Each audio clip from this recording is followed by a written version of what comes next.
I'm naked with my kids. I have sex in front of my kids. I never be ashamed of sex. My son be breastfeeding, I'll be making love to his mom. That's me, bro. That's how I get down around kids. I try to keep their purity. I don't want to take their purity away by covering myself up. They're going to be ashamed and cover themselves up. And I'm pure at heart. So you can think in your mind, if I let another kid here, I'm going to have to change the way I am so that your kid could be comfortable around me. No, I'm going to be naked as fuck in front of your kids. My son comes up and grabs my penis. I let him grab my penis. I had sex with his mom. I'm making love to his mother. After I'm done, I'm laying there chilling. He grabbed my penis. He's playing with my penis. I let that happen.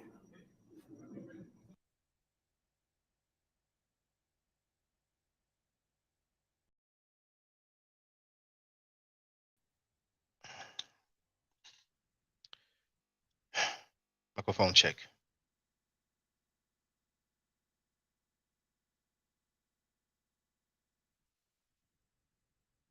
Good.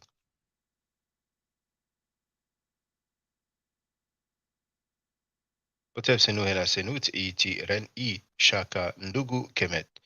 I hope you're doing well. The title of this live stream is Caucasoid, Ancient Egyptians? Question mark. The intro you've heard, I know it is disturbing. You know what? I'm thinking, can I ever even find something else, something as disturbing? But for the record, you've heard about the House of Consciousness, um, scam cheddar, scammers like Garfield Reed. Well, the person who said that he lets his son play with his penis, that he has sex in front of his children, that he has sex with the baby mother, he has sex with a woman while she is breastfeeding. That's the guy that Scam Cheddar, Frankie, wants to invite on his panel. So if that doesn't show you that those people are twisted, sick individuals, well, hey, there's nothing else that can be done for you. And I have him on tape saying that he wants to get that guy as a guest on his panel. That's the video entitled Game Over for the HOK. I want to see briefly if I can find something. I'm sorry.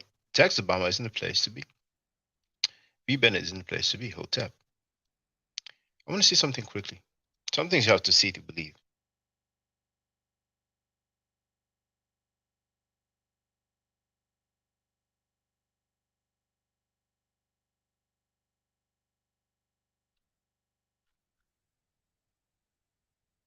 Oh no.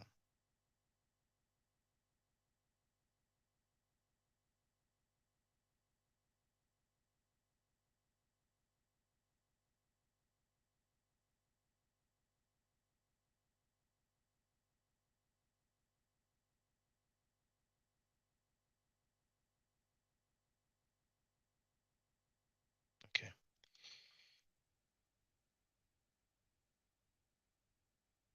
Let's see.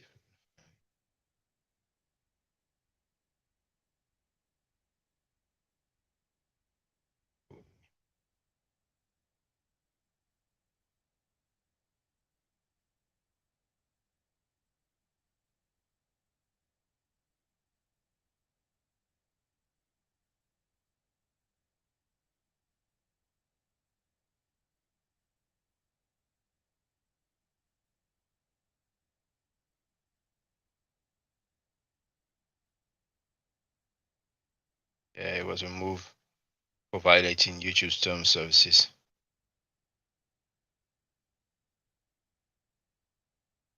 I don't think anybody has re-uploaded it. But I'm going to show you something.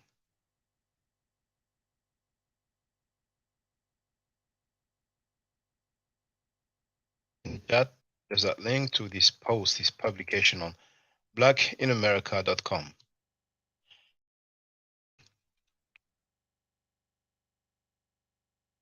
Some of you may not know this dude, but there's a dude that used to go by the name King Noble. He was a Moor, a Moorish dude. Then he left the Moorish teachings and was saying a few things and started going left. And here, I'll just put King Noble rape is revolutionary because this is what he said on tape. I don't think I have it in my archives. But when you click here, you see the publication, the post, the title, King Noble advocates the rape and molestation of black females. What the hell is this? It had 3,000, well, it has 3,689 hits. Now you can see this video has been removed for violating YouTube service. And here he calls himself King Noble. He states that a black man raping a black woman is a revolutionary act against capitalism and white supremacy. Is he serious? Fast forward to the 3.53 mark. Unbelievable. You know? And here, Siebra Muhammad wrote, King Noble is a straight up ass a-hole. I'm familiar with him. There are actually rumors that he recruits young girls to prostitute and make child pornography videos and pictures of themselves in degrading poses. This is according to a member of an NOI website that I frequent. He's just discussing it via. The sad thing is is that he has a large following on YouTube.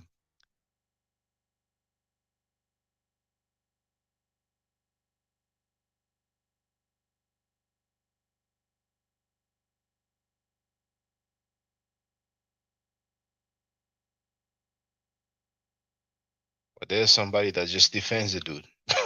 You know what I'm saying? So, but yeah, maybe somebody has it somewhere. But this dude, man, this dude made a video and he was talking like it's the most normal thing in the world. He said, I ain't gonna pay to take her out, and I'm gonna pay, that's capitalism. I'm just gonna take it. That's revolutionary. I mean and he went on. It's not like somebody talking and make a quick statement real quick while he's going fast. He was like calm, like he was just saying it like I mean, damn, that dude went left. So don't be surprised if you see that King Noble is invited to speak at the Rape OK, the House of Consciousness. I wouldn't be surprised myself. Anyway, that being said, there's one thing that I want to show you.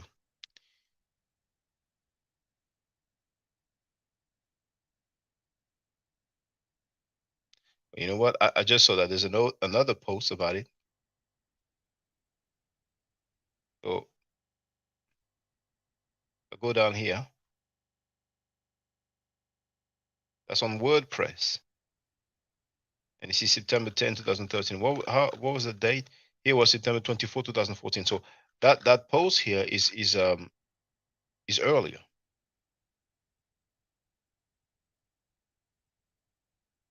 That's the dude King Noble. For strange reason, he has some nail polish. Now, I'm gonna share the link for all purposes. So there's nothing noble about King Noble. Earlier this year, I was in a Facebook group created by King Noble, a self-proclaimed sex god who likes to promote what he simply calls nudity in the midst of his teaching on black supremacy. As I scrolled through the group, I found a variety of pictures posted by King Noble, usually of black women in sexual positions, usually but not always nude, encouraging people to join his site where he promotes black supremacy and rulership. I noticed one thing about King Noble, and he's like that is he likes to use words like nudity as opposed to naked and erotic as opposed to sexual, giving the impression that this is art and an expression of female body.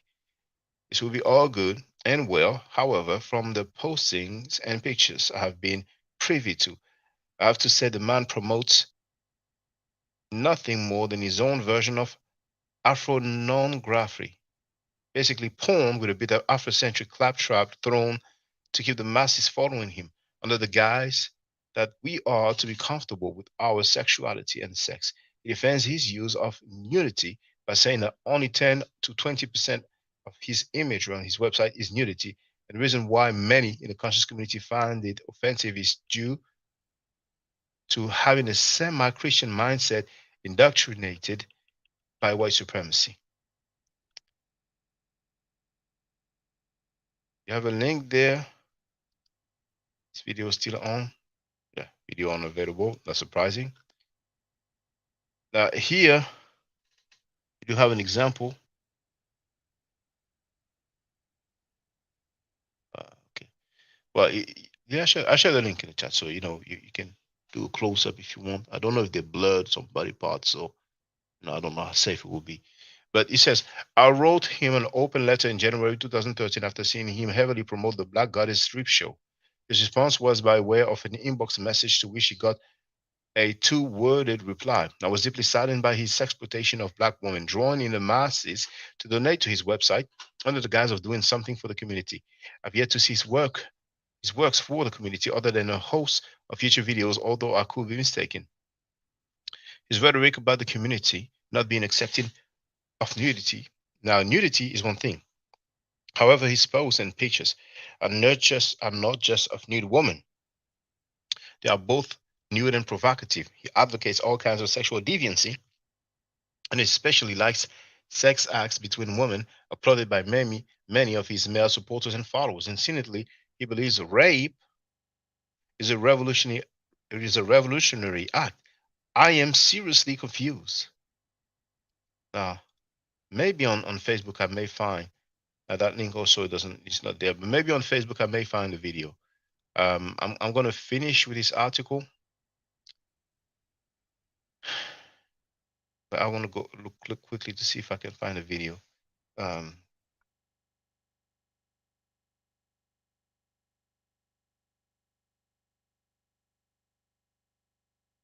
the problem is that when you put King Noble, you have a lot of result. But if I put supremacy thing, maybe it will come up.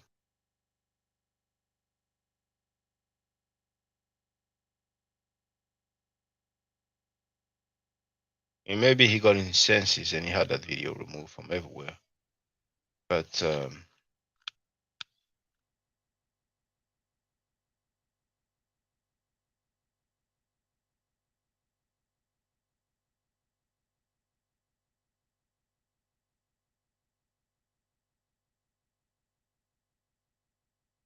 somebody may have it.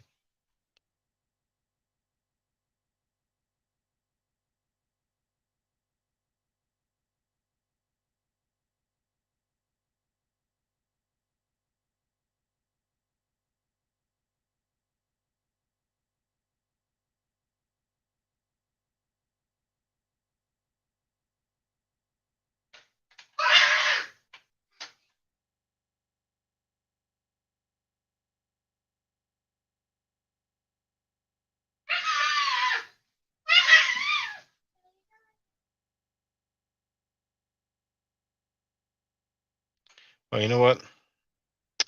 I don't feel like reading this whole thing. But here you have another kinky picture. This guy is full of it. Well, I think one lady will fit in there. I don't need to say her name, but it looks like one lady will fit in there. Now, I see a few of his videos. I'm just trying to see.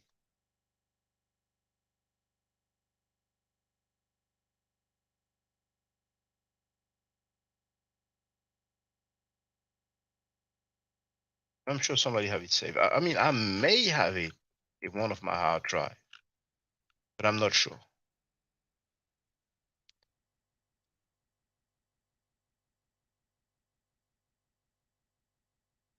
To look videos. Oh,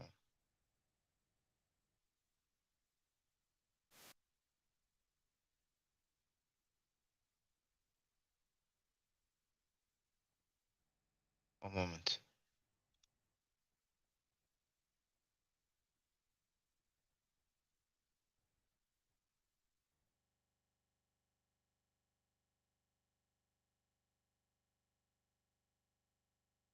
There's an account with a few of his videos, so I'm just having a look to see if I can find it. but I don't want to spend too long with this.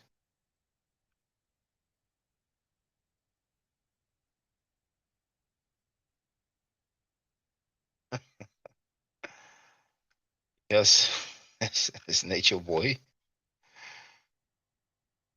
Okay, well, maybe I will not find it. Let me try that one.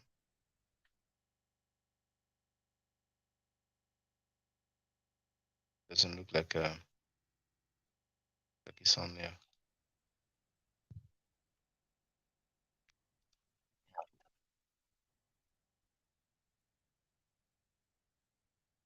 Okay.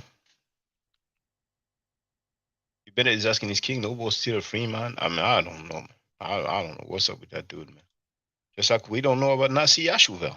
Taneda called him a pedophile. Garfield said that he's been sheltered by some Israelite groups. So, it's hard to keep tab on these people, man.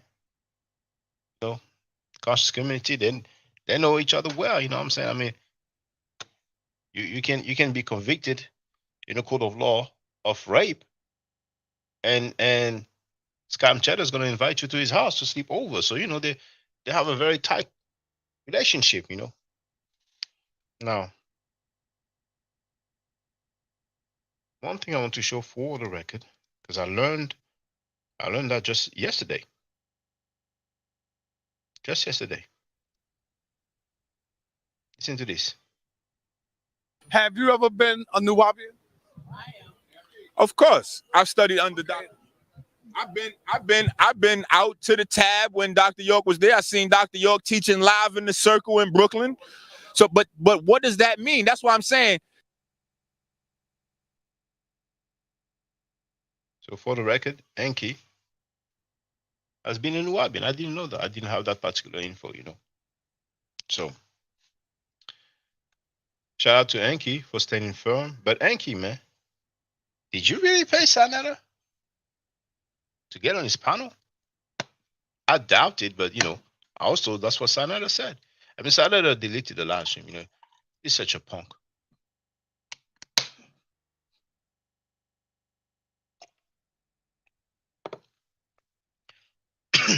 Now we're gonna get to the nitty gritty. But for those that don't know, anytime I'm live streaming, and by the way, the chat is for supporters only. So you have the link there if you want to become a supporter. $3 per month, which is $36 per year. There's no obligation to have that membership for a year or 3 months or 6 months. You can cancel at any time. I don't know any personal information. This is handled by YouTube/Google. All I would know is your username. I would not know your government name, neither first name nor last name. I would not know your date of birth or address or phone or not phone number or email address. The only thing I will know is your username. That's all. So take it or leave it. Now, no matter what title you see, you can always call me in and address any topic. So I will share the link later on.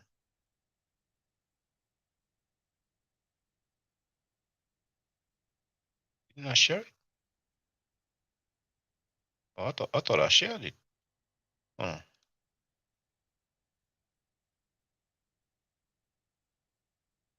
Oh, I thought okay. Yeah, I forgot to share it. So now I just shared it in the timeline. So I guess some people are gonna come, but it looks like it takes a little while, for people to get the notification, which is understandable. So many users. Oh, by the way, I almost forgot. Today,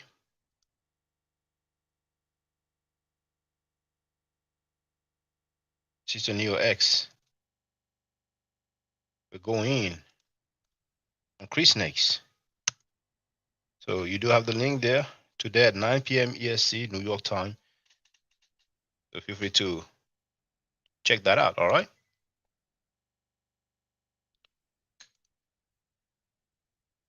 I'm going to play some excerpt from Chief X live stream, which was yesterday. All right.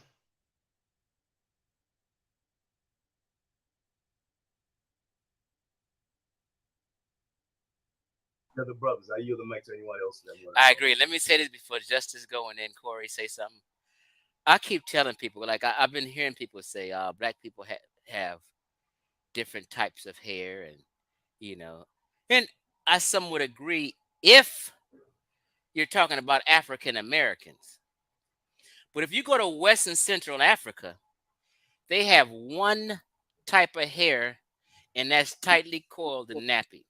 I went to Ghana, I didn't see one straight. Everybody is of the same hair. Now, when you get to East Africa, which is kind of sub-Saharan Africa, they have straighter hair, like Ethiopians and Eritreans and Somalians. They may have a little loose curly hair because they have a different blood or some Arab blood in them and things like that. But the rest of sub-Saharan Africa, besides East Africa, is 100% nappy. We don't vary. Now, I don't know, brothers and sisters. Some of you think that people in Ethiopia, which is East Africa, do we agree on that? I don't know if people are unaware that in Ethiopia we do have people with, kinky nappy hair. People apparently think that in Ethiopia everybody have curly or straight hair.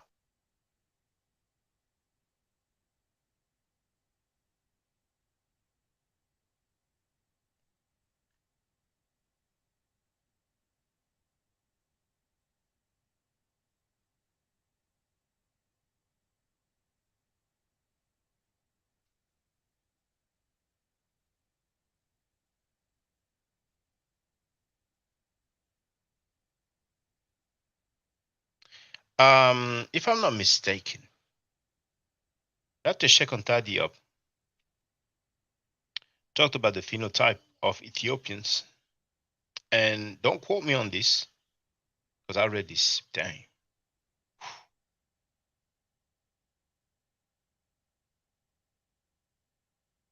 close to 20 years ago. That's when agriculture, for those who know. I read a few other of his books, but he was saying that the climate has something to do with the hair texture. But like I said, don't quote me on that because it was like 19 years ago that I read it. So, But anyway, let's continue. Unless you're African American, because we have European in our DNA, right? So sometimes our hair may be a loose curly and shit like that.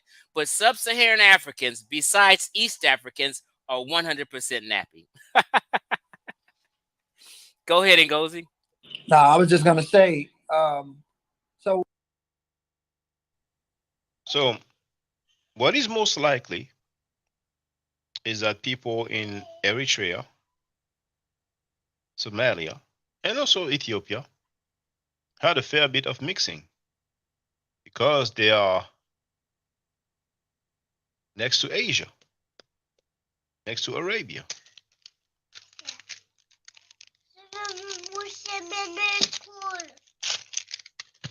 Sure. Sure.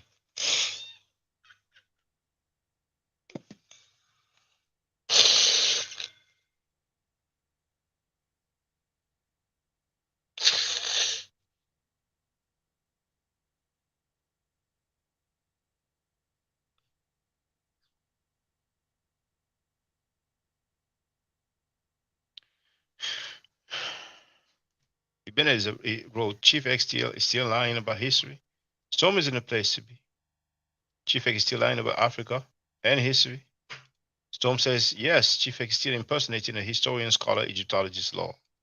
Bennett wrote, yes, it is more of the same logic for him. It's just stupid because he repeats it even when corrected and shown in his ways his error. Shows his ways in error. Let's continue. in the context, we have to admit. Now, this is Ngozi. Here it says Justice Amir, but most people, I would say, at least from back in the day, know him as Ngozi. He was a member of the Amara squad. So we go way back. We go way back. 2010/2011. Enlève ça, enlève ça, enlève ça.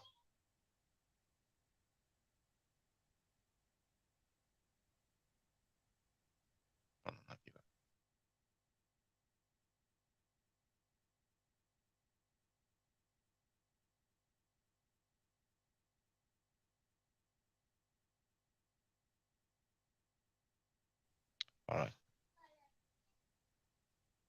Now I understand. I heard that he studied biology. I don't know to what point. I don't know what degree he had, if he had any. But I understand, like,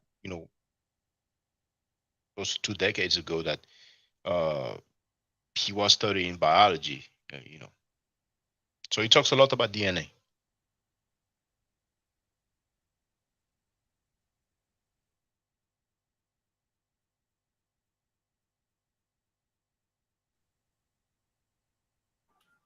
For a very long time, when I was with, dealing with the squad, I always said Asari Motep was a pseudo with the linguist thing, and I'm glad you brought it up. But we have to admit that Chief X was one of the first to overly and objectively say the niggas in Egypt wasn't black, wholesome. Like I always had the data, always do the genetics. Who I used to use as an example was the Bija, the people that lived on the border. So before we continue, you clearly heard him saying that the people in ancient Egypt were not black, right? So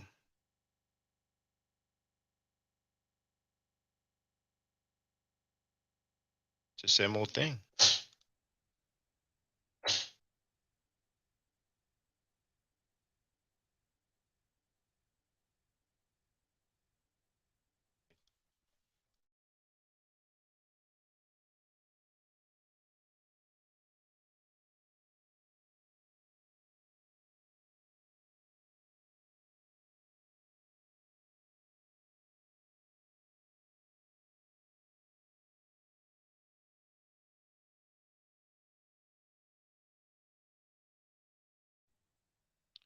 So let me share the link. This is the Louvre Museum. This is a painting of Amenhotep III. It says here, Amenhotep III, around 1300 BCE. It comes from the tomb of Amenhotep III, which is known as KV22, King Valley 22. They even tell you that it's west valley of the Valley of the Kings, Valley des Rois.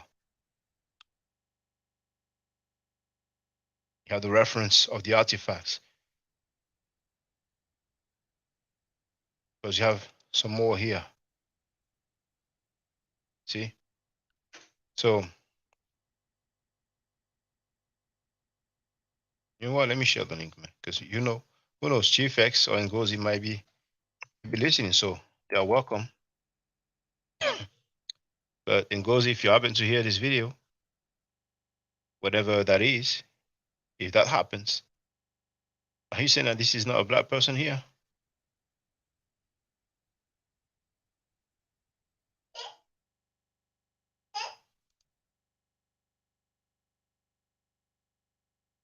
No. I'm going to share the link to this and play it.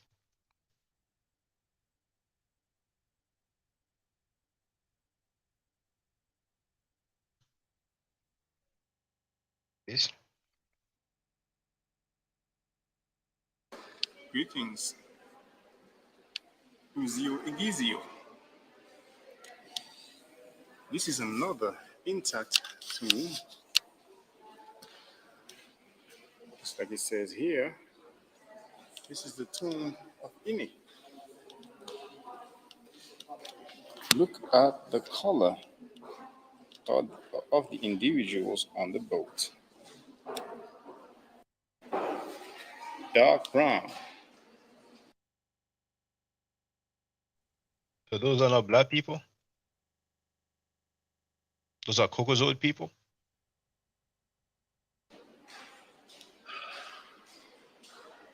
Now, what I haven't found yet is a date.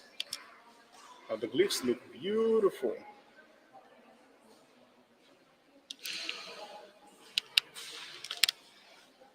Let's read the description.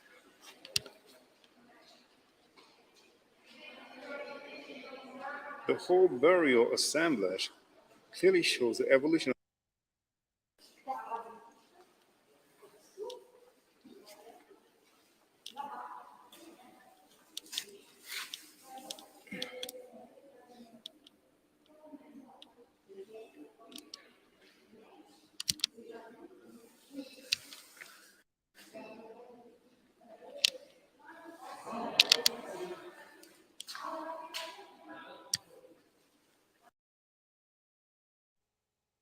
I'm going to share some more.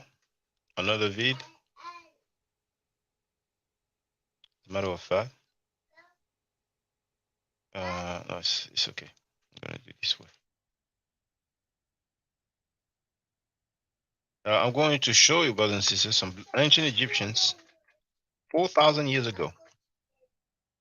4,000 years ago, it means that it's around 2000 BC. You have the link in the chat.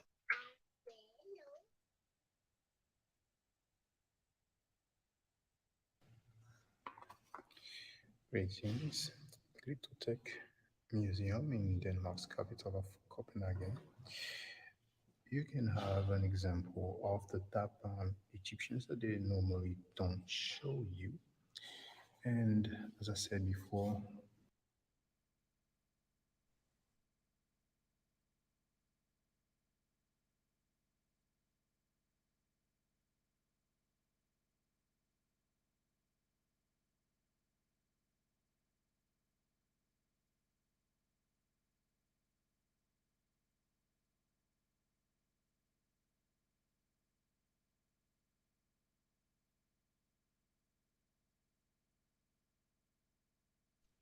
I wonder if somebody is going to make the claim that they are wearing some sort of helmets or crowns. If that's the case, can it tell us the name of this crown? Do they look Caucasoid to you, brothers and sisters? most of the time, the older the artifacts and the darker the individuals look. And we're talking about Kemet, of course. First, I will show the reference. So, 1 second. There it is. Peking, brewing, and butchery scene from the tomb of Wajet Hotep at Sedment is made of wood during the 7th and 11th dynasty, circa 2150 to 2050 BC. This is 4,000 years old. Reference 1571. And the lighting here is very low. I'm not an expert at preservation of artifacts, but I presume it is to make sure that the artifacts will last. Okay. Nevertheless, we can still see that the coloring has faded away. If you look on the shoulder area here, and also same here. Now look at the hands of this one here, and look at these hands here. That's what happens over time. Au début, on était sur une autre plateforme. I'm going to share another one because sharing is caring.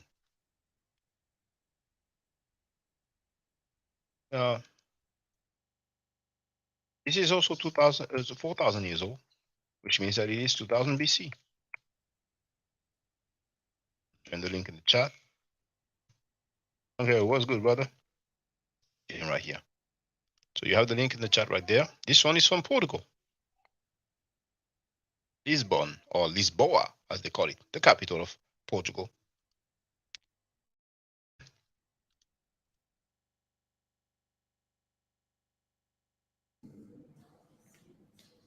Greetings.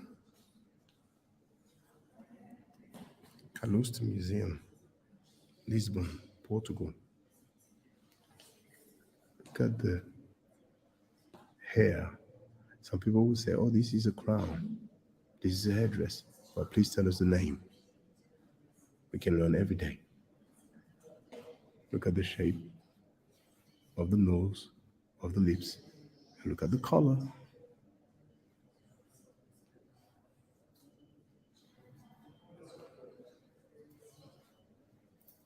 Now, obviously, there was a staff.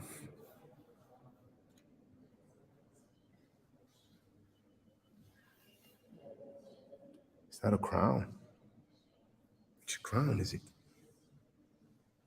How old is this artifact?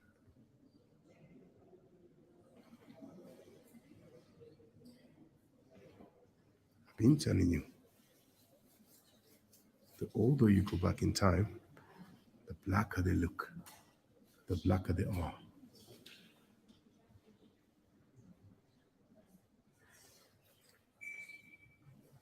So the reference has to be that one. Funerary statue, reference 142, the Middle Kingdom, 11th dynasty circa 2000 BC. And this is polychrome ebony. Ebony derives from the Middle Nature word ebony. And I made a video explaining that. So this is 4,000 years old.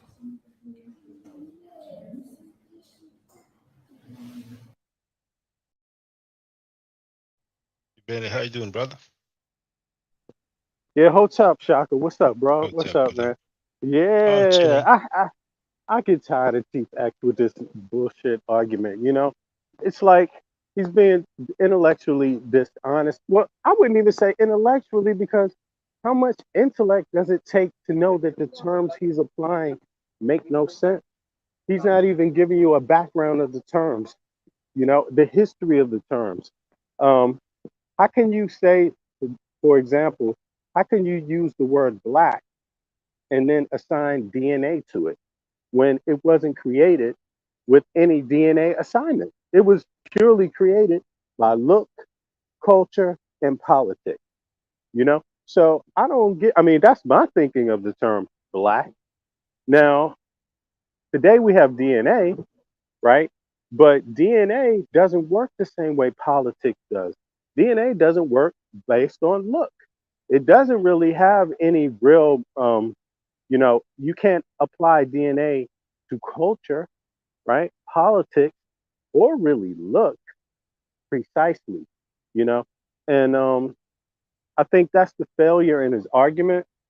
Then the second thing is that he should know better because it's not even applied that way according to his own ethnic group. So he thinks that's the first time in history that's happened, that people identified by these loose characteristics, or maybe not loose, maybe they have some kind of framing, but they could also be reflexive at the same time according to need.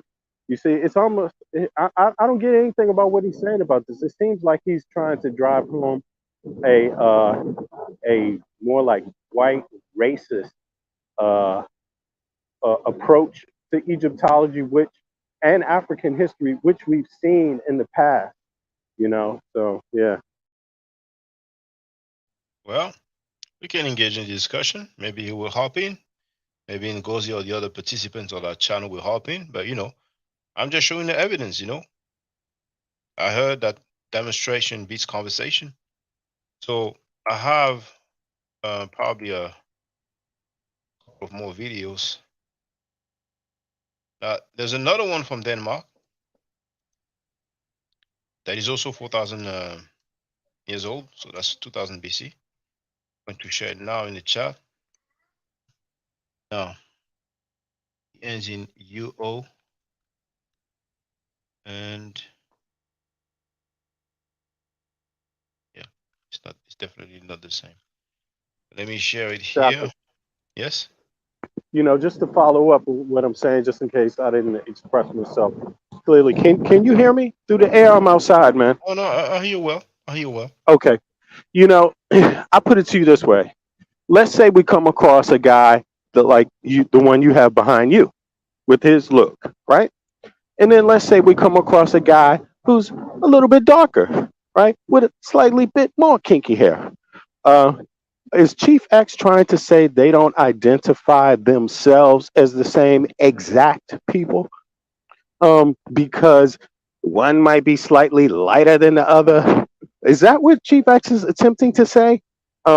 Is is he attempting to assign DNA to specific, in a finite way, to specific regions of Africa, as if there has been no migration of African people, prior to, pretty much anybody else migrating in Africa, any other types. I mean, I don't get it. He talks a lot about sub-Sahara, as if the Sahara existed throughout the entirety of African people's migration across Africa, you know? And I would encourage him to even look back. People think that the Sahara, according to scientists, people believe that this. Well, hold on. A lot of people believe that the Sahara always existed. Then there's a lot of people that believe that scientists have an idea that the Sahara existed, so didn't exist, or when the green area was in the Sahara, when the Sahara was green. I'm sorry.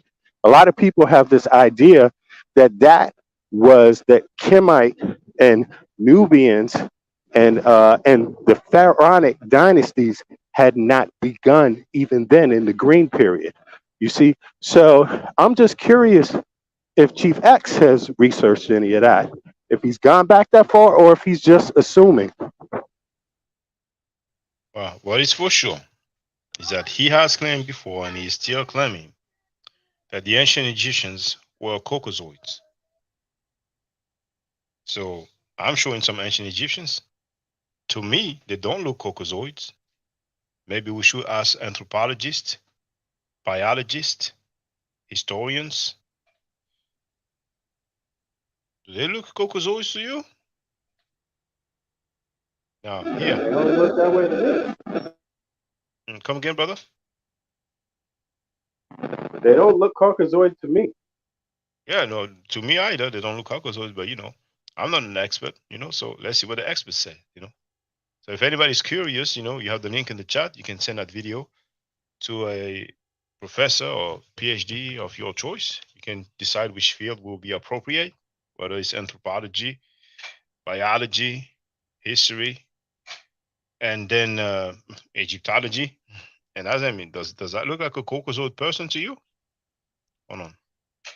How that Siri thing? Yeah, and I can ask, do they look Caucasoid to you? No. Greetings, Crypto Tech Museum in Denmark's capital of Copenhagen. Once again, some dark brown Egyptians that you don't usually see. This time a scene of navigation. Now I will show the references of these two boats. So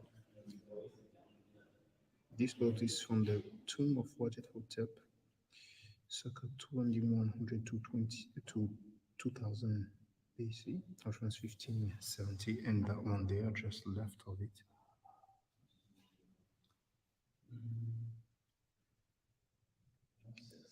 Bear with me.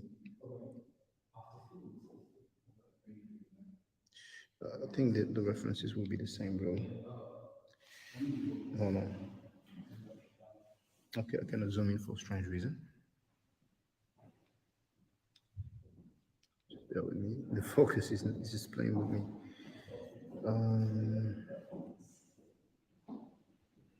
Okay, well, it's really from the same place, the tomb of Wajet Hotep. The reference is 1569, and it's the same date, circa 2150 to 2050. Now, for the record, here is Wajet Hotep.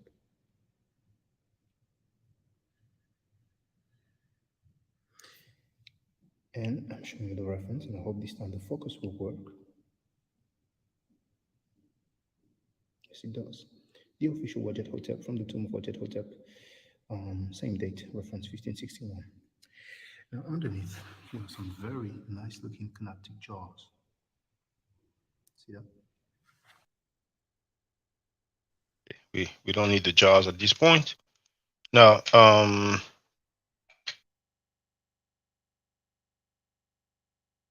I have another video from Wajet Hotep. But it's closer. It's closer. So I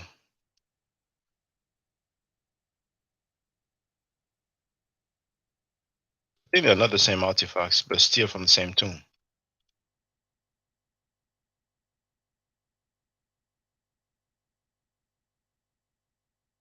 Mrs. Bama is asking, do you believe in the out of Africa theory? I don't know what the out of Africa theory is. Because some people talk about some people talk about the back migration, like Asians. or Arabs. Some Asiatics would have left Africa. Um, I mean, Dr. West Muhammad talked about stuff like that. Like, they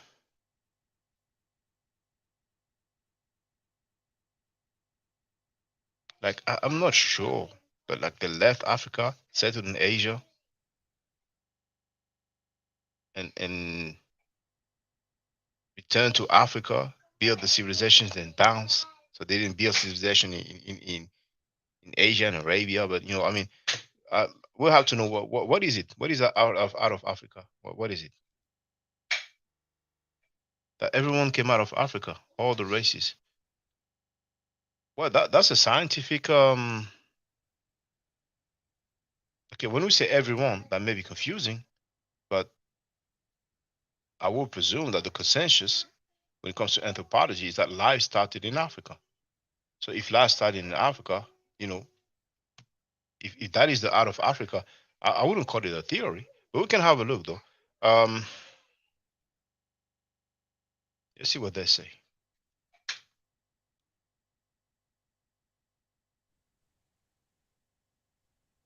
I mean, I would challenge Chief X on just, proving that the terms that he uses, black, Caucasoid, Negro, these kind of concepts, that they mean that they have DNA assignment in the first place when they came about. That's the first thing I would do in any discussion I would have with Chief X, because I think he's mixing up things that way, confusing people, and in a way is pretty disingenuous, because there's different color Africans also in sub-Saharan Africa, it's like they're not all the exact same shade, you know even within certain groups, certain ethnic groups. Some ethnic groups can be broader than others. Like Igbo is a big group. There's subdivisions and things like that, but they're not all the exact same color. Well, we wouldn't know the shade of people millions of years ago. I don't think people will know that. I think people can presume and estimate and come up with some uh, um, models or reconstruction that we see sometimes in some museums. But I'm not in a position to say. But then, if we're talking about Africa, then it's a no-brainer that we can clearly say that the melanin level will be so that the person will be labeled a Negroid. You know, but here, when it comes to the out of Africa, for example, we do have Britannica here, and it says out of Africa when contains that earlier Homo. Share the link in the chat.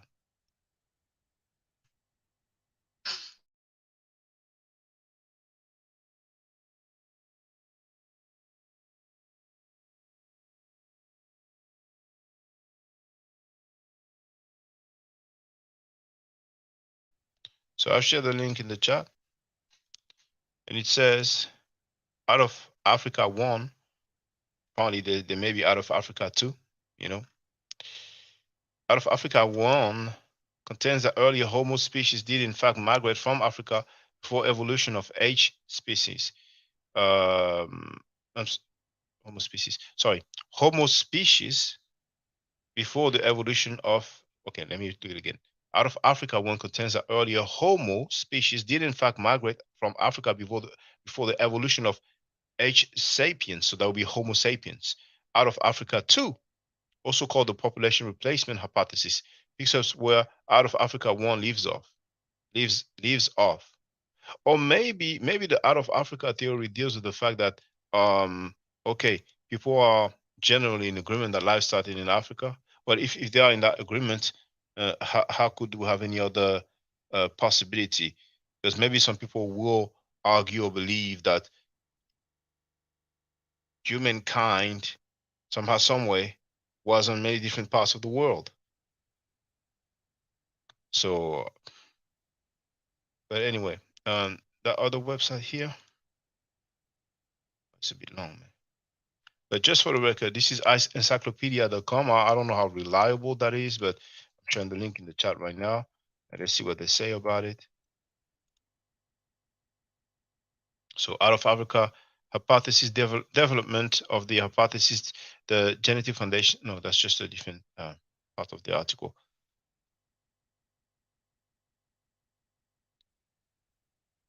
Out of Africa, hypothesis is an evolutionary theory of modern human origin that posits that modern humans arose in the late Paleistocene, about 100,000 to 200,000 years ago in Africa.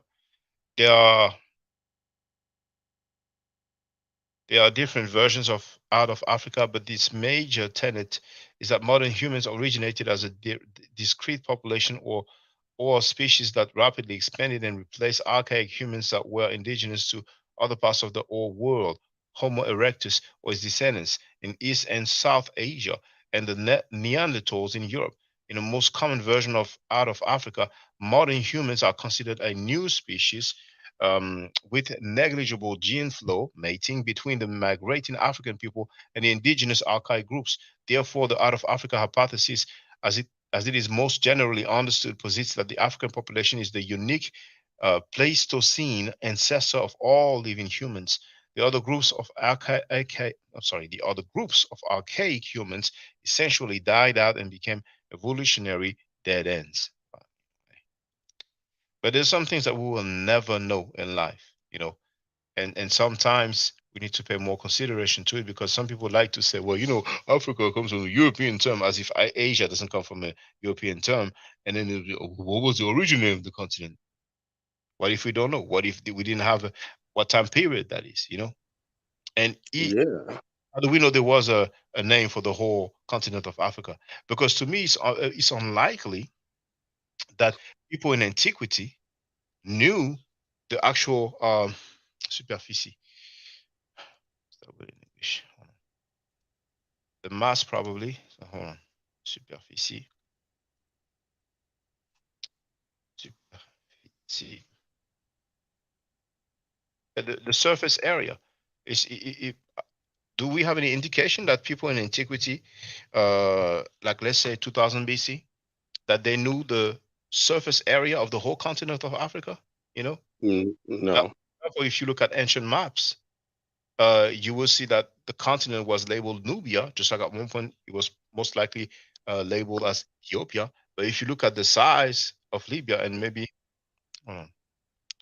um, as described by Herodotus,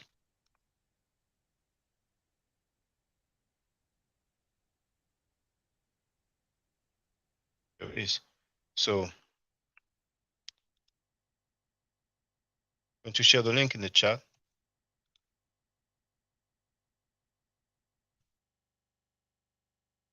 Link there. Hero wrote, well, first text Obama said, I agree. Young Hero wrote, all the records show that they are black. You can't take Egyptians out of Africa. So this is the link that I've shown in the chat. Greek reporter, map of the world as Herodotus, the father of history, knew it. So here,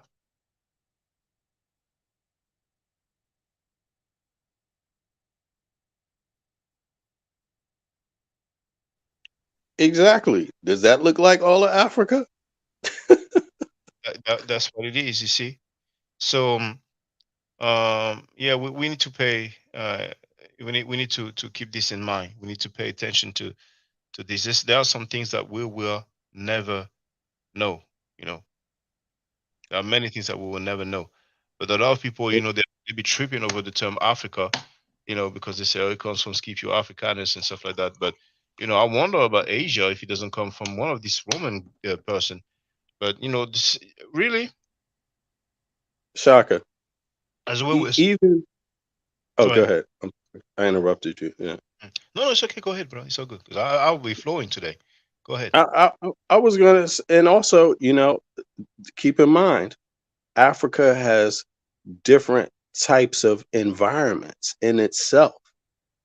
It has mountains. It has areas that are sea bound. Where people, the food supplies are different. than people that live in the interior. But even the interior has mountains, it has savannas. So even, different species of animals tend to, populate different vegetables, different fruits. There, it's different, all types of things, insects. It just makes almost little sense to assume that there wouldn't be variations of Africans, even the Africans that they claim or say or relegate to sub-Sahara. It wouldn't make any sense. I mean, it just I'm now I think generally applying the term black or negro, that might work to a certain extent, right? But again, I would argue that that was not based on DNA when those terms came to be utilized first. Those terms were not based in DNA. So it's just kind of like trying to say sub-Saharan Africans are one type of people, one type of look, and it just is impossible because if you live in the mountains and you've been in the mountains for thousands of years, then why would your habits and why would your look be exactly the same as someone that comes from another region of Africa, a complete different region or environment? Why would that be exactly the same? It Well, just doesn't make sense.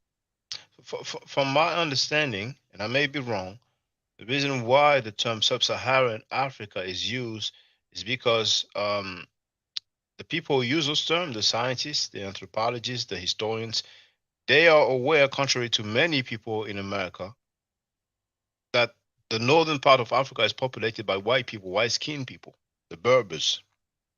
Sometimes they are called Arabs, sometimes they call themselves Arabs, particularly the young generation, but those people are Berbers or Amazigh. So from my understanding, that's the sole reason why it is used. If it is not to just basically make a distinction in terms of geographic location, it is just to make um, to to um, to clarify that whenever we say sub-Saharan Africans, then we know that's not including the northerners who are white skinned, contrary to the other It, parts of it's a Africa. modern it's a modern term. It's the term to describe modern Africa as we pretty much know it today, not ancient Africa. But the You thing is that know, we don't necessarily know um, how long ago the Berbers have been there, you know, but it appears that they've been there for quite a long time. But here, Texas Bama wrote, I'm still trying to figure out what the exact correlation is between Homo sapiens and the past hominin species. There's so much missing information. Well, here it's not my lane, but I'm sure that anthropologists, will have. Oh, oh, I didn't know that. Okay.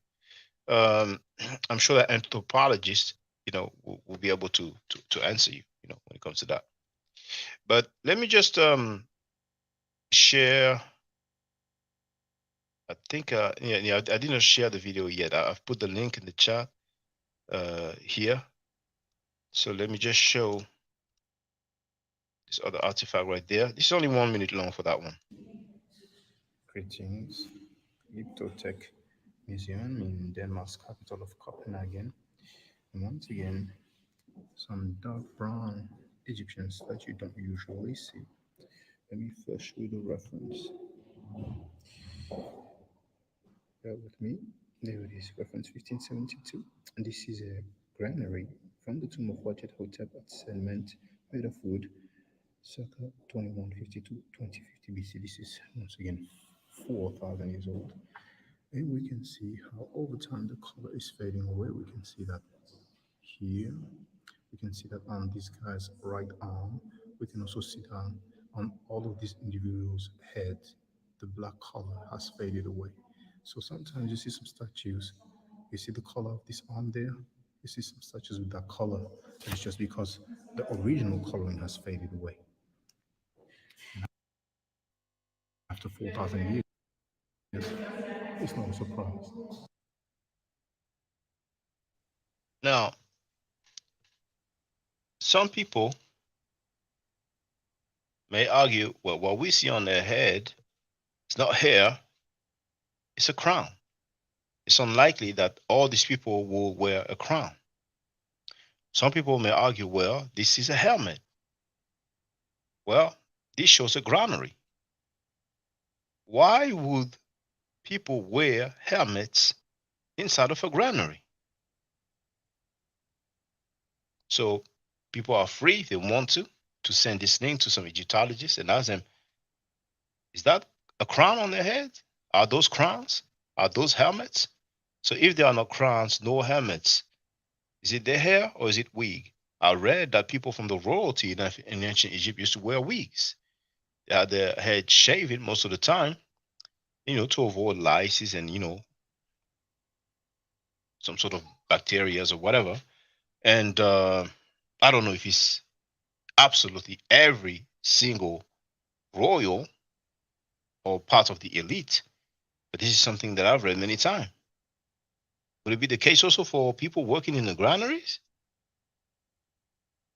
Would they afford some wig?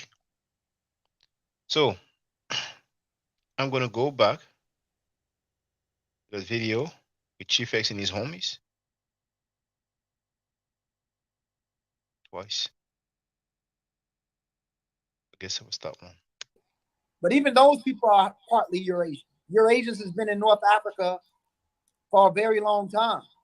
Even the populations who drifted into North Africa, if you want to base it off the Tyrian culture, they don't have those population genetics. They don't have the later derived mutations that sub-Saharan Africans developed for populations that stayed in tropical zones. So even I want to. Oh no, I have it once only, so it's okay. It's good. It's good. I was okay. So I will go back just a little bit for the sake of clarity. American because we have European in our DNA, right? So sometimes our hair may be a loose curly and shit like that. But sub-Saharan Africans, besides East Africans, are 100% nappy. Go ahead, Ngozi. No, I was just gonna say.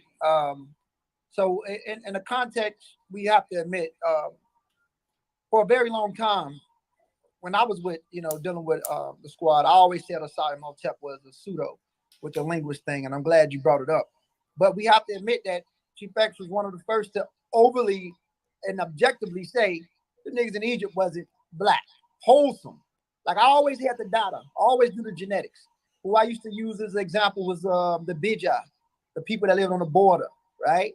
But even those people are partly Eurasian. Eurasians has been in North Africa for a very long time. Even the populations who drifted into North Africa, if you want to base it off the Tyrian culture, they don't have those population genetics.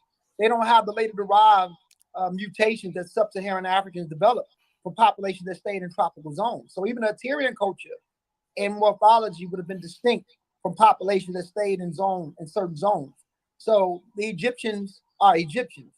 We can't use terms like black or white, but what Chief X talked about as far as Caucasoid and morphology, the Egyptians would be, if we use their classification, they would be classified as Caucasoid. Half of the Horn of Africa, unless they're Nilotic people, will be classified as Caucasoid. All of the Middle East is Caucasoid. All of Europe is Caucasoid. Most of India is Caucasoid. So the Caucasoid morphology stands out way more. And what we classify as original, even original Homo sapiens sapiens, didn't look the way we believe they look like. You know what I'm saying? So I would say that Chief X is right. And anybody that puts the scientific data, it doesn't work in the favor of anyone who tries to say, oh, the ancient Egyptians is Nigerian, the ancient Egyptians is Yoruba. Even if the Yoruba do have 12.5% Eurasian. Did anybody hear somebody say that the ancient Egyptians are Nigerians, the ancient Egyptians are Yoruba? I don't recall hearing that. I have no record of hearing that. Maybe some people claim that, but go ahead, I brother. think what they're missing, well, I don't agree with how they approach this in general because again, a lot of the comments are based on the concept of the Sahara being a finite feature in African history and in Africa and even in the pharaonic dynasties, right? The beginning of the dynasties, you know. But but the other thing is that what they're missing is they have this idea, and this is why I say it's based on Sahara, because they have this idea that these people did not communicate with other peoples in Africa. They have this idea that these are finite groups, that they are solo, they are singular, they are capsulated um, by that region where trade does not occur south also. They, in their minds, trade only occurs north, and there and trade it would be considered goods, right? It wouldn't be considered culture, right? So in their minds, they totally lock out the cultural and maybe socio political aspects of Egyptians also. You see, so I don't. I think they're trying to highlight, they're trying to pinpoint, obviously, and say that they are Caucasians. And we know that that's like a fabricated term, and we know who came up with the term, you see, and we know why people use that term. You know, those are basically terms that came about in what? The Enlightenment period, where they tried to, again, describe groups of people in finite ways based on how they look. But even then, according to them, their own historians don't use those same concepts. They didn't use that concept. I mean, did Herodotus call these people Caucasians? You see, how did Herodotus even describe those people? Well, So I think I'm not sure the term Caucasian existed during the lifetime of Herodotus. that's what I'm saying. And I mean, it comes. That's go what I ahead, go ahead. mean. And it comes about in the term Caucasian. When does it come about? When does it come into usage, right? And does that term Caucasian, when it came into usage and how it's defined, does it defy Herodotus' own description of that region? You see, so I think they're playing games about the term black, and even playing games about the term Caucasian. You know, would they be described as Caucasians um, today? When you look at the person behind you, would that be described as a Caucasian person? Because again, you can't use DNA to describe that person, because no one used DNA to describe that person in history. So they would have to submit that no, that person is would be perceived as black. And that person, if there was any type of interaction with others that did not look the same way, that had different hair types, that had different skin tones, lighter than them, that even had different possible cultural aspects to them, they would define themselves differently. You see, so I don't understand it. I mean, I don't understand it. The only thing I could get out of it is that it's just simply trying to remove, like young Heru said, remove Egypt from Africa. You know, it could, to me, it could serve no other purpose. It's not scientific. But but Yeah, they're not doing that yet, though. You know, they I think Gozi said that the people um who are not Neolithic, or let's say more specifically, the people of ancient Egypt will be Caucasoid. And he said that the most people in Asia are Caucasoid. He said people in Europe are Caucasoid. So, you know, then he's of the opinion that the the Nilotic people. So, you know, I wouldn't understand that as people along the Nile. Um, they don't have the same background, ethnic background, as the right. people in Egypt. But you know, the Nile borders Egypt as well. But young Harold, feel free, brother. Yeah, what's going on, man? Chilling. So I'm looking, I'm listening. I just don't understand what's the whole debate about. Like what they trying to prove, like B Bennett said. So, like I say, I don't know what the agenda is with that. Like, what's the discussion for, and what's the outcome of them? And from what I heard, it's just YouTubers making assumptions. I don't see, they can't prove nothing to me what they talking about. Everything is hearsay, and I think, and if you correlate this and you this and you that. They trying to paint a picture to prove something without any evidence or any facts. Well, And one thing I can go ahead. go ahead. One thing I can say is that brother Ngozi, who goes by Hmm. Justice Emir, um, back at the time of the Amenorah Squad, he used to criticize Islam, but he has changed. And from my understanding, he's a Muslim. Oh yeah, And I think that's the main reason why he's talking all this talk, yeah. They because he have has some emotional agenda. attachment Yeah, towards Asia.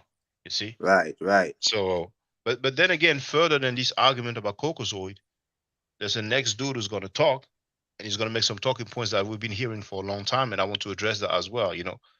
But well, feel free, both of you brothers, if you want to say something, and then I can continue with the video. Yeah, I was just Well, saying like so. They didn't prove nothing. Chief X, like Chief X is the biggest one, bro. Like he want to be an Asian man. He want to be Asiatic so bad. He's trying to come No, up no, with no, egg. no. He doesn't want to be Asiatic. He's cool with Africa. Yeah, he's cool with Africa. You know, but Yeah, he's I of the know, opinion but that I'm just yeah. saying though, like, what his purpose, man, like to me, it just don't make sense. He's trying to prove that these so-called Egyptians is white or Caucasian white. This, like V Bennett said, that terminology wasn't even used in these times. So where they get this perspective from that some Asiatic or Caucasian man was in Egypt, and so the rulers, the pharaohs were black, but the people were white that they was ruling. Well, if you ask him about the rulers, he will tell you that the rulers were Caucasoids, Caucasians. But we see what happened when he came here, and he was ready to show us, so many depictions of ancient Egyptians, being Caucasoids, and we didn't see that. You know what I'm saying? So it is what it is. But a lot of people, they roll with stuff like that. But I know ultimately why people have a problem with ancient Egypt. They just want people to just remain into the Abrahamic way of life. For them, the Abrahamic way of life is normal. Everything else is not normal. Right. And But that, yeah, they know that a lot of black people across the diaspora use Egypt as a focal point because it left back a lot of records. So yeah, they but they just don't try, like yeah. that. They don't Yeah, like that. exactly. That's Yeah, why they they don't try like that. to attack it. Yeah, You feel me? exactly. And the majority of the people who say those things are Abrahamic. Yeah. You know? One way or another, they Yeah. have hate for their people one way or another. It could be right around the corner from them, or it could be internationally, but they have some issue with their people, some personal issues that they need to clarify themselves. And so some yeah, and people, yeah, so some people don't like the idea of Africans, being so great in terms of civilization in ancient time. So some people feel like, uh this greatness cannot come out of Africa, that it wasn't Yeah, us. because Stop tripping. yeah, It was not us, it was other people. You guys are hijacking, doing cultural appropriation. You know what I'm saying? But if you tell them about the NOI, they're happy, like, oh, that's us, NOI, that's us. Never mind the uh, killings, never mind the anti-black teachings. Go ahead. I think Vibed also wanted to add on, so feel free, brothers.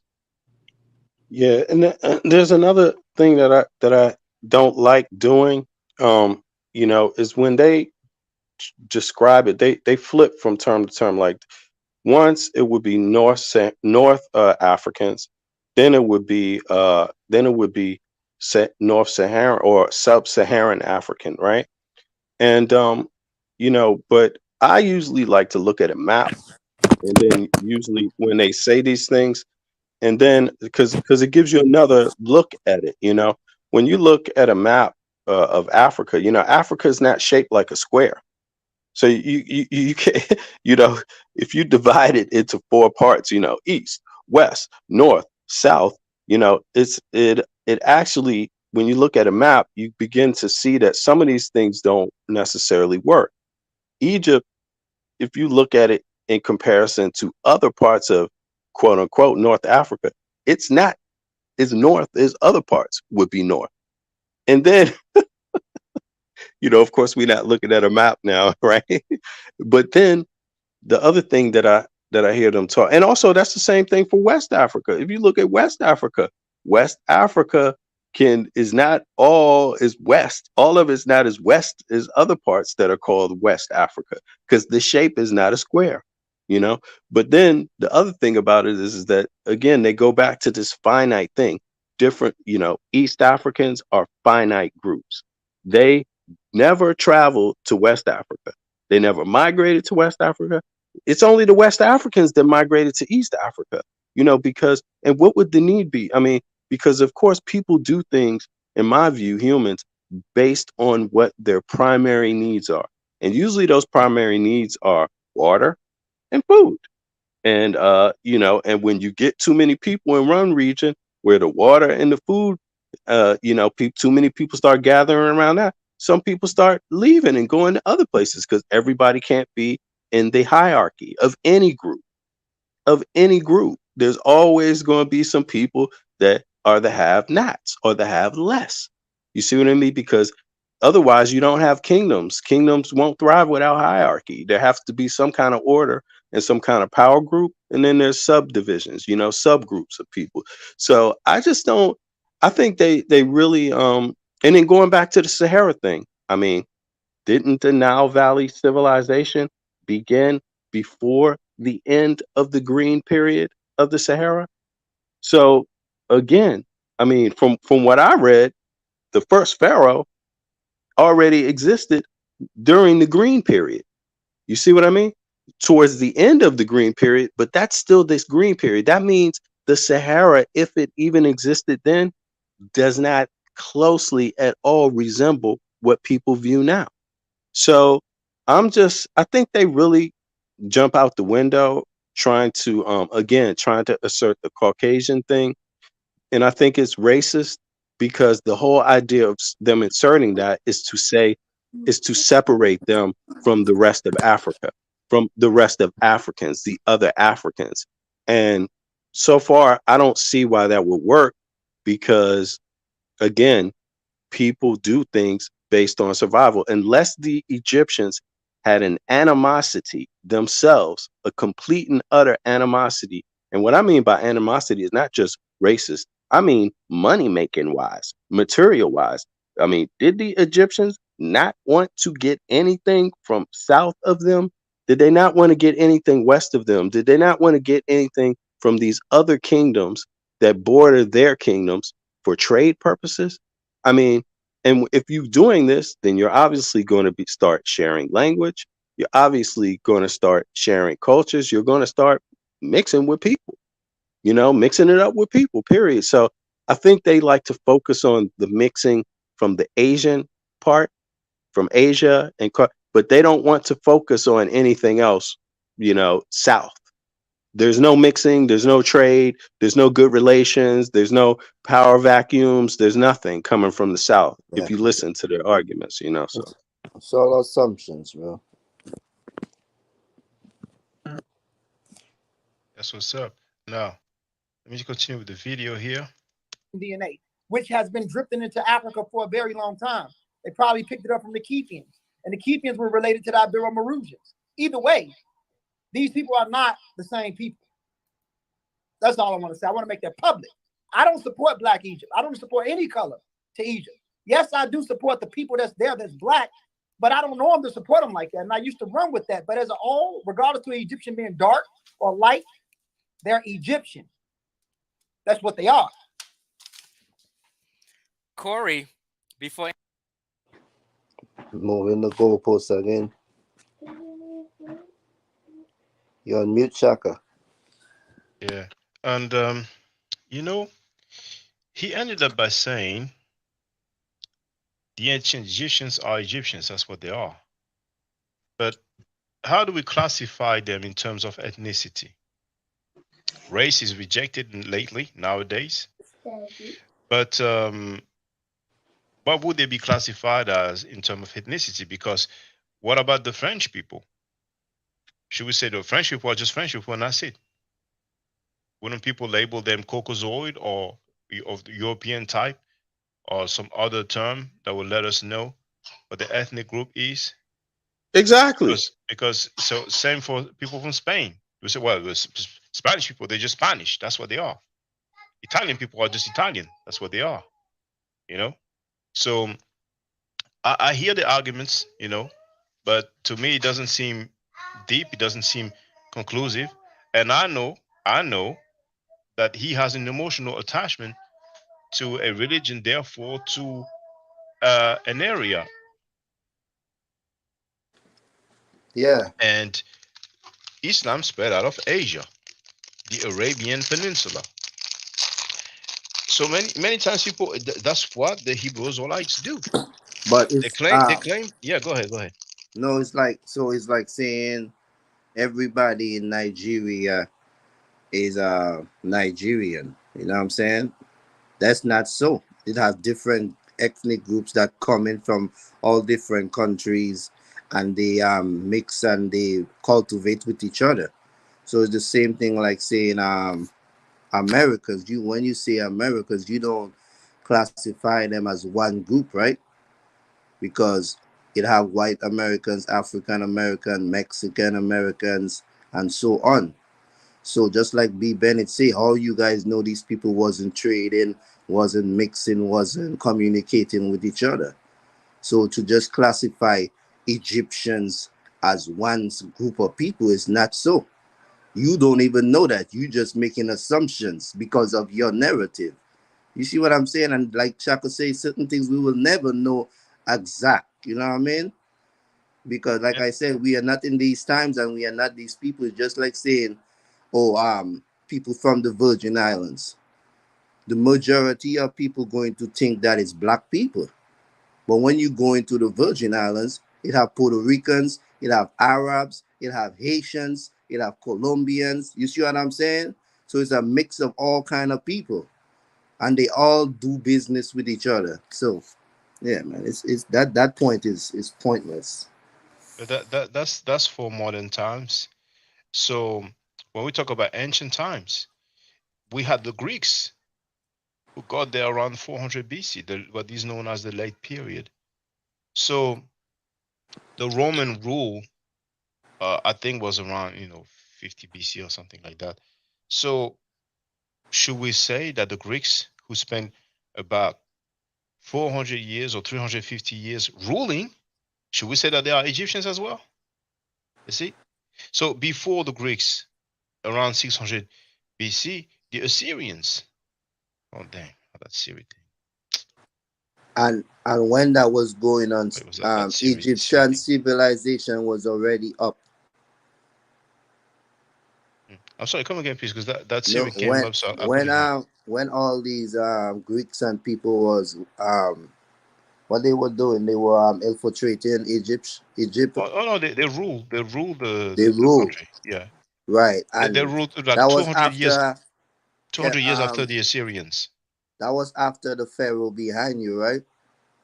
Oh, the Pharaoh behind me, Yeah, Amenhotep the third. That's around 1300 BC. So that's 1,000 years after. after they A invaded, thousand years, a thousand year, 1,000 years. Egypt. The Greeks Uh-huh. conquered or invaded and ruled Egypt 1,000 years after Oh, okay, okay. that Now I guy. get Yeah, you. that guy behind me. Okay, Yes, yeah, yeah. That that's says a Akhenaten's lot, man. father. This Yes. what I'm saying. These people basing their information and they're not even doing it on timeline and history wise. You know what I'm saying? So ain't no telling what that place went through and the mix up and the rulers and all of that. Like, so I mean, for you to make an assumption, it's just guessing to me. Right. And when was the first dynasties established? The Three, not three, the 3,000 BC. yeah, exactly. Or it Two could be thousand more. years before his lifetime. Exactly.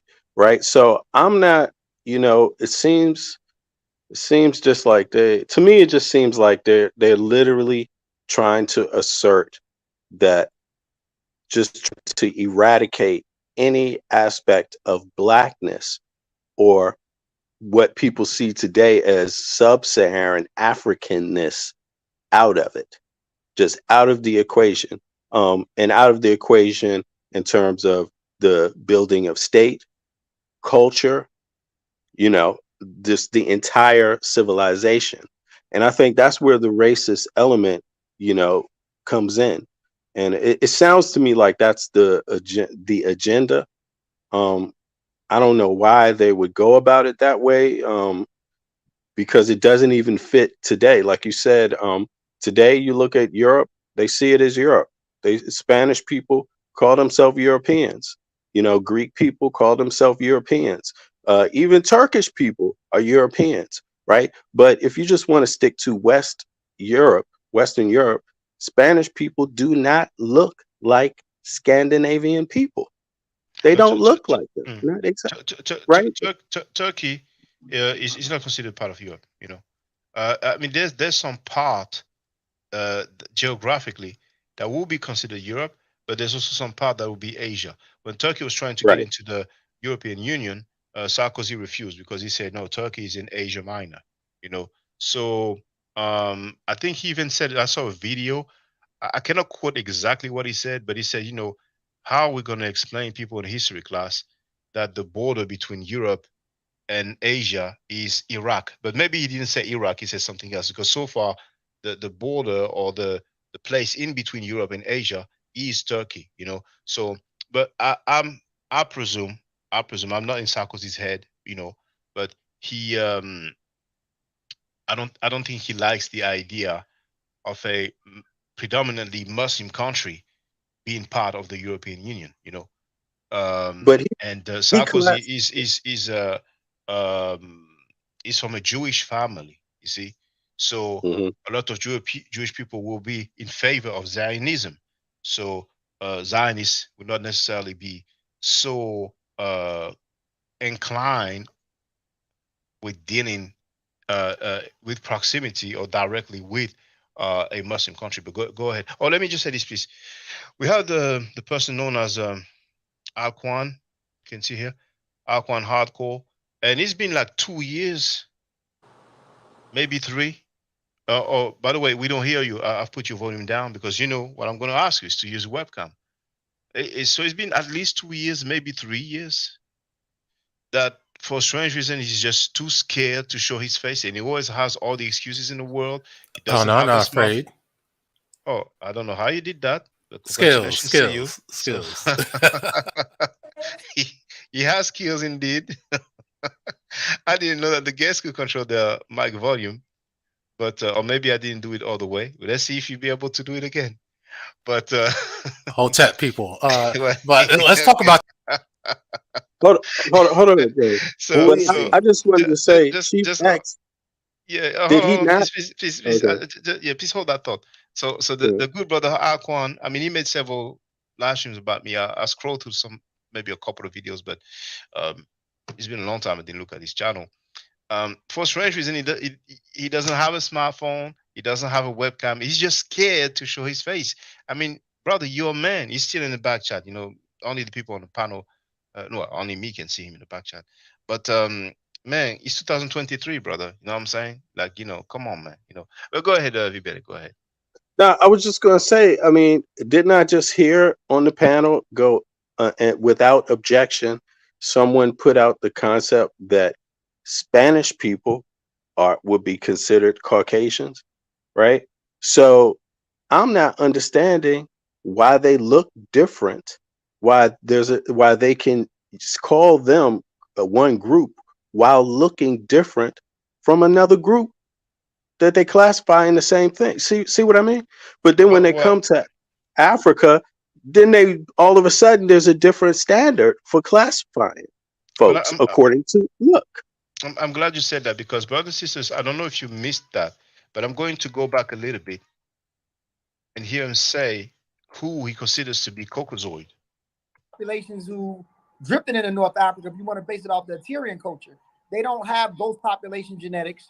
They don't have the later derived mutations that sub-Saharan Africans developed for populations that stayed in tropical zones. So even the Tyrian culture and morphology would have been distinct from populations that stayed in certain zones. So the Egyptians are Egyptians. We can't use terms like black or white, but what Chief X talked about as far as Caucasoid and morphology, the Egyptians would be, if we use their classification, they would be classified as Caucasoid. Half of the Horn of Africa, unless they're Nilotic people, will be classified as Caucasoid.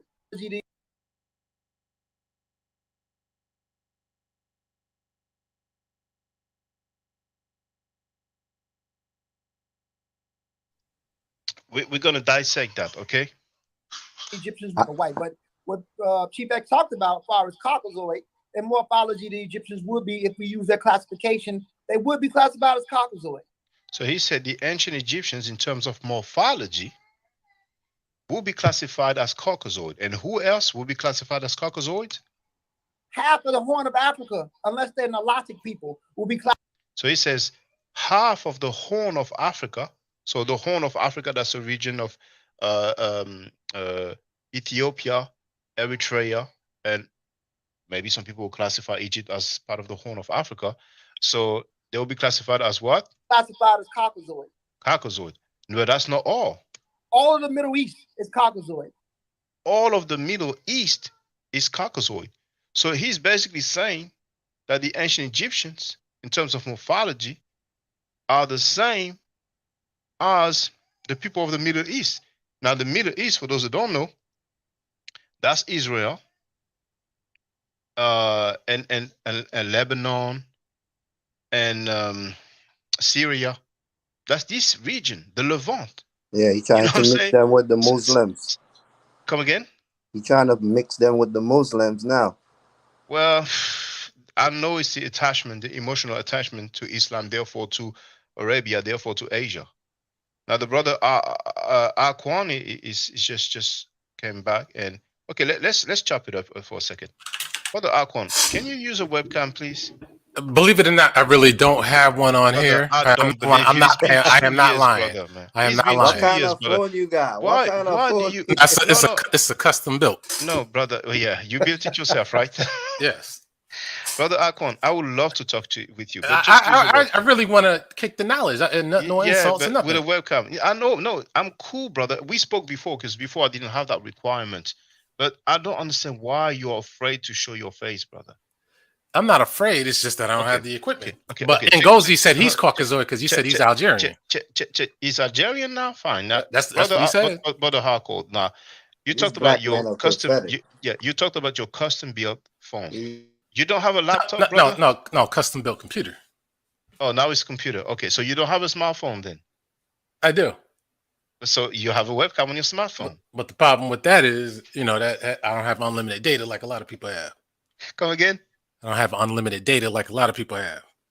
Brother, so you're telling us you're too broke to use the internet then? Yeah, if you want to put it that way, yes. Okay, well, step your game up, get your money up, brother, and I'll catch you later. That's horrible, man. He doesn't want to show his face. I don't know why, man. But I would love to talk with the brother, man. Yeah, I he would love sound to like talk with him. he want to have a conversation, but what's the big deal? You probably know him from somewhere. No, I don't know him. He's from America. I don't know him like that. I don't know where from America he is, but he some people just for whatever reasons don't want to show their faces. But at some point, I did that for a while. Now it's a new era, 2023. Yeah, well, you heard what he said. The guy think he's whatever, so you see why he's speaking the way this guy sound more white than white people. You know what I'm saying? When you hear them speak, it's like they others don't get it, bro. Like for you to research history based on your ethnic group and what you done in history, it seems like you doing the opposite. You know what I mean? You doing what the Caucasian would do. You looking for Caucasian history to classify everything that's Caucasian. That's crazy to me, man. But Yeah, but even Caucasian people come on the camera from time to time. and It's like even that's the thing about Caucasian it. And people, even the real historians and philosophers, Caucasian don't even talk like these black people do. Because if they don't have no background or proof to substance what they say, and they're not gonna just say it, for the public without being able to classify what they say. and that makes me wonder, like, if we get, let's say, if we get a person from East Africa as Chief X, I mean, because this is the other thing I don't like what they do, bro. I don't like this, right? They're classifying a group of people as being something without having representatives from that group, their input at all. And I think that is just irregular as hell. That is totally irregular and it makes me wonder, are they afraid that some of these people that they're classifying as Caucasian would say, "Man, get the hell out of here. What are you talking about?" Exactly. And that would be the end of the whole debate. You know what I mean? Like, I just don't understand why they do that. But I was going to say, just a white person, a European, all Europeans. There's plenty of European scholars that agree. Egypt, there's Black Africans there in That's what Egypt, I'm saying. in ancient Egypt. So I don't get it. Like, I just don't get it. You know, no matter who you You know, are, it's mm. like it shouldn't be any thing about hiding your face from people. Yeah. But when people argue that the ancient Egyptians were not black, they're relying on, maybe some people would say, the consensus of Egyptology, but they're relying on what some people wrote, and they have many reasons, many agenda.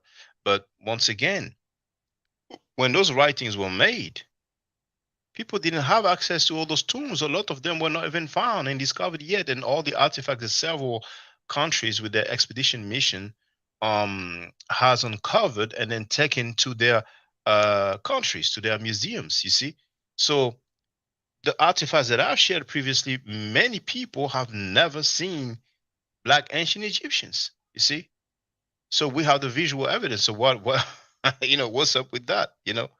Now, but check this out. Listen to what he's going to say about Caucasoid, which makes sense. All of Europe is Caucasoid. All of Europe is Caucasoid. So he is basically saying that people from the Horn of Africa. Did he use the term?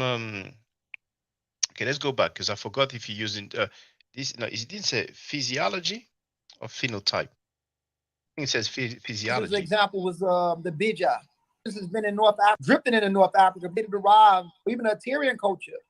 So the Egyptians are Egyptians. We can't use terms like black or white, but what Chief X talked about as far as Caucasoid and morphology, the Egyptians would be if we use their classification. Morphology. You see, so in terms of morphology, let's, you know what? What is What's important, because morphology? they're not showing us any Sources. and any sources. Indeed, thank you. So Yeah, now let's look up let's look at the morphology. Horn of Africa. Let's look at the Horn of Africa first of all. Okay, then we can look up Caucasoid as well. See, so Horn of Africa. Now, yeah, there it is. I always prefer Encyclopedia Britannica. So Dude, for all it don't even purposes, fit his description of morphology. well, we will find out. We will find out. Now here it says Horn of Africa, region of Eastern Africa. It is the easternmost extension of African land, and for the purposes of this article is defined as the region that is home to the countries of Djibouti, Eritrea, Ethiopia, and Somalia, whose cultures have been linked throughout their long history. You see? So we don't have Egypt here, according to this encyclopedia, but Ngozi, for some reason, has decided to say Yeah. that the ancient Egyptians have the same, what Location. is it again? Not phenotype, what is it? Morphology? Yeah, morphology. That the morphology of the ancient Egyptians is Caucasoid, just like the people of the Horn of Africa, right? Exactly. Just like the people of the Middle East. So you look at somebody from Syria, from Lebanon, from Israel, and like the Europeans. So the ancient Egyptians, the people of Djibouti, Eritrea, Ethiopia, Somalia, they have the same morphology as the Europeans. I mean, at this point, to me, something is off. But for the record, let's look Caucasoid. Now, I'm not sure if we're going to have something on Encyclopedia Britannica, but hold on. Caucasoid. They put Britannica. Well, we have Caucasian people. So let me share the link in the chat. Let's read. Caucasian peoples, various ethnic groups, but the thing is that Caucasian is not the same as Caucasoid, you see? Because, of course, many of you must have heard about the Caucasus Mountains.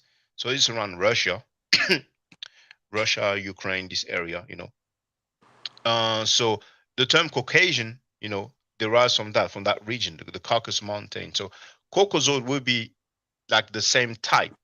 Caucasoid is not exactly the same as Caucasian, you see. Now, Caucasian peoples, various ethnic groups living in the Caucasus, a geographically complex area of mountain ranges, plateaus, foothills, plains, rivers, and lakes with grasslands, forests, marshes, and dry steppes. The complex of regions harbors more than 50 separate peoples, ranging from language communities with only a few hundred speakers to large national groups numbering millions. This diversity is not of recent date. Pliny the Elder related that the Romans carried on their business there through 80 interpreters. Arab geographers call the Caucasus Jabal al-Aslun, mountain of languages. Not Aslun, Al-Sun.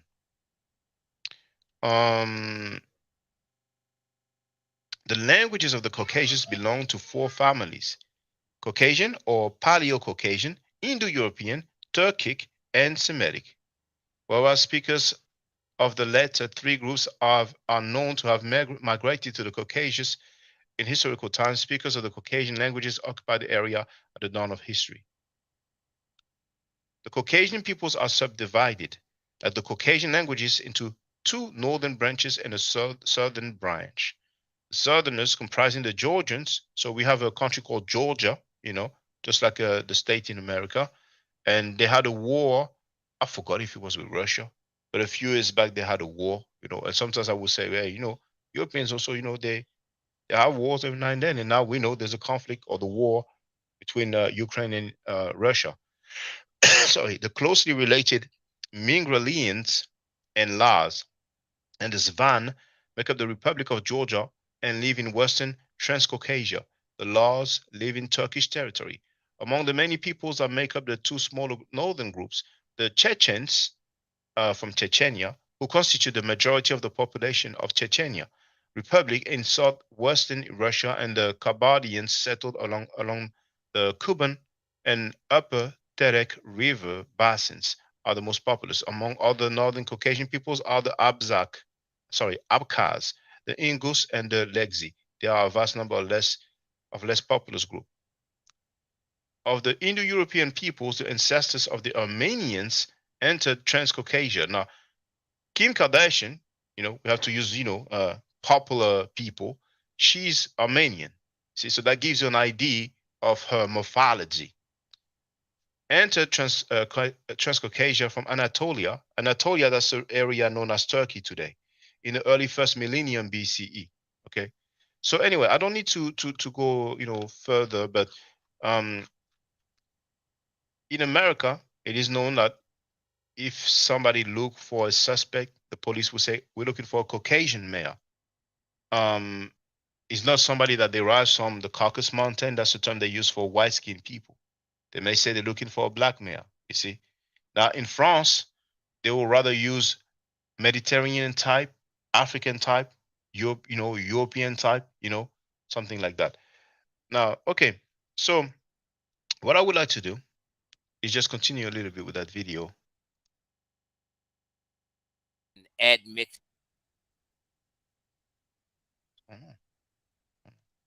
That one. Yeah, I did have two, so it's the other one. Love me frozen in place to be. They would be classified as Caucasoid. Half of the Horn of Africa, unless they're Nilotic people, will be classified as Caucasoid. All of the Middle East is Caucasoid. So when earlier V. Bennett said that Ngozi is making separation, he said unless they are Nilotic people. Now Nilotic, you have Nil or Nile, Maybe in America people will pronounce it Nilotic, in French we say Nilotic. So, just for the record. So basically, people in Somalia, Ethiopia, and apparently Egypt, according to him, not according to Encyclopedia Britannica, they share the same morphology. But you go further down or further west, different type, different morphology. It's, to each his own. Caucasoid. All of Europe is Caucasoid. Most of India is Caucasoid. So and most of India as well. So once again, That's a lie. Europeans, Middle Easterners, and Indian people, same Caucasoid. morphology as the Africans in the Horn of Africa. I mean, to me that sounds off, That's But hey, pseudo, man. That's more pseudo than anything. maybe Ngozi will holler at us. Maybe Chief X will holler at us, But if And Hitler yeah, today is and anytime, Ngozi knows that we can chop it up anytime. yeah, and Gozi, but Chief X don't want to have no conversation, man. He always try take over and just run his mouth forever. Maybe in a good mood and have a cool talk with us. The things that when he doesn't, when he sees that he cannot prove what he says, or when he's realizing that he's been refuted, then he tends to get a bit agitated. Yeah, he But starts yelling. oh, And then the next yeah, thing will yeah, be run and hang up. I'm out. yeah. It's like But we all grow, but people don't grow at the same pace. So I think we will see growth in the brother, hopefully. So The Caucasoid morphology stands out way more. And what we classify as original, even original Homo sapiens sapiens, didn't look the way we believe they look like. You know what I'm saying? So I would say that Chief X is right. And anybody that puts the scientific data, it doesn't work in the favor of anyone who tries to say, oh, the ancient Egyptians is Nigerian, the ancient Egyptians is Yoruba. Even if the Yoruba do have. at this point, to me, what he just said is a caricature, just like the cliche. Oh, we don't come from ancient Egypt. Those guys say they're ancient. I don't know who's saying that, but it's okay. They have the right to make their talking points, just like we have the right to address their talking points. 12.5% Eurasian DNA, which has been drifting into Africa. Even if the Yoruba do have 12.5% Eurasian DNA, which has been drifting into Africa for a very long time, they probably picked it up from the Keithians. So he said that the Nigerians have 12% European DNA. Which has the Egyptians as Yoruba. Even if the Yoruba do have 12.5% Eurasian DNA. Eurasian, not European, Eurasian DNA, So hey, he got that from And somewhere. how much did the Egyptians have? I don't know, man. These I don't people know. be just talking out their butt, man. Go ahead. Which has been drifting into Africa for a very long time. They probably picked it up from the Keithians. And the Keithians were related to the Ibero-Maurutians. Either way, these people are not the same people. That's all I want to say. I want to make that public. I don't support Black Egypt. I don't support. Then he says these people are not the same people, but are the Somalians and Ethiopians the same people as the Europeans, and the same people as the Indians, bro, and the same people as the Middle Easterners? look, Yeah, man. this guy is pathetic, man. If you talk to people in Eritrea, again, and again, they don't have any Eritreans on the panel. They don't have any Somalians on the panel. But if you talk to these people, I mean, and you don't even have to go that far. You could just Google it. Everybody knows that there's different ethnicity groups. There's 8 different ethnic groups, major ethnic groups in Eritrea, for example. One of them looks different than the others, if you want to go by what he calls morphology. And this group might even speak Arabic. That might be their original language, this particular group. But the other groups, they're speaking to eight other, 7 other different languages within themselves, right? And then if you go to Somalia, you have a similar dynamic going on. Like it may not they do. They have some Somalis that look Arabic and are classified by them as Arabs. Now I don't know. It just seems like they try to again take out this idea that there's multiple different groups within specific regions and try to divide them completely instead of understanding that no, there's been changes, and even within those changes there's different people that classify themselves as different groups too, even within those nations, even with those changes over history. So I just think it's so weird, how they going about it. But yeah.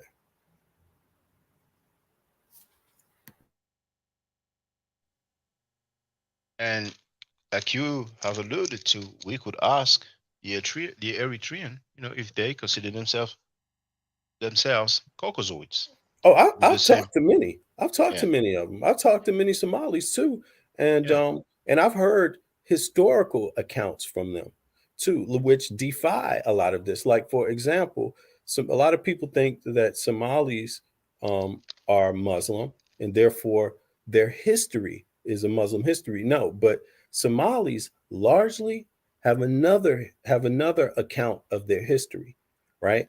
And through their religion, which a lot of them practice that, even if they are Muslim today, right? And if I'm correct, they have a story where in their religion where they descend from the tall people, right? And yeah, but I'm not an expert on that, but I've heard that many times. I mean, it's Somalis are not one ethnic group themselves. They have different clans, but there's certain clans that definitely attach themselves to Africa, and their history. Then you have another clan that connects itself to Yemen. You see what I'm saying? This is like, and they just extract it and just gloss over everybody in this kind of way where it just defies even their own interpretations of themselves, you know. Well, So well, I concur with the fact that it's a known fact that the majority of Somalians are Muslims. So if you tell them, okay, uh, do you consider that you come from the Middle East? I'm sure many of them will be happy to say that. And Yemen is basically South Arabia, Southern Arabia. When we talk about the peninsula, but it's a bro, different country they today. have it. If you talk to the if you talk history, right, they will tell you they have it in their names. Their clans designate where their lineage is coming from. So some of the Somalis, they're going by that, and that points to Yemen. However, there's loads of other Somalians that their clans do not point to Yemen at all. And it's also built into how their names are constructed. You see what I'm saying? And even some of the terms that they're using. Some of the terms they use in their language, and in their name, you can see terms like that other Africans share. So it's just I don't know, man.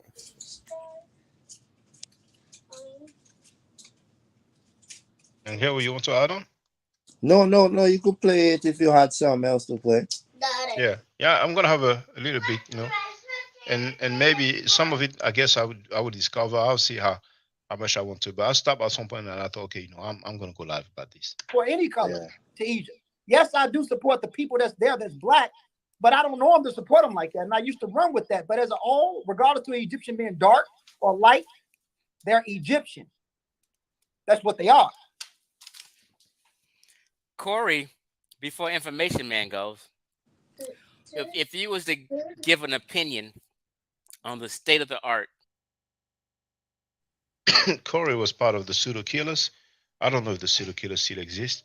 They were down with Onk, Bobby Banger, and how is chopping it up, having discussion with Chief X and them. But one time, I don't remember the title of the video, but he went on a rant and he dissed Kemetic people, and he even went as far as saying, I think he said F Kemet, but at one point he said F the Mother Nature, and I was laughing like.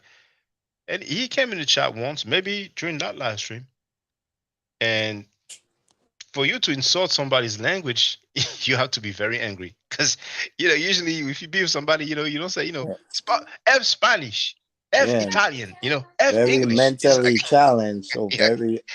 I mean you have to be very angry, very angry. And I was thinking the UN, they have some chart.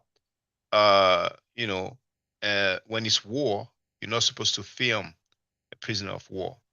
I don't know exactly why they don't say when it's war, you don't bomb villages where there are women and children. But they have that rule, that principle. And I don't know, maybe it's because I'm just, it's conjecture. Maybe if they are filmed, then they may be filming some prisoners of war and slap them. Others may just, cut a finger or something like that, and it's gonna go out of hand. So it's like, okay, we're gonna chill with our wars. We don't film the prisoners. But I don't know if maybe they will say, you know what, hey, that's just gross, man. We don't insult people's languages. That's like humanity, how do you call it, heritage or something, man. Because I will be thrown off if I'm having a discussion with somebody, I'm having a beef, and then he says, have the French language, because it's not like it will really offend me. I'm like, where are you getting at now? But anyway, hold on, our private Well, message. yeah. One other question I would ask is, how does the beginning of the Egyptian, or you could say Nubian for that example, because since they classify them, you know, when does the beginning of the Nubian dynasties, when does that begin, right? And and also It's 3000 compare, BC. right? And then circa, right? Circa means generally, right? And then give or take, you could say. But would you say give? Around. Yeah, around, right? Now, then correlate that to the Sahara green period, right? Where it wasn't desert, right? And where hippopotamus, uh, giraffes, and all those other animals relegated to sub-Saharan Africa today actually live and migrated, right? Freely, unabated, right? And then correlate that with the Bantu expansion. And then just ask yourself, is that a coincidence? But it's noteworthy. If people don't know, look at Green Sahara. Now, is it like 2000 BC when it ended?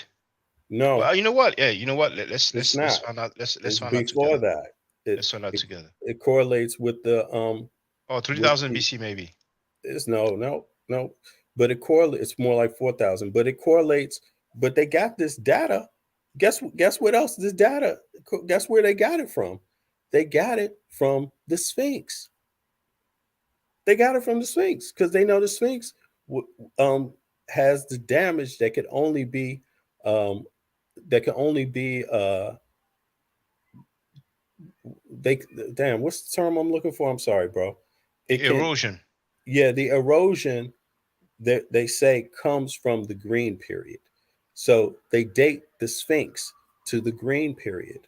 Also, Hmm. you see what I mean? The dating has something to do with that green period because the erosion that exists in the Sphinx doesn't exist in the pyramids and things like that. That's how they know the Sphinx is older. You see? So, but again, that's like 4,000 if I'm correct or greater. Find out. Mm.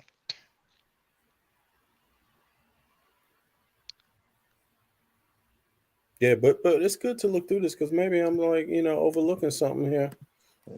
Now, of course, not everybody will agree regarding the dates, but actually, what we call Green Sahara, apparently the more scientific term is African humid period. Now, okay, you know what? Here we have Nature Journal. I don't know how reliable that is, but I'm gonna share the link in the chat.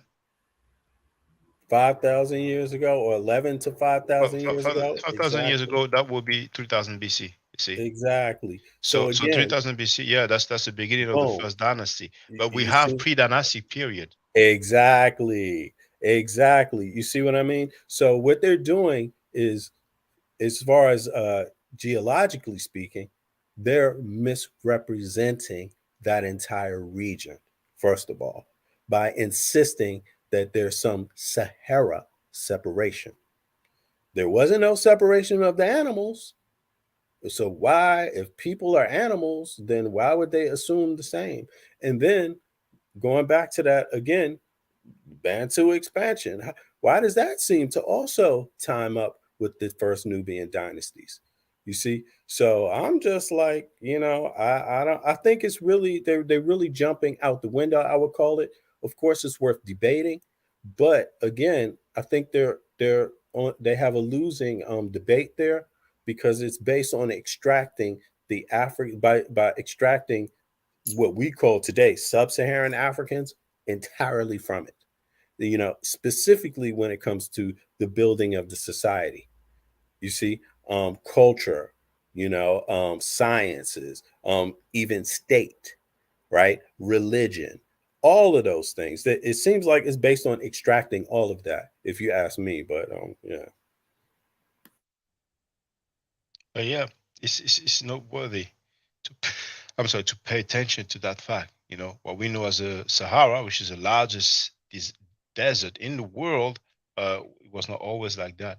So it appears that around 3000 BC, it was still green, which means that we had vegetation, that it was basically not a desert area.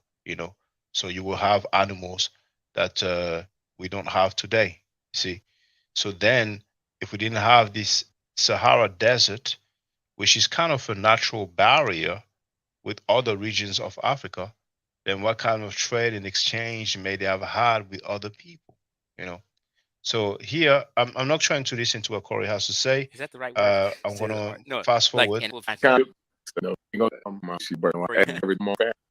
I need, you know, you let eat it. You know, yeah, and people, if you, I don't see me again. Well, Corey, my Midwest brother, peace and love, man. Everything. okay. How Let you me doing? get Can you hear me? here you go with that good sound. And I'm gonna have some commentary with that person here. I don't know if one day he called the month of my life, but his username here, and you will see it is Information Man Show. London Mike again. Yeah, I'm only gonna be on it for a short time because it's about logic. And the reality is that the reason why Or maybe I spoke with him on some other person's live stream, but I don't know, somehow, some way. I think his avatar, his face, the background color look familiar to me, but who knows? Maybe I just happened to see him and not engage in a conversation with him. black people are so enamored with black Egypt. And we talked about this before, Chief X. And it goes back to the fact that Danny Williams. black people do not like themselves. We have a lot of self-hate. So he starts off by saying why black people are so I think it's enamored. I never heard that word before, but hold on. It seems to me the opposite is going on. Yeah, Like, enamored. Yeah, so enamored means to be filled with love for. Have a liking or admiration for. You see, so um, he's saying that the reason why black people are in love with ancient Egypt is because they do not love themselves. Now that you first know, statement, come again? no, yeah, go ahead. I'm Yeah, sorry. that That's statement is crazy. so strong and strange because you have some black people who have some love for Arabia, more particularly Mecca and Medina, which is It's Yep. high. located in Arabia, and Israel. some Jewish people will have a love for Israel. You know what I'm saying? Yeah. Which is Most further likely, away. yeah, Jerusalem. Which is in Asia, or the Middle East. Some people you may know, argue is part of Africa. So that is cool. Some Europeans or black people also. Let's deal with black people there. Have some love for the Vatican, the smallest state in the Yeah. world, which is located in Italy. So I You guess see, they hate themselves too. I guess they but you hate know what I themselves, would but for a argue? strange reason, it's cool for them. It's accepted.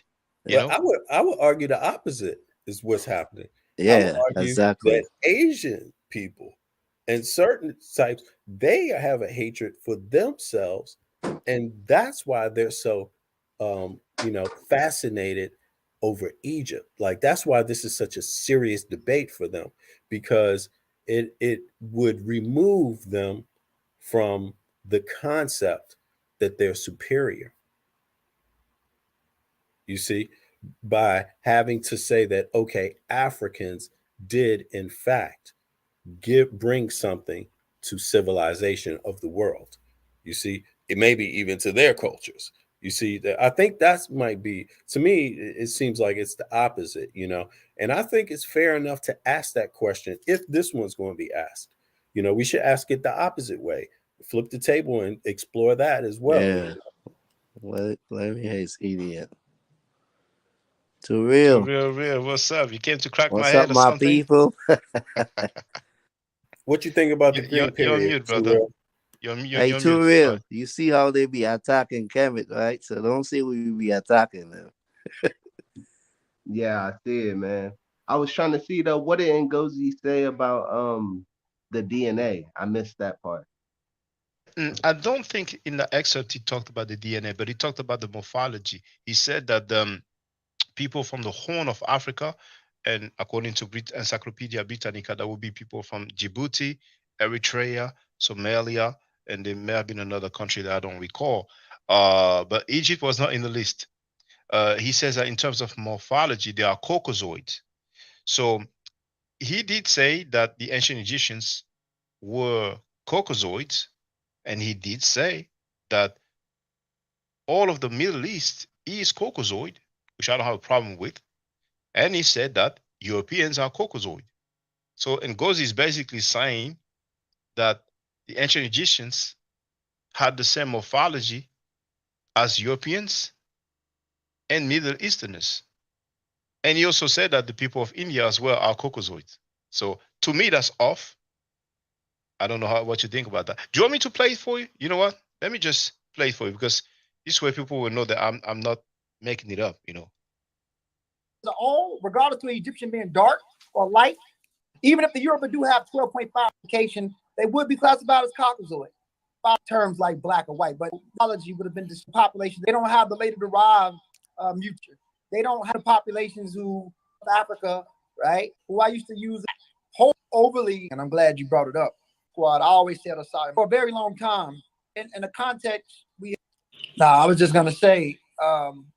So in the context, we have to admit, for a very long time, when I was with, dealing with the squad, I always said Asai Motep was a pseudo with the linguist thing, and I'm glad you brought it up. But we have to admit that Chief X was one of the first to overly and objectively say the niggas in Egypt wasn't black, wholesome. Like I always had the data, always do the genetics. Who I used to use as an example was the Bija, the people that lived on the border, right? But even those people are partly Eurasian. Eurasians has been in North Africa for a very long time. Even the populations who drifted into North Africa, if you want to base it off the Assyrian culture, they don't have both population genetics. They don't have the later derived mutations that sub-Saharan Africans developed from populations that stayed in tropical zones. So even the Assyrian culture and morphology would have been distinct from populations that stayed in certain zones. So the Egyptians are Egyptians. We can't use terms like black or white, but what Chief X talked about as far as Caucasoid and morphology, the Egyptians would be, if we use their classification, they would be classified as Caucasoid. Half of the Horn of Africa, unless they're Nilotic people, will be classified as Caucasoid. All of the Middle East is Caucasoid. All of Europe is Caucasoid. Most of India is Caucasoid. So the Caucasoid morphology stands out way more. And what we classify as original, even For real, original you're a Homo Caucasoid, sapiens boy. didn't look the way we believe they look like. You know what I'm saying? So I would say that, Chief X is right. And anybody that puts the scientific data, it doesn't work in the favor of anyone who tries to say, oh, the ancient Egyptians is Nigerian, the ancient Egyptians is Yoruba. Even if the Yoruba do have 12.5% Eurasian DNA, which has been drifting into Africa for a very long time, they probably picked it up from the Kefians. And the Kefians were related to the Ibero-Maurutians. Either way, these people are not the same people. All right, feel free, brother, to real. Nah, man, I don't know. That's weird to me, man, that he Yeah, said that that. statement don't make Yeah. sense. But if you want to address something else, feel free. It's just for the record, So yeah. Yeah. Nah, that I was just I had popped in and I was listening and I kind of picked up where B Bennett was talking. So I wasn't really sure if Ngozi. I seen you had Ngozi on here. And I know he's usually pretty good about DNA, and I think for the most part you can trust DNA, but it doesn't tell you everything, It doesn't end there. It's not the end all be all, Nope. because it doesn't give you the origins. It gives you what you're mixed with, mostly. But I was going to ask you, Shaka, and I'll fall back. Have you ever heard of Kanun Imhotep or Kanun Hotep? Yes, that's the noble in which it is in his tomb that we have the Beni Hassan painting, which shows the Asiatics or Hyksos, So yeah, I'm familiar with it. I've shown it many times. When I argue that the Canaanites were white skinned, I usually refer to this tomb of Hanumhotep. So Any other question, brother? I wasn't referring to that. I was referring The actual to person? yeah, the tomb, the painting on the entrance of the tomb. Maybe I'm not saying it right. Yeah, that Um, I think we're talking about the same thing, but we're going to confirm that okay. in a few seconds. So here, Hyksos, the entry on Wikipedia, sharing the link in the chat for all purposes. And we'll scroll down a little bit. We have this here. We have the original and the reproduction. Is this what you were talking about? No. Okay. So what are you talking about then? It's KHNUM Hotep. Okay, but for the record, here, Yeah. a group of Western Asiatic foreigners, possibly Canaanites, labeled as Amu, including the leading man with the Nubian ibex, labeled as Abisha, the Hyksos, and it comes from the tomb of the 12th dynasty official Khnumhotep II at Beni Hassan, circa 1890 BC. So that's the name here, if I'm not mistaken, Khnumhotep, right? Is that the name that you were asking about? You're on mute, brother. Yeah, but it would be. I think it would be the first, I guess, then not the Well, we can second. look up the fourth. We can look up the first. Yeah. There Like it I said, is. you're an authority when it comes to. No, I'm not an to this. authority. Not at all, brother. You should stop saying that. Wow. He Why? because I'm a student in Egyptology. We have PhDs like Dr. Theophilo Benga, who doesn't have a PhD in Egyptology, but he's a PhD and he's been dealing with the Middle Nature for years and he knows the history. James B. Allen is a doctorate in Egyptology. My professor, Joe Steelesley, she has a and I mean, yeah, no, I would never at this point in my life call myself an authority. But for the record, Khnumhotep I is not his father; he's his grandfather. And here it says so there that talking about Khnumhotep II, he was a member of a powerful family of nomarchs and officials, which was likely founded by his grandfather Khnumhotep I. So here's Khnumhotep I. So what is it that you wanted us to talk about, brother? Yeah, it's not popping up. Maybe if you could just type in Khanun Hotep by itself. Because that's not popping up what I'm looking at. But what is it that you want us to know about? Because if What I found it peculiar. I don't want to say anything because oh, is it that one like people who claim homosexuality in Kemet with this? yeah, yeah, and that's why I came to you because I'm like, Okay, let me let him break it down and see what he says. okay, okay, I get it. Yeah, some people use this depiction here. Hold on, Mm-hmm. oh, it has opened a new window. But it's there. And they use this to say, oh, look, this is an indication of homosexuality in Kemet. You know what I'm saying? But I actually have a video. Um, so if I put homosexuality, I think I have two. Oh, okay. Let me add Kemet. Let me add Kemet. Oh, snap.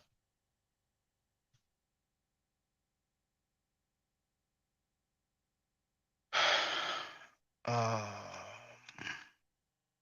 dang. How come it doesn't show? Oh, okay. Let me put ancient Egypt.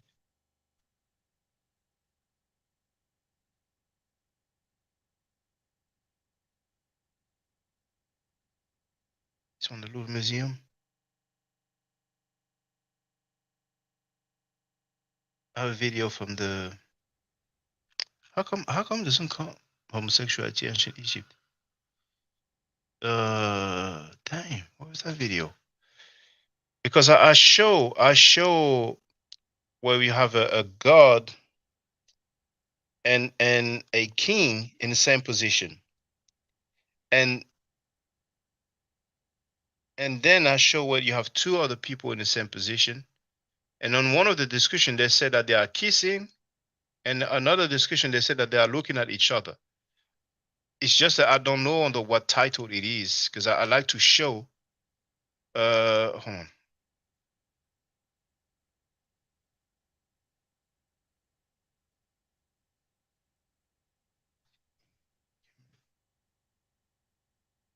I'm shocked because I don't know why it doesn't come up with the video issue. I'm pretty sure I have homosexuality. My All bad right. if I don't have my camera on. My son, he's in the No, background. So so no, yeah. you're good, brother. We know you. We know you. Math forever. And I put 1 second. Duality.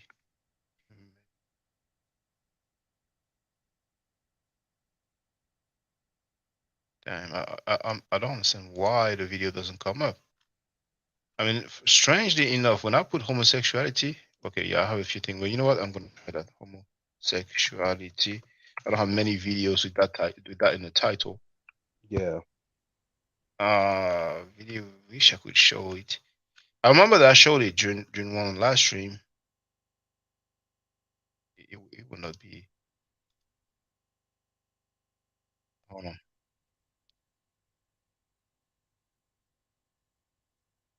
That one is not the Louvre Museum, so it won't be that one. And this one is not the same. Which god was it? Was it Amun? I think it was Amun.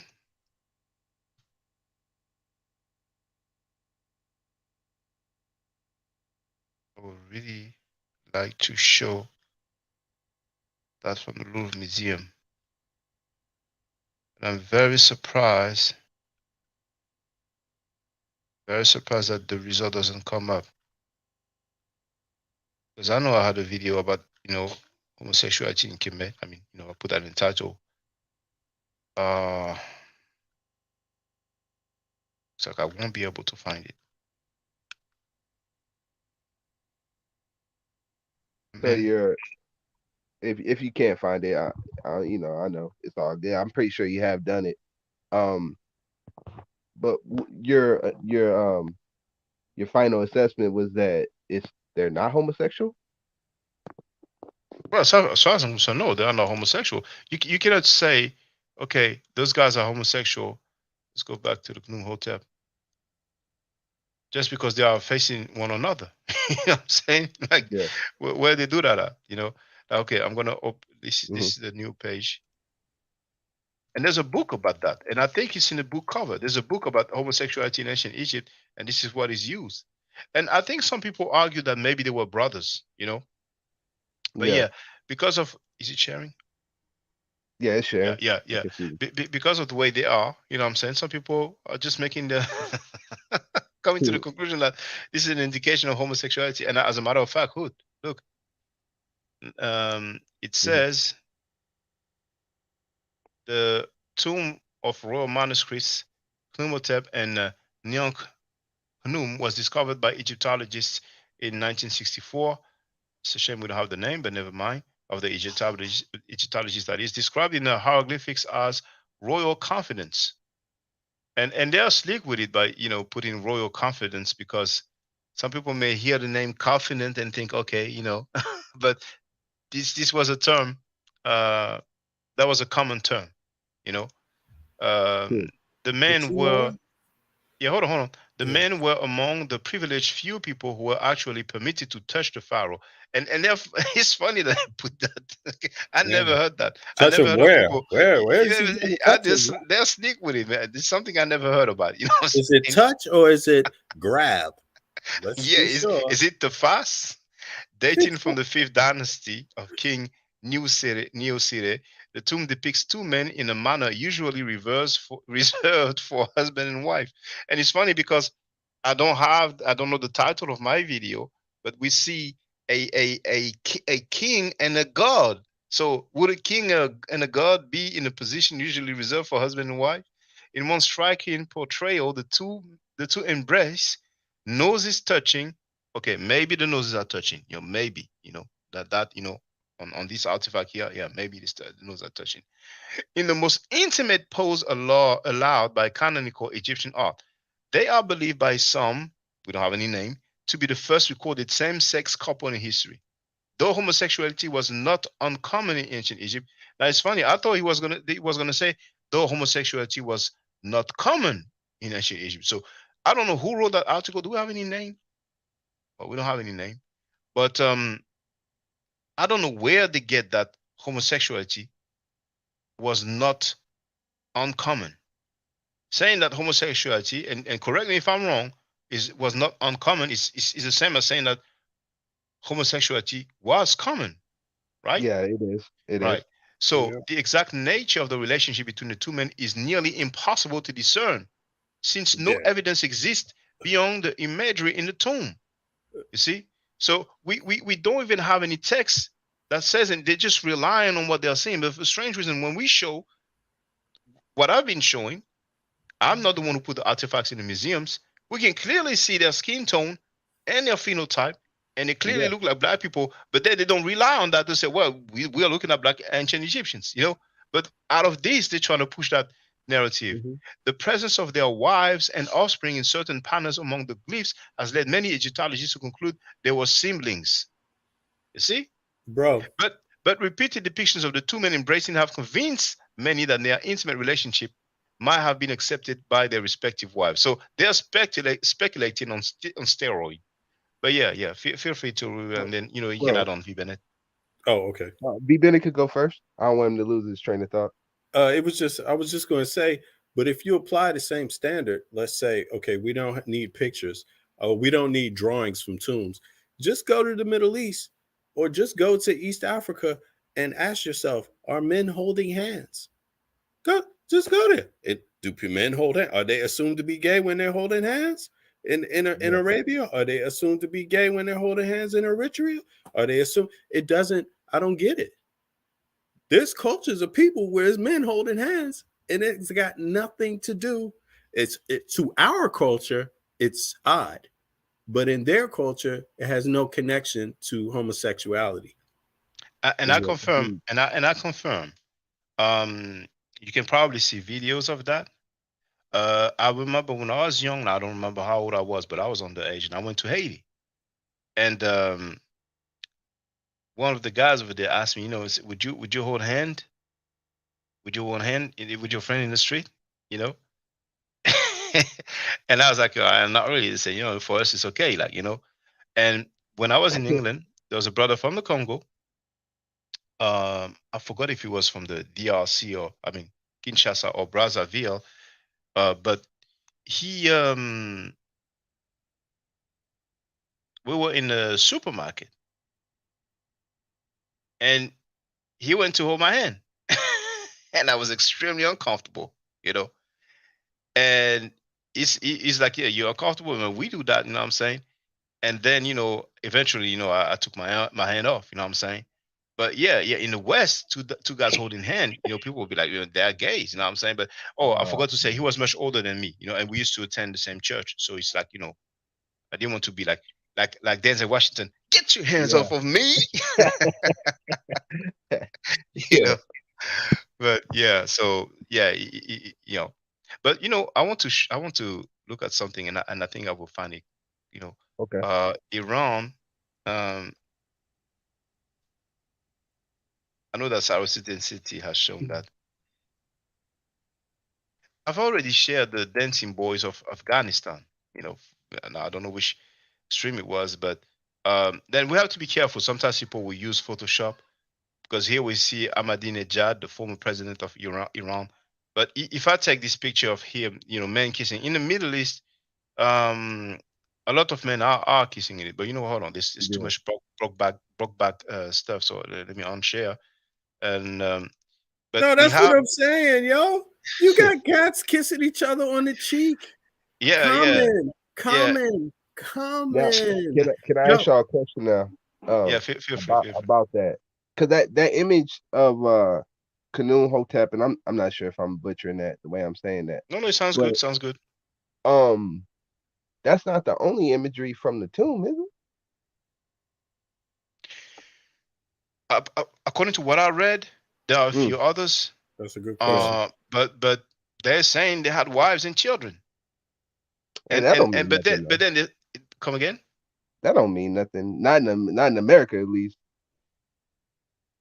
Well, let me just tell you that I have some colleagues Mm. who are Kurdish people.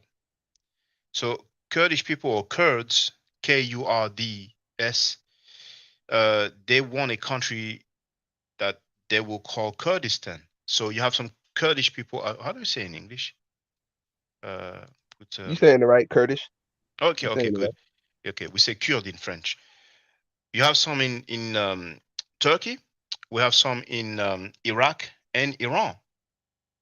And when I lived in England, I had a good friend. He was a colleague of mine. He was an Iranian but Kurdish. He taught me the greeting Haret Chetore, but maybe I'm not pronouncing it well because. But anyway, at work, I have colleagues who used. I mean, they're not working anymore, but they used to kiss when they used to greet, kiss on the cheek, of course. And now I have colleagues from Afghanistan, and when they greet each other, they kiss on the cheek. So if I take a picture of them kissing on the cheek, would I say, "Well, look, it's a homosexual"? You know what I'm saying? So Yeah. in the article that I just read, it says that this Mm. portrayal of their wives and children, and the person who wrote the article saying, which is an indication that their relationship may have been Yeah. accepted by their wives. Yeah. So it's called reaching. It's Yeah. called reaching to a high level. You know what I'm I saying? agree on that. I agree Yeah. on that. But would it have been a big deal if homosexuality wasn't a big deal back then it probably wouldn't have been a big deal that put them in the same tomb as and then put an image of their kids if it was accepted by their family, of course. But that, like you said, that's reaching. But let me But, say this. but hold on. Okay. We have the text of the Papyrus of Ani that Hmm. people have different translations, but the 42 negative confession, Hmm. some people will translate, "I have not laid with another man." And I've mentioned a PhD called Bernadette Menu. She has a book about Ma'at, and she goes over it. I even have a post on my Facebook account. And that dude that the brother Pizzo told us about, that punk sucker, I don't even want to say his name. I don't want to give him any clout because he's a real sucker. But I did say his name, in the live stream. Game over for the HOK. So he's a guy from Gabon. He told us about a professor who sexually abused an 8-year-old girl and fled. But then he went publicly say, "Oh, when he's talking about pedophilia, ask him what he's talking about. You will see he has nothing." And what I did right after that, I played a video when we were in a museum, and it's the lady who's from the same organization who said he's a pedophile. But that being said, um, I don't want to lose my thought because you were asking. Oh yes, that punk sucker, that French Pan African from Gabon,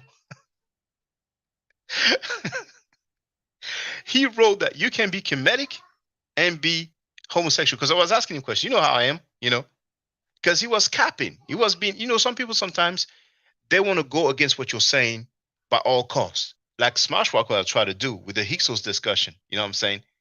And I asked him, can you be comedic and be homosexual? He said, yeah. Can you be comedic and be transsexual? He said, yes. In his mind, you can be comedic, and as long as you're black, you're comedic. You know what I'm saying? So he said that in the private group. I took the screen print and I published it. And I published that book from the PhD Bernadette Menu, Menu, and her translation of the negative confession from the Papyrus of Ani, which is in the British Museum, London, England. And she clearly translated as "I have not laid with another man." You know, so that corpus, that text on the Papyrus of Ani, and probably on other negative confessions, we will have similar translation or similar wordings. It shows that in ancient Egypt, homosexuality was not the norm. You know, now I'm aware that some people argue that, well, if they put that, maybe it's because they were doing it. And I said, well, if they put that, maybe they saw foreigners doing it, and they figured, well, let's write it for the record that we don't do it. Because if, for example, we have laws, we have laws, and if somebody goes to jail, let's say somebody writes, you should not kill your mother. Will somebody argue, well, if he says you should not kill your mother, it means that people used to kill their mothers, that it was the custom. You know what I'm saying? But anyway, I was a bit long-winded. I'm sorry. Go ahead. That's what No, that's fine. I agree. I agree with that. Like I was thinking about that when you said that they just because something's written in the law doesn't mean that it has to have been done. It could be wrote like in a preventative way.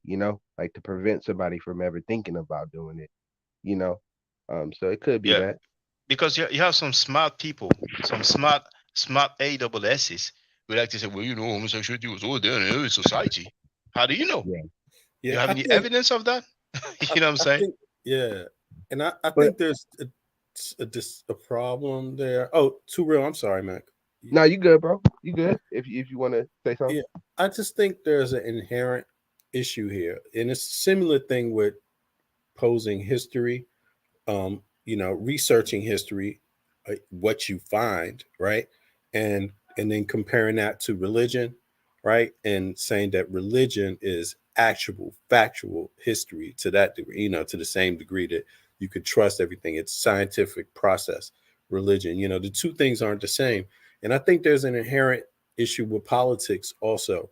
The politic of the LGBT community, which I can understand largely, right? There's a politic. There's a need for awareness. There's a need to make laws to make sure that you're not, that you address um, violence towards that community, right?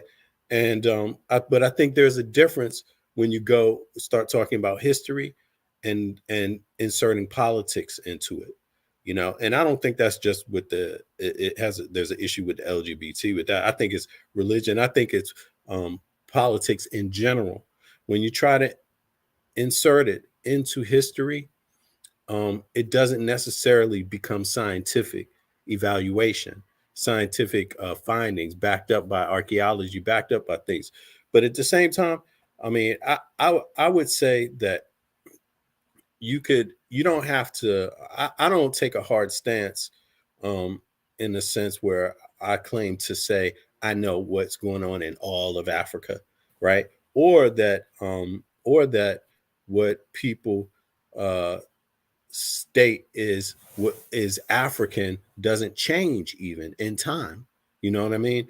But I would overall I would just say that yeah, it's plausible that it existed, but that doesn't necessarily mean that you know how people dealt with it in their societies, how they looked at it in their societies, and yeah, so yeah, to that degree I would say, and it doesn't mean you know much else. If you can't find it, you don't know, but you could logically assume that people would do things that are not always considered normal to others or even their own group.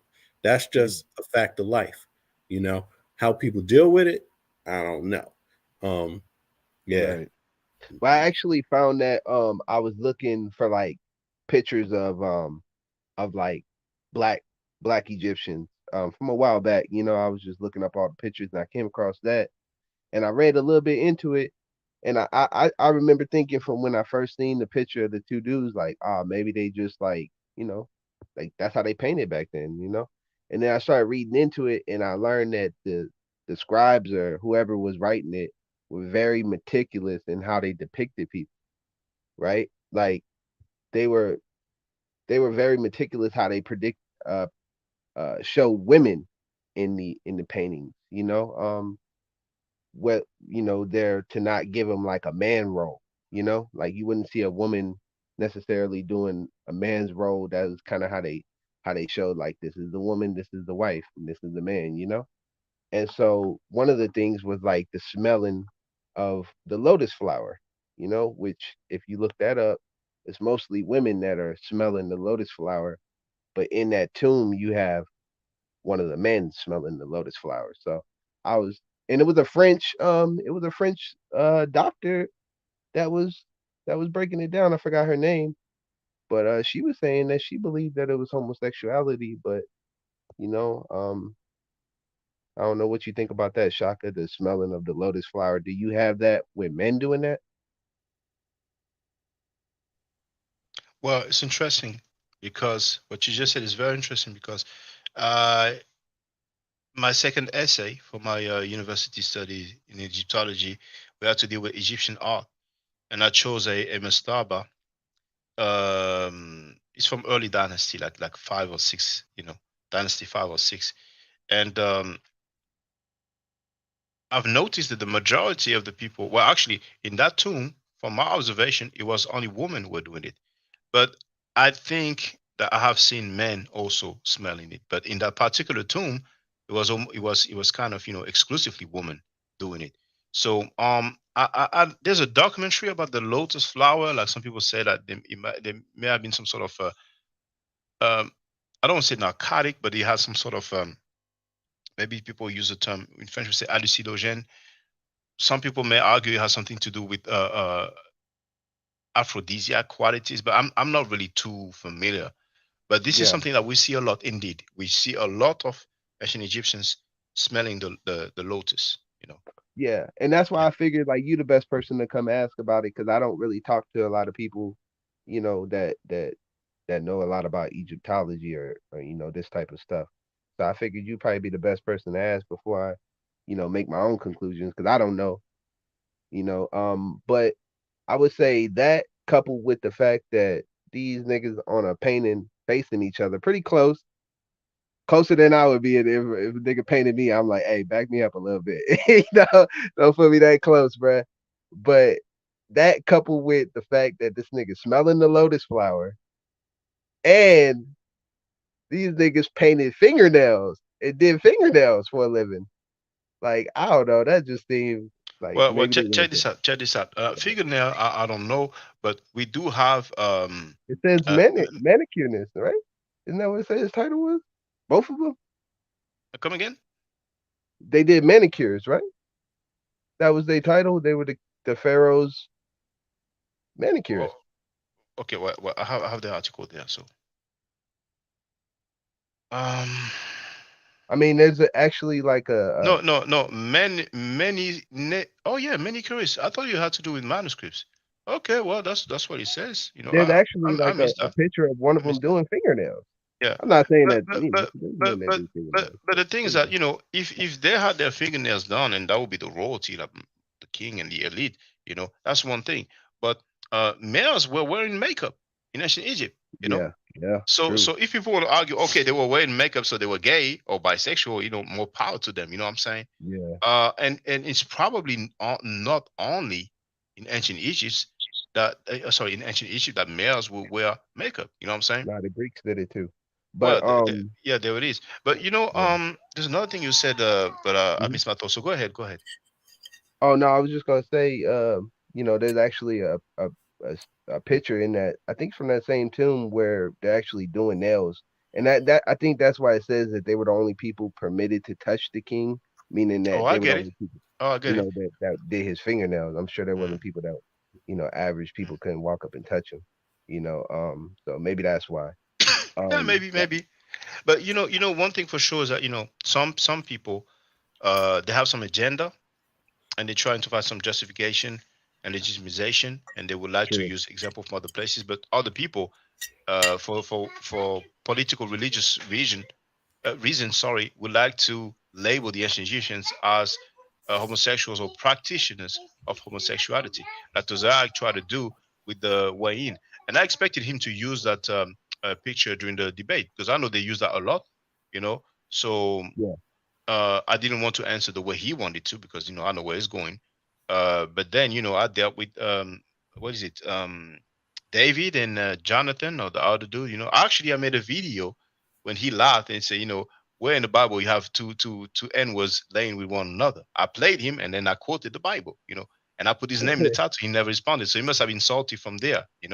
yeah. Um, but yeah, I don't know if I mentioned Lot and his daughters, because they like to talk Hmm. about incense in incest. But I did bring up, Abraham and Sarah, which was his half sister. But then he went on to quote some other stuff, and he was, like I said, basically lying on the Bible. Then he set up some condition. Oh, if you quote this in the Bible, then I debate you. What the fuck you Yeah, talking about? Like, I don't think since that when you Sarah make was.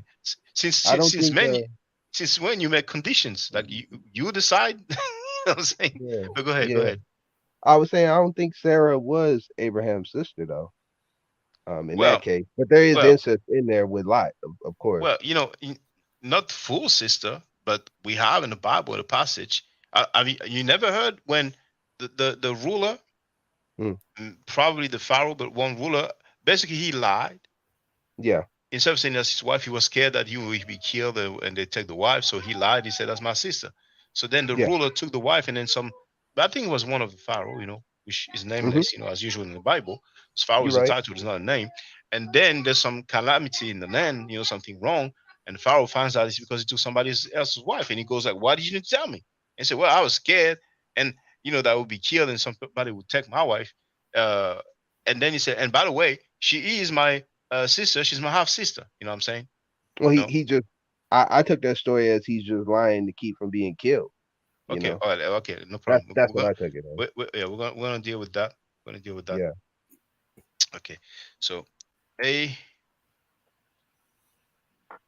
because if the king would have found out, like, nigga, you lied to me, he would have been killed, or at least exiled or something. we have You we know, have tales from the something would have Bible, happened. and it's theology. It's not history. You know what I'm saying?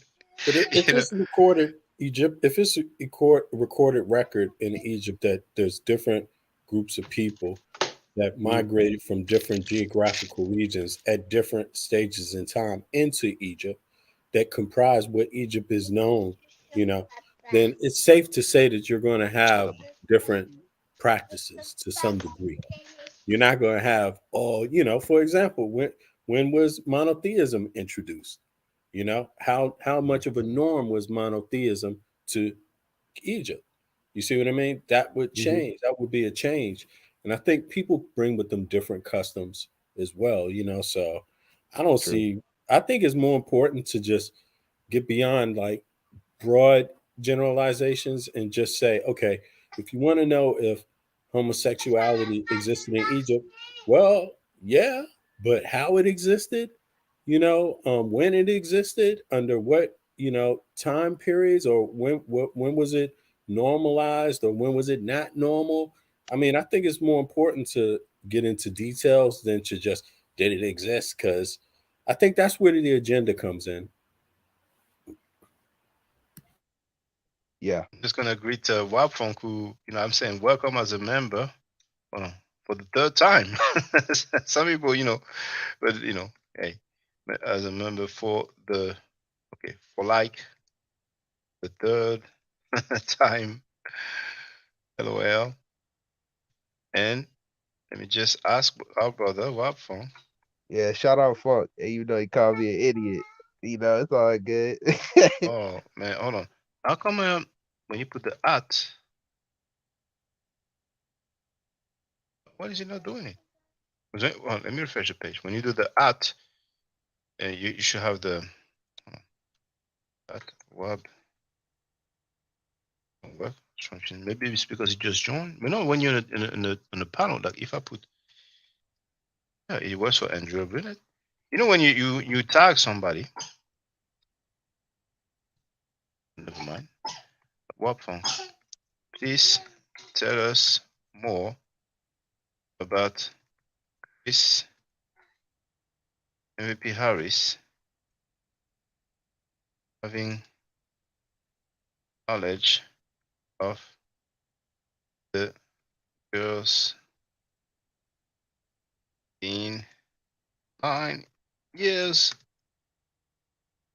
old when she was molested by the RSUPK member. Boom. Now, okay. Is it sharing? Yeah. Yeah, I'll it's share there. the link in the chat here. Bible Gateway.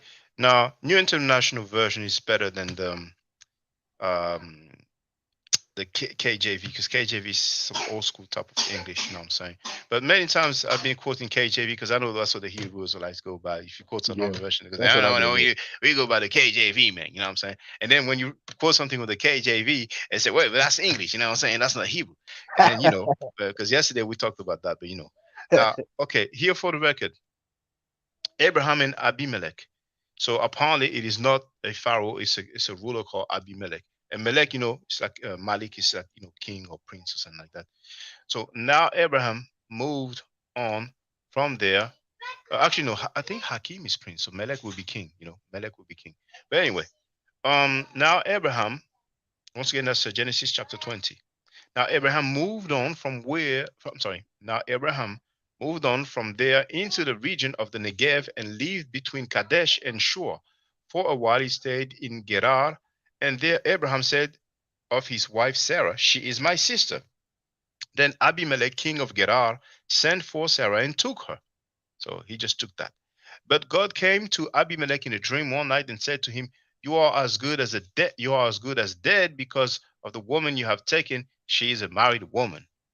Now, it'd be good nowadays that when you hook up with a chick and she don't tell you she has a dude, if God comes to you in a dream and say, "Hey, she has a dude," because a lot of time people find out the hard way, like they get stabbed, they get shot, they get into a fight, or they get, they find out like, man, damn, I thought we was cool, man. I thought I was your main dude. I thought it was your only dude, man. I'm a side piece, man. You lied to me. But anyway, Yeah, so you funny, man. now, I mean, back in the days, in the time of the Bible, so God spoke to everybody every time. You know what I'm saying? But now I don't know, every single person who can say, God We told me speak to this. you, man. We just don't listen. But go ahead. Okay. So, when's the last time God spoke to you, brother? You speak to me every day, man. Okay, what time was it the last time He spoke to you? Shoot, I don't know. Right now, he's speaking to me right now. No, He's not talking. I'm talking to you right now. Yeah. What? See, I'm of the belief that God is inside of all of us. Okay. Which, Now, what yeah, language is He using when He speaks to you? a language I can understand. Yeah, and that would be English. okay. What voice is it? Is it a male voice or female voice? It's a subconscious voice, so I wouldn't say it's either or. So you don't know if the voice is male or female. No, So it's not a voice then. it's So, not necessarily. It's not. It's like your subconscious speaking to you. What would you say your subconscious is? A male or female? I don't know. I guess a male because I'm a male. So I guess. Oh, okay. Well, I don't want to put you through that, brother. So No, yeah. go ahead. Go ahead. Uh, I like you, man. That's okay. that's really what Okay. I Okay. believe. Okay. Okay. avoid saying Uh, voices speak to See, like, you. hold Avoid on. saying that. I'm an Israelite, man. I don't believe in a physical hell. See, so if you don't mistake me for, the typical Israelite. I don't believe in a physical hell or heaven. So yeah. well. No, but really, you have a feeling that God speaks to Mhm. you. Like He cannot speak to you all day, every day, 24 hours, seven. So, when I'm saying speaking to you, I mean like relaying a message to you. Yeah, like when I get ready to do something or something gives me a better a feeling not to do it. That's God, man. Okay, all right. Now, Yeah. while Funk wrote, he knows, and for the record, ask him, please tell us more about Chris MVP Harris having knowledge of the girl being 9 years old when she was molested by the ISUPK member. And that is, according to Chris MVP Harris, Josiah's cousin. He replied, while Funk replied, he knows, they all know. Chris was in the Negro Israelite inner circle for a while before he went to Team Osiris. They told him everything because they thought he was their new golden boy of debate. So, Chris, you know some stuff we don't know? Do you Yeah, confirm that? he That used she to was be with 9 years old? he used to be with Judah Nazareth too. So Yeah, I think. Yeah, I mean, it was with damn near every crew of your Torah Israelites. nights, Yeah. Torah Knights, SVDL, Solar Vision, um, Yeah, I was gonna talk to you about SVDL. that too, Shaka. Maybe you Yeah. can relay this to Neo X, man. But I like Neo X. Like I like watching her show. Mhm. One reason I like watching your show, man, is because you don't. Sometimes you might talk a little explicit, but like you don't get that bad. You know. But I be hearing my son and stuff, and you know, if she could just kind of fall back on kind of saying like you know, some of the explicit stuff. I ain't saying Yeah. not cursing because we all curse. No, I curse. I understand you, and I Yeah. agree with you. You see, last time when I was on a panel and the punk Scam Cheddar was in the chat, I told him many things. You're punk, you're a sucker, whatever. But if I'm not mistaken, I did not use any profanity. I did use profanity in the past because I was really angry. Some people, said Scamter said I'm feeding on my daughter. You know what I'm saying? And Yeah. also he made so many different accusations. He talked about my parents. You know what I'm saying? So, but usually I don't use profanity, and I think that Neo X was using a fair bit of profanity because two sisters that she had respect for happened to She disrespect was her. mad. And Yeah. Yeah. yeah, you know what I'm saying? So at some point, hey, it is what I it don't is. You know what really I'm saying? mean so much that Shaka. I mean like when you telling stories about like did he put his what in her like But that's you don't really profanity. That's profanity. I mean, yeah. yeah. But it's explicit. It's the more explicit stuff that I'm talking about, Yeah, not so much. yeah, no, My but son, my you son know, cursed. I I feel you. heard But my son there's curse. some things, even if the the the swear words are not used, there's some things that children have no business hearing anyway. So this kind of Yeah. conversation, your son is Yeah. around. I guess he doesn't need to hear that. But Yeah. And also Now, too, I was watching you when you were dealing with Nepal, you know, and you were keeping your cool, you know, for the most part. I was watching, you were trying to let her talk, but every time she was trying to like, you know, spin the narrative or go on to some other stuff, she wasn't really answering questions. So I see why you got frustrated too with well, that, you know what I'm saying? Napash is known for that. I've heard Yeah. her several times when she was on Scam Cheddar's panel, and she goes, "He doesn't let me speak. You see, when a woman speak, he don't want to hear it. He doesn't. He goes complaining. You know what I'm saying? Yeah. And it's not school. Like you're not my teacher, and I'm a pupil, and I'm gonna sit down, and you're gonna admonish me.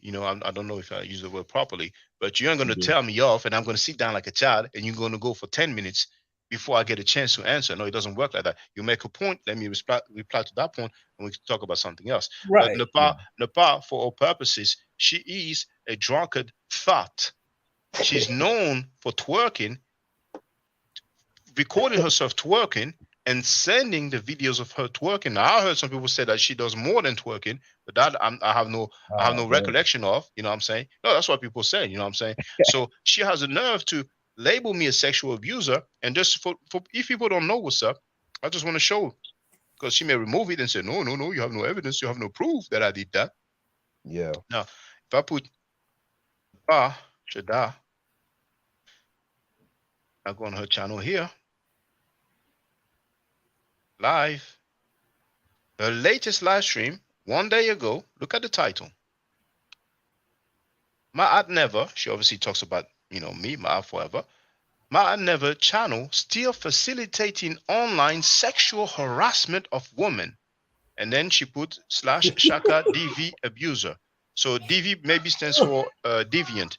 So she's saying that I'm facilitating sexual harassment. I did Wow. not share her videos. How is it sexual harassment? The dude who shared her videos, Judah Nasara, she calls him brother. She's cool with him. She has some mental problem, that lady. Plus, several times she said, and I've shown the messages, that it is revenge porn. How can Yeah. revenge porn be on YouTube? YouTube does not allow porn. Since when twerking, which is a form of dancing, since when dancing is porn? This Because lady, she had she's more missing in some those boats. videos. She has There's more more. videos. There's more videos out there her doing more than just twerking. That's why Well, she's saying that. But uh, it, have you you can have you get seen some of it?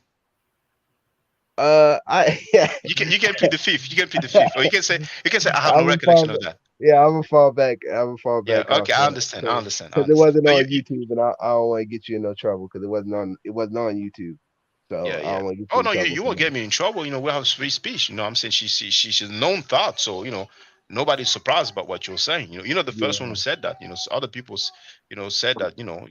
yeah. She has been doing explicit stuff on tape. But here's But the thing about revenge porn, though. Like that's on the person who leaked it, not the people who. You can't sue the people who seen the video for revenge porn. You gotta sue the person who leaked it. That's why it's revenge porn because they're well, getting well, revenge on you. well. If there is herself doing sexual acts on tape, uh, indeed she needs to holler at whoever dealt with that. I've been Yeah, talking about her dancing, twerking. She's a twerking thought queen. You know, I think that queen is a nice title. You know what I'm saying? So, yeah. But you hey, don't mean it. So the ISUPK and all the Hebrew Israelites group who hang in the street. I've seen some Hebrew Israelites calling her sister a SLUT because she had a low cut, and it went, Jesus, you are repeating that word. Yeah. And many times when they are dressed in a certain way, they Hmm. go hard on them. So if they get to see all those videos of her twerking, do you think they will Yeah. call her a righteous queen? They will say, man, use a thought. That's a thought activity. You know what I'm saying? But if it comes from the Hebrew Israelites, I guess she's not gonna mind. She won't mind. You know what I'm saying? Because they get a pass. Judah Nasra gets a pass. He gets a pass. Yeah. She calls him brother. She respects it, and he shared her videos. But me, who did not share it, then I'm the sexual abuser. Napa is a punk clown thought. Well, I see, mean, in her mind, once you stop though, Shaka, then, and I'm not saying that you will or that you should, but once you stop, then you'll be her friend too. That's why Judah Nash stopped. That's why he's her friend again. Hold on, brother. Once I You stop know? what? Once I stop what? Like stop exposing what they doing. I'm not saying you But, should. exposing what, brother? Like Judah Nazareth, right? For instance, when Yeah, she but fell out with him, hold on. exposing Now, her being out there like that. but I'm not sharing her videos, am No, I? no, no, no, no, no. But All right. exposing like the hypocrisy, just exposing her in general, not exposing her body in any type of way. But you see, I hear you now. Hmm. Is it that once I stop talking about them inviting convicted child molesters, then she's gonna stop saying Then they're gonna fall back off you. Yes, That's exactly. what it well, is. but I don't understand the correlation. Well, Right. look at what Judah Naz, like Judah Naz, he was going in on her, and then Yeah, once on her about her twerking and sharing her videos of her twerking, right? and But all types of me, stuff, her not being a real Israelite, everything. He oh was going yeah, in on well, everything. that's something else. But me, I'm against child molesters. So where is the Yeah. correlation between me, people using the term exposing, I don't use that term, but going against Hmm. child molesters, and her labeling me a sexual abuser about the tape that she has shared with other people? I don't see the correlation. You know Yeah. what I'm Well, saying? I just mean in general, once you stop talking about her, just mentioning her name in general, then you'll be her friend. Fuck You know, her. that's how she sees things. Fuck Nepal. Fuck Yeah, her. I agree. That monkey has her dude, Sanetta, who said that I'm feeling on my daughter. She hasn't Yeah, opened her mouth to complain about that. You know what I'm yeah. saying? And I heard lately in the video that he deleted that he talked about my daughter, 3-year-old daughter, spreading her leg in front of camera, Yeah. and that monkey thought Nepal has nothing to say about this. I played in the beginning of this live stream, Yeah. Nature Boy, who's saying that he has sex in front of his son, that he has Hmm. sex while the mother is breastfeeding, that he Yeah. lets his son touch his penis, that he allows his son to play with his penis, but Nepal don't say jack. After he has sex. Hold on. After he has sex. After He he has does it. sex, right after he has sex, he's chilling and he went like this. Come Nepal on. is on tape. Nepal is on tape interviewing the Mighty Hebrew. The Mighty Hebrew, we have the court summary. He went to prison for rape and sexual deviate, sexual involuntary, involuntary deviate sexual intercourse. Both those Mm. charges. You know what I'm saying? So she interviewed the dude. She interviewed a convicted rapist. Mm. Sanetta is on tape defending the child molester Malachi York for 10 minutes straight. How come she did not criticize Sanetta for defending a convicted child molester for which we had DNA evidence of herpes and chlamydia, vaginal chlamydia, and anal chlamydia? So fuck Nepal. She's a monkey clown thought. She's a monkey ass thought. Fuck her. She's a Yeah. hypocrite drunkard.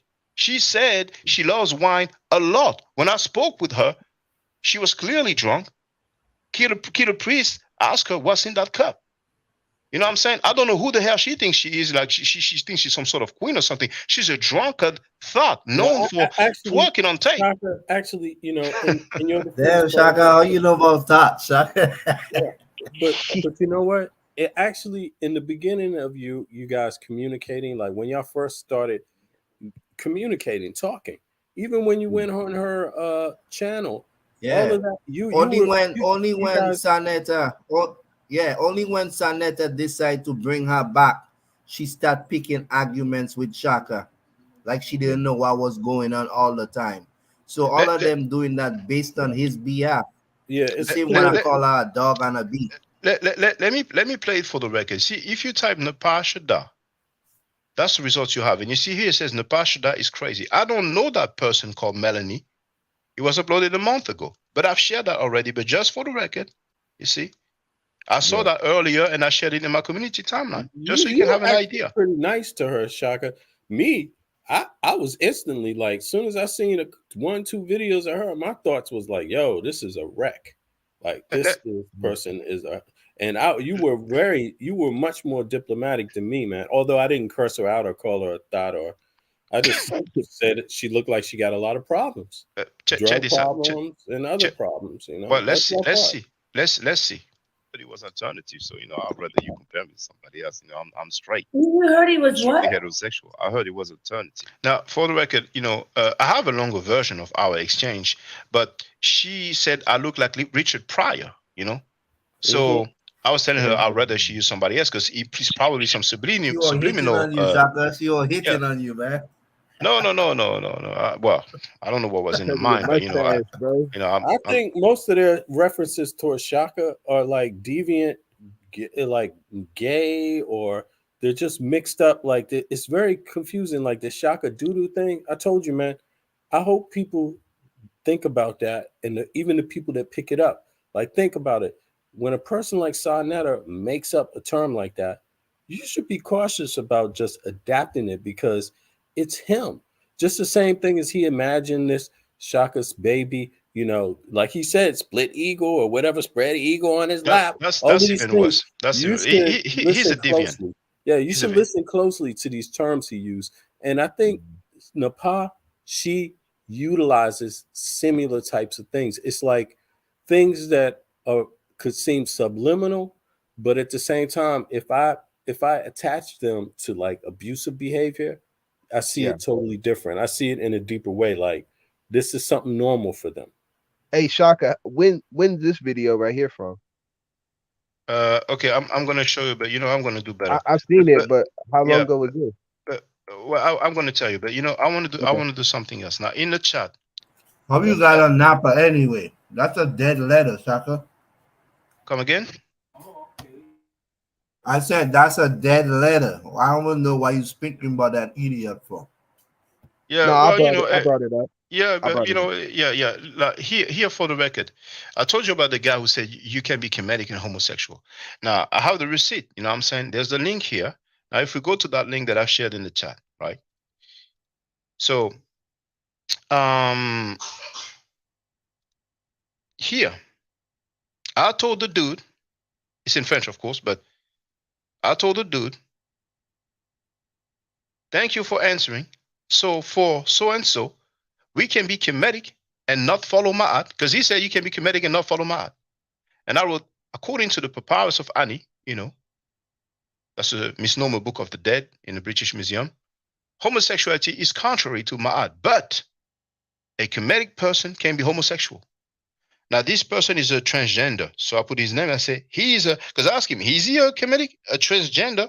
He said, yes. I asked him if Ouattara, the former ruler of Ivory Coast, is comedic, because Pan-Africans hate him. You know what I'm saying? They see him as a traitor. And I even asked him, can a comedic person be a pedophile? You know what I'm saying? Now, Sebastian is a nickname for somebody that we know, who has a comedic name, but he's dissing comedic people now. And Shabazz, that's our term for the Asiatic black men, NOI, NGE, mainly NOI, And he's like, he answers, what is hard for you to understand? It is an ethnic term. From that, you can conclude what you want. And he replied, yes, ethnically. So he talks some major foolishness, and instead of being mad at himself, he allowed with his punk Pan-Africans to try to criticize me. And that's the book that I told you about from Bernadette Menu. That's the title here. See, her name doesn't appear well here, but the title is Ma'at, l'ordre juste du monde, which means the right order of the world, or the just order of the world, you see. And here, it say I was not pederast. Now, how do you call that in English? Let me tell you the English translation of pederast.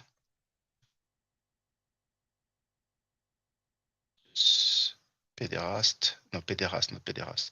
Well, pederast. You have that word in English. Now, I'm going to show you the meaning of pederast for all purposes from Webster, because this is not really the words that people use on an everyday basis. It's the Pederast. same thing they do with the Bible today, Now, here I'm sharing the link in the chat. And I'm showing you from Webster what pederast means. Pederast is a man who desires or engages in sexual activity with a boy. You see? So back to that post in her translation of the Papyrus of Ani. And here you have the credentials here, by the way, at the bottom here. Bernadette Menu is an Egyptologist, a historian, and a jurist, that is like a legal advisor. She's a former professor of ancient Egyptian and director of research, honorary director of research at the CNRS, which is a research body, you know. So she clearly wrote, I have not been pederast. So that goes completely against what the dude was saying. You know what I'm saying? That's just for the record. But the link is there, you know, it's in French, so, you know, people can see it, you know. But it tells you clearly that, you know, Ma'at here is translated as a code, like a code of ethic, you see? And hold on. I have not committed fault in the place of Ma'at. And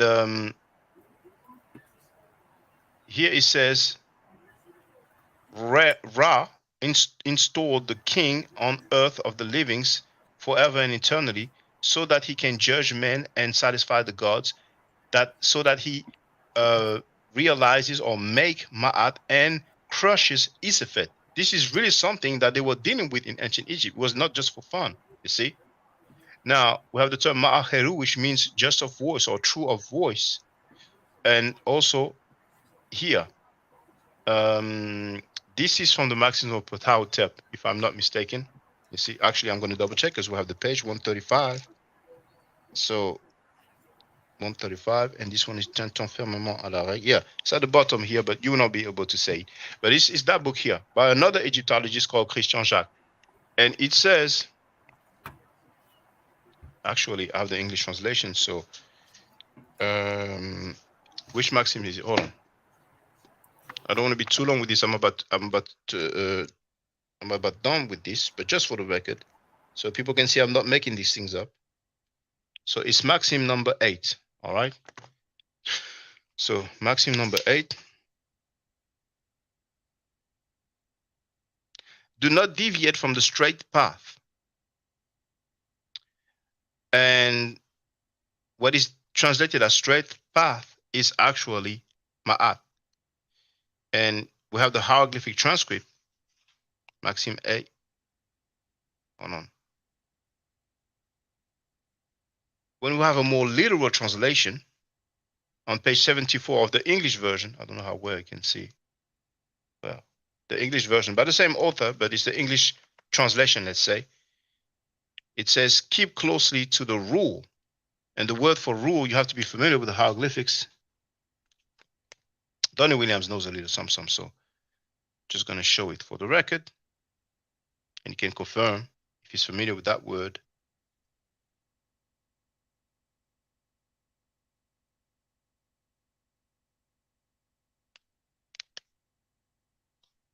So you see page 74. And here, I don't know, Donnie Williams, if you're familiar with that word here. For those who know the modern lecture, they will confirm that this is the word Ma'at.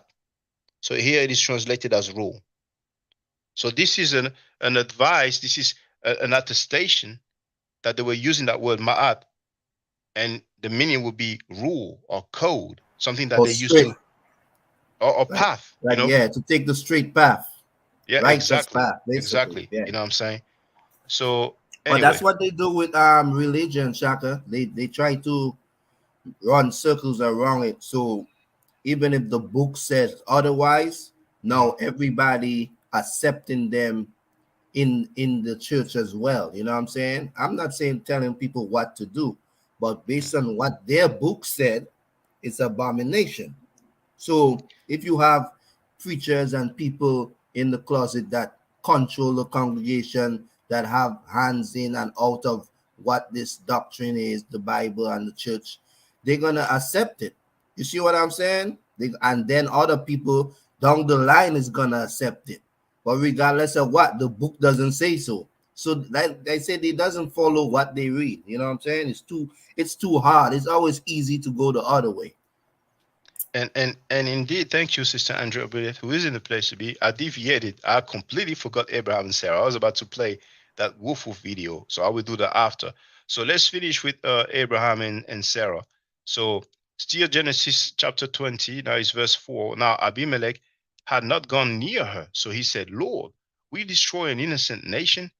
Did he not say to me, she is my sister? And didn't she also say, he is my brother? I have done this with a clear conscience and clear hands. Then God said to him in a dream, yes, I know you did this with a clear conscience, and so I have kept you from sinning against me. That is why I did not let you touch her. Now return to the man's wife, for he is a prophet, and he will pray for you, and you will leave. But if you do not return her, you may be sure that you and all who belong to you will die. Early the next morning, Abimelech summoned all his officials, and when he told them all that had happened, they were very much afraid. Then Abimelech called Abraham in and said, what have you done to us? Today we will say, what the F is wrong with you? Have I, how have I wronged you that you have brought such great guilt upon me and my kingdom? You have done things to me that should never be done. And Abimelech asked Abraham, what was your reason for doing this? Abraham replied, I said to myself, there is surely no fear of God in this place, and they will kill me because of my wife. Besides, she really is my sister. That's Abraham speaking. Besides, she really is my sister, the daughter of my father, though not of my mother, and she became my wife. So Captain Tazariak, I thought he wanted to debate, but he wanted to run for the debate and kiki like a sucker, like along with Sanetta and the rest of these Hebrew Israelites in the chat. We only find Mika and all the people who defend convicted rapists and child molesters. But if that's not the Bible, and if he doesn't say she really is my sister, and specifically he says that she is the daughter of my father, though not of my mother, you know what I'm saying? So that's the Bible. That's not me. That's Genesis, the first book of the Bible. The first book of the Bible today. Back then, it was not the first book, but this is Professor Ben Levi, who said that. I have a video about that. So that was just for the record. So you see, brother, Two Real, this is what I was talking about. This I didn't make that up. I've shared the link in the chat. So now let's deal with that woof twerking queen thought. Can I make a comment about Yeah, feel that free. before you move on? Yeah, of Just course. real Feel free, quick. brother. Feel free. It's I mean he says right there that there's no fear of God in that place. So I mean he was probably lying to get himself out of that, man. I'm And, sorry. You're saying mhm, Abraham was lying when he said she is really my sister, right? yeah. So It's like just because hold, somebody get caught, they lie all the way to the courtroom. Wait. hold We're on. talking about biblical narrative, right? Because Yeah, Abraham never so existed, right? Go ahead, but no. The text here is there. Now, I Mhm. understand you're saying that he's lying, but you're just making that up, or did somebody else said that? Well, did he not lie from the get go? He admitted to lying from the get-go because he was in fear for his life. But then when the king asked him why, and I mean it's supposed to be clear enough. But why wouldn't it all be a lie then? I mean, if he could lie, That's besides the point. That's besides the point. Now Abraham replied, that's Genesis chapter 20, verse 11. Abraham replied after the king Abimelech asked him, what was your reason for doing this? What the F did you do this for, you punk mother? And Abraham goes, chill, Charlie, lacos locos, jorale. He goes, I said to myself, there is surely no fear of God in this place. So Abraham thought, in this place, they don't fear God. You know what I'm saying? They don't give a F about God in this place. Yeah. I better watch my back because, they're going to shank me in the back and grab my wife and then, making he do what he do with her. Yeah. And they will kill me because of my wife. So he's like, man, they're going to murk me, man. So I got to come up with some scheme or something. I got to watch my back. Besides, she really is my sister, the daughter of my father, though not of my mother, and she became my wife. Now, to real His will, half you have the sister. right to Yeah. you have the right to say, yeah, his half sister. You have the right to say, okay. And furthermore, just let's finish with this. And when God had me wander from my father's household, I said to her, this is how you can show your love to me. Everywhere you go, say of me, he is my brother. It's like in the movie The Mac. You have to believe in me, baby. I want to be your lover, your father, your brother. Everything I do is right for us. So everywhere we go, you're gonna tell them, he is my brother, all right? And if you can get some money on the low, then get the money on the low, baby. But anyway, if you say if you say that he lied, What makes you say that, brother? Like, are you in a position to say what is a lie and But not? read that Your word, last sentence. your word is Shaka, more read that important than last sentence Abraham, again. brother. Go ahead. Go ahead. No. What'd you say? I'm more what? What? Is your word more important than Abraham's word? No, but read that last sentence right there again, man. Where it says Okay, this which is verse? how. Which verse? Which verse? This is how. That part right there, a little bit Which above verse, your mouth. brother? Which verse, brother? 11. Okay. Abraham replied, I Yeah. said to myself, there is surely no fear of God in this place. You know what? Hey, I'm gonna do one better. We're gonna do King James Version. Why? King James Version. No, but just to make you happy, brother, because I like to accommodate people, as long as I Yeah, I maintain my appreciate dignity and that. integrity. Hospitality is cool, man. I'm giving you the Frenchy hospitality right now. So, Genesis chapter 20, verse 11, King James Version, the homosexual King James. And Abraham said, bisexual King James. And Abraham said, because I thought, surely the fear of God is not in this place, and they will slay me for my wife's sake. Attention. Attention, Meroud. Hey, my son doing the same thing. Yeah. And yet, indeed, she is my sister. She is the daughter of my father, but not the daughter of my mother. And she became my wife. So, are you saying still that he's lying? I'm saying that, yeah, he's lying to get out of being killed, Shaka. Brother, But he just told you the truth, bro. He's saying But that he just that's said, his wife, even but in the deep down line, inside she is still his is. half sister. Right. I just friend brother That's to the real. same blood. That's the same bloodline, my boy. I don't think I can do anything for you because I just read the Yeah. text and I go by the text. So, if you have another version of the Bible, feel free to write the two real version of the Bible, and then we can we can see what's gonna rock with that. But now I mean, let's if he came in lying, I don't see why y'all thinking that he's just gonna come clean. Like how that's gonna save him. brother, he was saved thanks to God. What's up, Sister Andrea? How you doing? Hi. Yeah. how you So he, Can you so help he, out, brother? yeah. So to real, he said he thought to himself there was no fear of God. He didn't have no proof of that. He thought that in his head, and then he came up with that story to get his coward ass out of standing there and being a man and saying that's my wife. That's what he did. You can't interject what you want to believe to be a thing. Then you have to just take that whole section out. If he said that's my sister and she's also my wife, he thought in his own stupid head that those people didn't have a fear of God. It didn't say that they didn't have a fear of God. He said, I thought they didn't. That's a whole nother, that's like you're saying today. God talks to you all the time. Well, how come he didn't say God told him? He didn't say, he said, I thought to myself. So God had to deal with that with the Pharaoh, not because he was godly and said, "Oh, of a surety, my God will help me through this." He didn't even do that part. He didn't say God would rescue him and keep him from being murdered. He thought to himself that those people didn't have God in them, so therefore I have to concoct this story to protect my ass because I'm a coward and I don't want to stand up to the Pharaoh. That's all that was.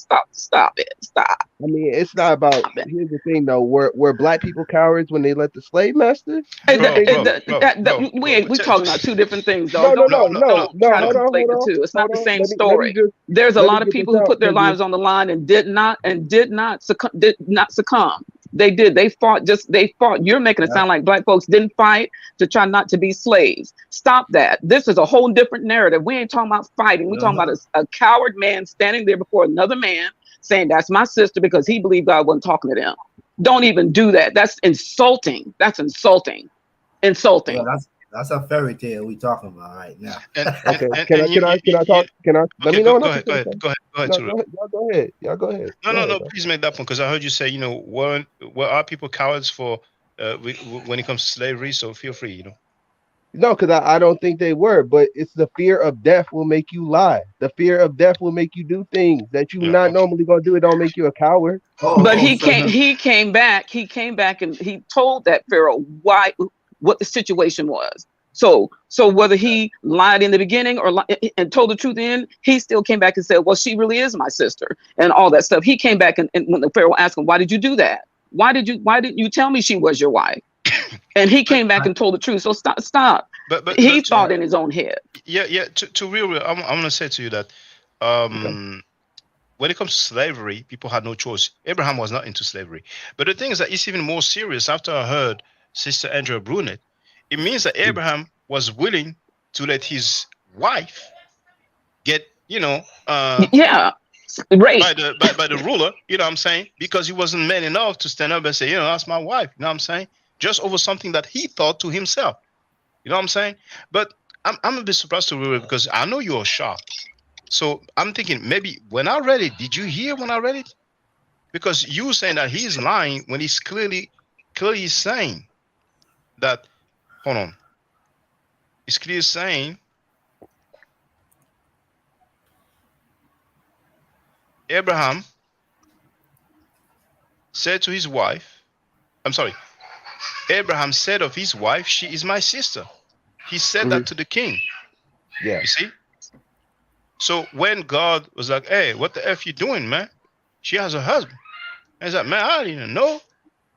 So then he calls him and say, Abraham, man, come here with your punk ass. Man, why did you lie to me, man? I almost got murked. Yeah. I almost got murked, man, over your lie, man. You know what I'm saying? You know? It's like, I'm about to pimp slap you right now. Stick yourself, Abraham. Then Abraham, he goes, man, hold on, man. Hold on, dog. Man, hold on. What it is that, I thought that, you guys over there don't give a damn about God. So I thought, what I'm saying, Right. you're going to kill me I thought you're going to, what I'm saying, it's the same God that put a stick sword to in the my, Pharaoh. I thought you were going to bust a sword in my behind. You know what I'm saying? And by the way, Abimelech, man, she really is my sis, man. She my sis, cause she the daughter of my father, man. You know what I'm saying? But If we it don't was have a the same lie, mama, you though. weren't This, going to you know what jail. this sound like? This sound like HOK, dog. This sound like some HOK shit going on here, man. So Chris, so Chris, sorry. To real. Like, yeah. Do you get a picture now, or do you want me to read another version? No, I mean I've We read got that the picture. passage. I've read that passage a lot, man. I've read the precinct where comes before and what comes after, man. And I do think that he was lying to get out of that. We think differently. We can move on. So I'm not insulting you, but here's my thing, though. Here's my thing. And I'm gonna say y'all tend to do this a lot, right? Like if I bring up another scenario and y'all say, "Oh, it's not the same," I know it's not the same. It's to give you a sight of what was to come if you did the alternate. Like if you didn't go with slavery, you were dead. Slavery wasn't. No, you don't. You made a big. You made a big jump across the ocean. Those two are two different things. Don't that is insulting. Tell me why did people stay in slavery? Because of the superior power over the people. They Yeah, had no, guns. You talking about man to man. We're talking about a man to man confrontation. That's not man to man. We're not talking about slavery. It was still man to man. Hold on. I let y'all talk. I was quiet, man. I was chilling. Y'all insulted the Bible I believe in and everything else. I didn't say nothing. No, we're not insulting the Bible you believe in. We're telling you, we're just repeating exactly what was said. You're the one twisting what the Bible you believe in. You are. We didn't do that. But you know what? If you could, if in this time and in this Bible, you could grab a woman, take her, or grab her, rape her, whichever one you want to call it, right? Yeah. And she would become your wife just by that act. Well, why couldn't this happen? That's what I'm saying. What would be the reason for him coming in line in the first place? Like, Okay. No, you don't get what I'm saying. You don't get what I'm saying. Okay, say what you said again, Bennett. Say what you say again, bro. No, hold on. You ask what will make him lie again. So we're gonna look for another version of the Bible. You know what I'm saying? Oh boy. No. I have time. You know That's not what I said, but go ahead, bro. That's not. Okay. Okay. What did you say, brother? What did you say? No way around it. Saying he came in lying, man. This is what I'm saying, and then No, y'all no, can have it, man. you 'Cause ask a y'all, question, right? You ask I'm a hearing question. what y'all saying, and y'all just, He every sacrificed time I say himself, something, his y'all wife nod there. in. But hold on, Hold to on. real, you did ask a question. What was the question you asked? I just asked, why did he lie? What was Okay, his reason for okay, lying? okay. So why did he lie? Let's find out why Yeah, he lied. Now this time yeah, it's the American Standard Version. It's the FBA version. yeah. But just before I read, you said we disrespected the Bible. Didn't you say that? When you sit here, I'm not gonna say y'all disrespected, but I felt disrespected, and let me say it that Well, way. I because apologize to you, brother. because I hold apologize. on, you I, Yeah, read I, yeah. it I like apologize to Sorry, you. you then, bro. I Nah, That apologize to you. wasn't nah, mine. nah. you I read You it apologize. like getting it's in a your book feelings like now, the to Spider real. Man. Andrea's sitting here laughing, and then I go to say something. Nah, bro, Hold No, on, we hold let you. on, hold on, hold We're on. letting you speak. But check this out. I apologize if I offended you because of your religious belief.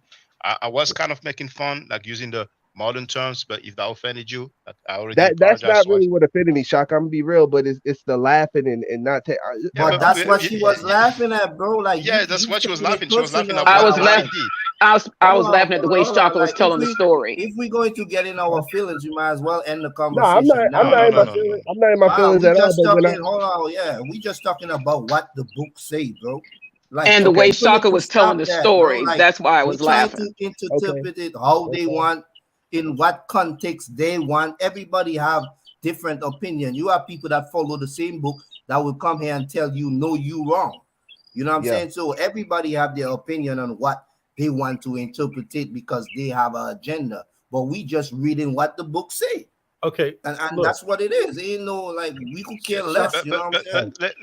let me just go ahead and read from this American Standard Version here. So y'all go ahead. Genesis chapter Go ahead. 20, American Standard Version. And Abraham journeyed from thence toward the land of the south, and dwelt between Kadesh and Shur, and he sojourned in Gerar. And Abraham said of Sarah his wife, she is my sister. And Abimelech, king of Gerar, sent and took Sarah. But God came to Abimelech in a dream of the night and said to him, behold, thou art but a dead man, because the woman whom thou hast taken, for she is a man's wife. Now Abimelech had not come near her. And he said, Lord, wilt thou slay even a righteous nation? Said he not himself unto me, she is my sister? And she, even, it's American Standard Version, but it sounds like the same as the King James to me. Even she herself said, he is my brother. In the integrity of my heart and the innocency of my hands have I done this. And God said unto him in the dream, yea, I know that in the integrity of thy heart thou hast done this, and I also withheld thee from sinning against me. Therefore suffered I thee. You know what, man? This version right there, man. Common English Bible. Let's try Yeah, that you one. can read. You can read the regular one. I mean, this English man, dang, you don't speak like that. So, Common English Bible. Abraham traveled from there toward the land of the arid southern plain, and he settled as an immigrant in Gerar between Kadesh and Shur. Abraham said of his wife Sarah, "She is my sister." So King Abimelech of Gerar took her unto his household. But God appeared to Abimelech that night in a dream and said to him, "You are as good as dead because of this woman you have taken. She is a married woman." Now Abimelech hadn't gone near her, and he said, "Lord, will you That's it. really That's put a..." an important part you just read right there. But Yes, go ahead. yes. No, no, go ahead, go ahead, go He ahead. came. God came to who in the dream? To the king Abimelech. And so when Sister Andrea was saying that he thought that Abraham thought in his own head, is that not Amalek having something in his own head too? Right No, there, you him missed the you dreaming. mi- you missed the point. No, You no. missed the point. You missed the point. That Hold on, means they hold know on, God. hold on. You missed the point, brother. Real. And I think because I know you're sharp, so I think you maybe you didn't pay attention. Okay. Verse 11, Abraham said, "I thought to myself, Mm-hmm. no I one talk to myself. reveres God here, and they will kill me to get my wife." Yeah. But So he so said, obviously, but yeah. but So to you real you real you said you is because they didn't misunderstood. have. Yeah, but to real real said first that that God was not in that place, and that's the reason why that stuff happened. But this is coming back and telling you that God spoke to that man. So how are you gonna how Yeah. can the two be not the same? You said that. You said that the reason why that happened is because God was not in that place. That's what you said. Did you not say that to Real? Yeah, I did. Okay, but then God spoke to You're that actually man. playing right into what I'm saying. But go No, ahead. it does not. Then it says God came back and spoke to that man. So how can God not be in that place? And then, but yet God was able to speak to a man who's not godly. That was But Abraham, who's Abraham's supposed to be intercession. godly, Yeah. Abraham, who's supposed to be godly, just thought a thought to himself. He didn't say God told him that. He said, I thought that myself. Yeah, he never talked to the people or asked them any questions. He just And he assumed surely that. didn't talk to God about it. He concocted that plan to keep his coward ass from getting put to death. He concocted that plan because he assumed something on behalf of those people that he did not know. And Right. that's the the point. same God came and talked to the king. Yes. Exactly. So there, it just show you that he lied. If he lied about, if you say he lied about the wife, he lied about a lot. We're just trying to go by what the scripture says. We're not trying to interject anything else in there. We're going just exactly as it's written. Exactly as it's written. And we can't I mean, and add it to it or is take what it it away. is. You know what I'm saying? Yeah. You can't, like, nobody don't know what that man was about. Like, well, they say, I guess they hold him high, so they have to make excuses for him, just like Dr. Yuck. You know what I'm saying? Isn't there another story in the Bible just like that one, similar to that one, where somebody lied and said somebody was my sister too, and one of the other patriarchs did that? I'm not 100%. I'm really I just gotta familiar find with this one. Yeah, I'm really just familiar with this one. But y'all go ahead, man. I mean, I'm reading it differently than y'all yeah, reading but it. I understand, and you have the right to read it differently. But Yeah. here, do you still maintain that when Abraham said to the king Abimelech, and I'm not sure if they used the word king, Abraham said it was, yeah, King Abimelech, the king of Gerar, are you still of the opinion that when Abraham said, she is truthfully my sister, my father's daughter, but not my mother's daughter, and she's now my wife, do you think that here Abraham was lying? Oh, he was asking.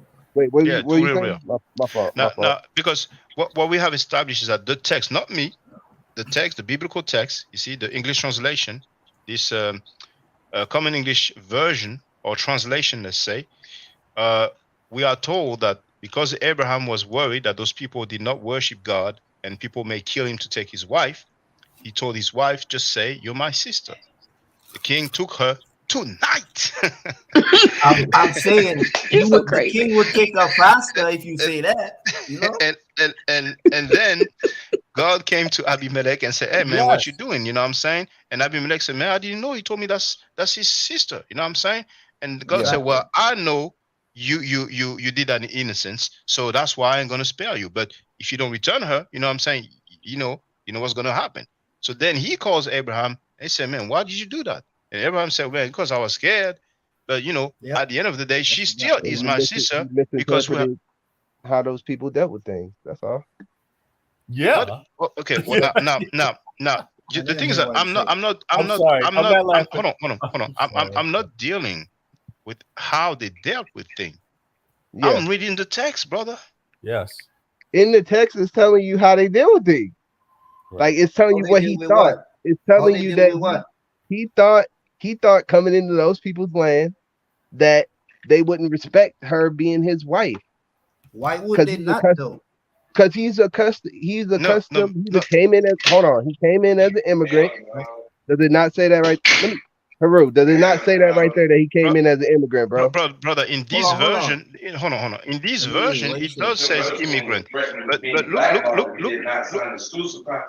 Who's talking? It's gonna be synonymous with immigrant.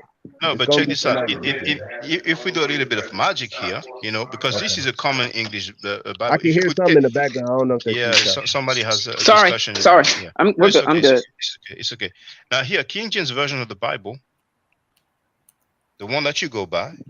Yeah. And Abraham journeyed from thence toward the south country and dwelled between Kadesh and Shur, and sojourned in Gerar. There's no immigrant here. That's an immigrant.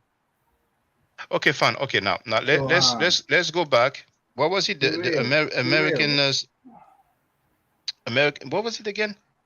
What you trying to tell me, too? Common English Bible. So to real now. Okay. Yeah. Now, what I'm trying to establish here, and I've do been you trying to still say it, believe? but everybody just keep jumping on me. I've been trying to say it. No, no, we're Okay, not no, jumping on you, we bro. know. I mean, we are all No. relying on the text, and Yeah. we presume that you are relying on the text also. No, it's all So love, bro. Don't go yeah, there. it's all love. It's not against you, brother.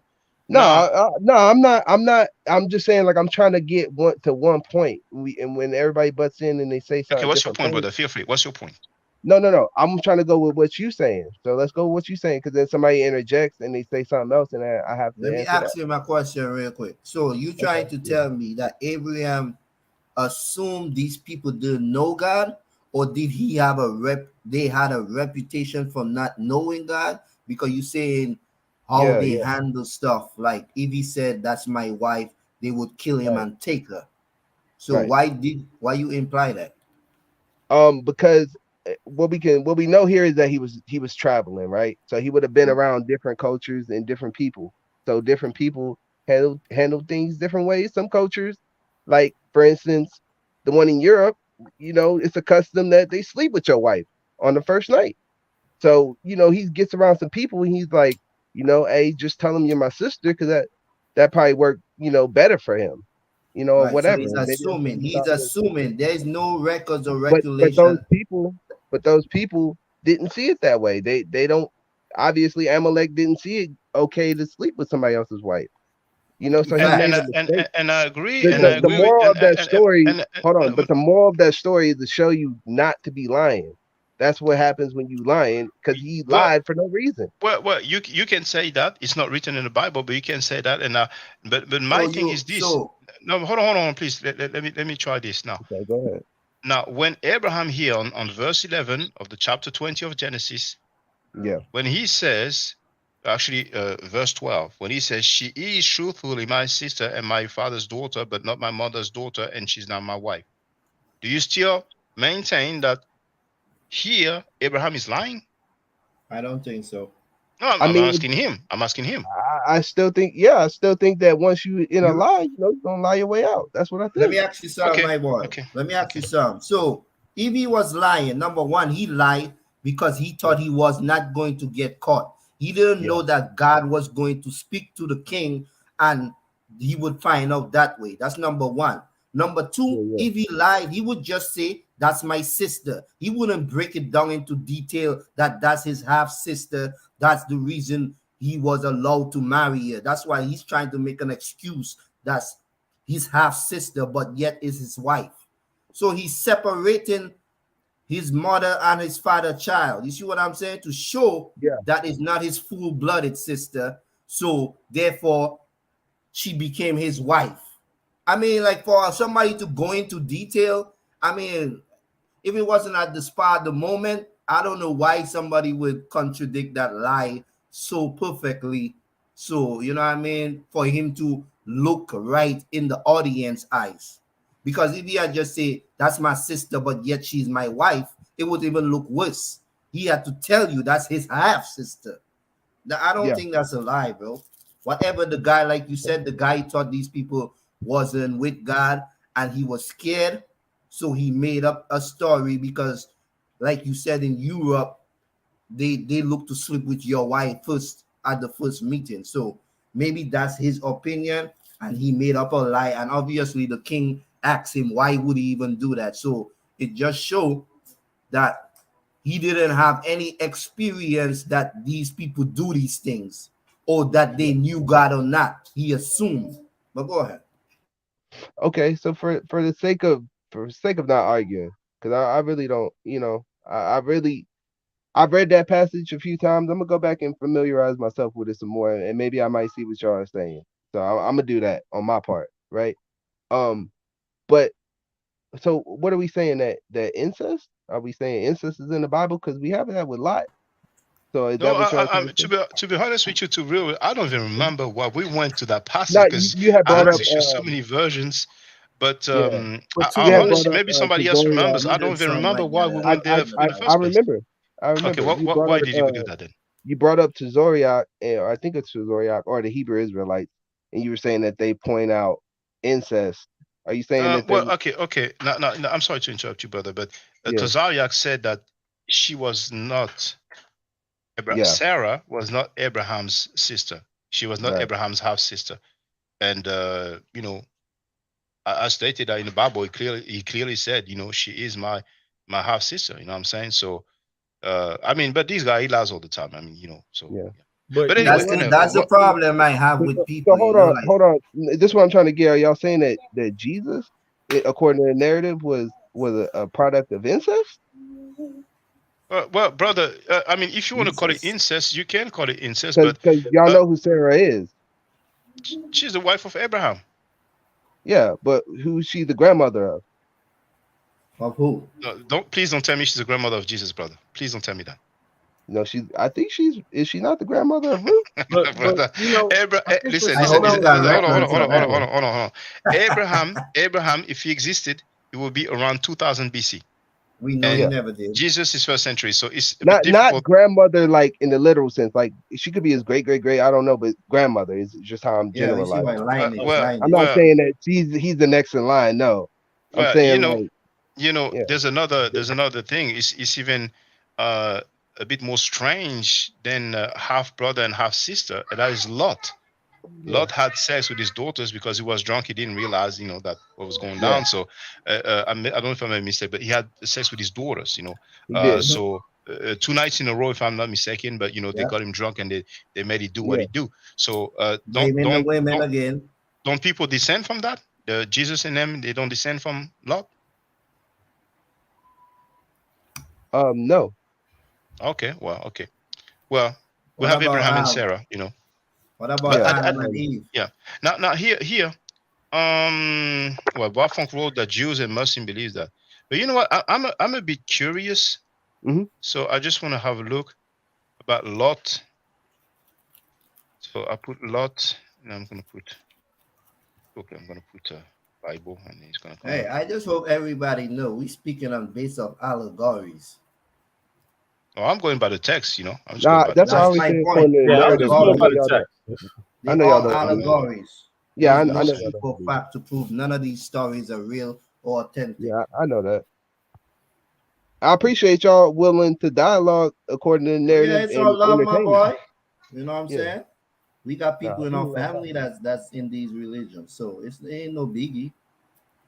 But we just gonna be honest about what the text say, though. We ain't Yeah. going But to Hey, my interpret name it. is too real. Like, if you show me something and it's real, I'm not going to sit here and argue with you just to be right, man. Yeah, I mean, if I don't know, I don't Yeah. know. If you're right, you're right. I don't really. It's history, or mythology or whatever you want to call it. But You know. but let me just ask a question. This story, right, essentially comes down to somebody this wife was taken by who? Amalek. Abimelech, Right. the king of Gerar. And it was Abraham's wife before, right? Oh yes, yes. Yeah. And okay. So but in my mind, the first thing that popped in my head is that, well, why wouldn't any of this be true if you could actually, in the same book, under the same practice, in the same, how could I say, customs, you could just grab a woman and make her your wife? I mean, if you could just grab a woman and make her your wife, why wouldn't you just give her up too? That's what popped in my head, but I don't know. Maybe I'm missing something. No, but we know that's in the Bible, Deuteronomy, chapter 22, verse 28. If somebody Yeah. sees a virgin that is not pledged to somebody, then if he grabs her, basically rapes her, has sex with her forcefully, all he has to do, if they are caught, is to give 50 shekels to the father. But then he will have to marry her, and he cannot divorce her. So that's in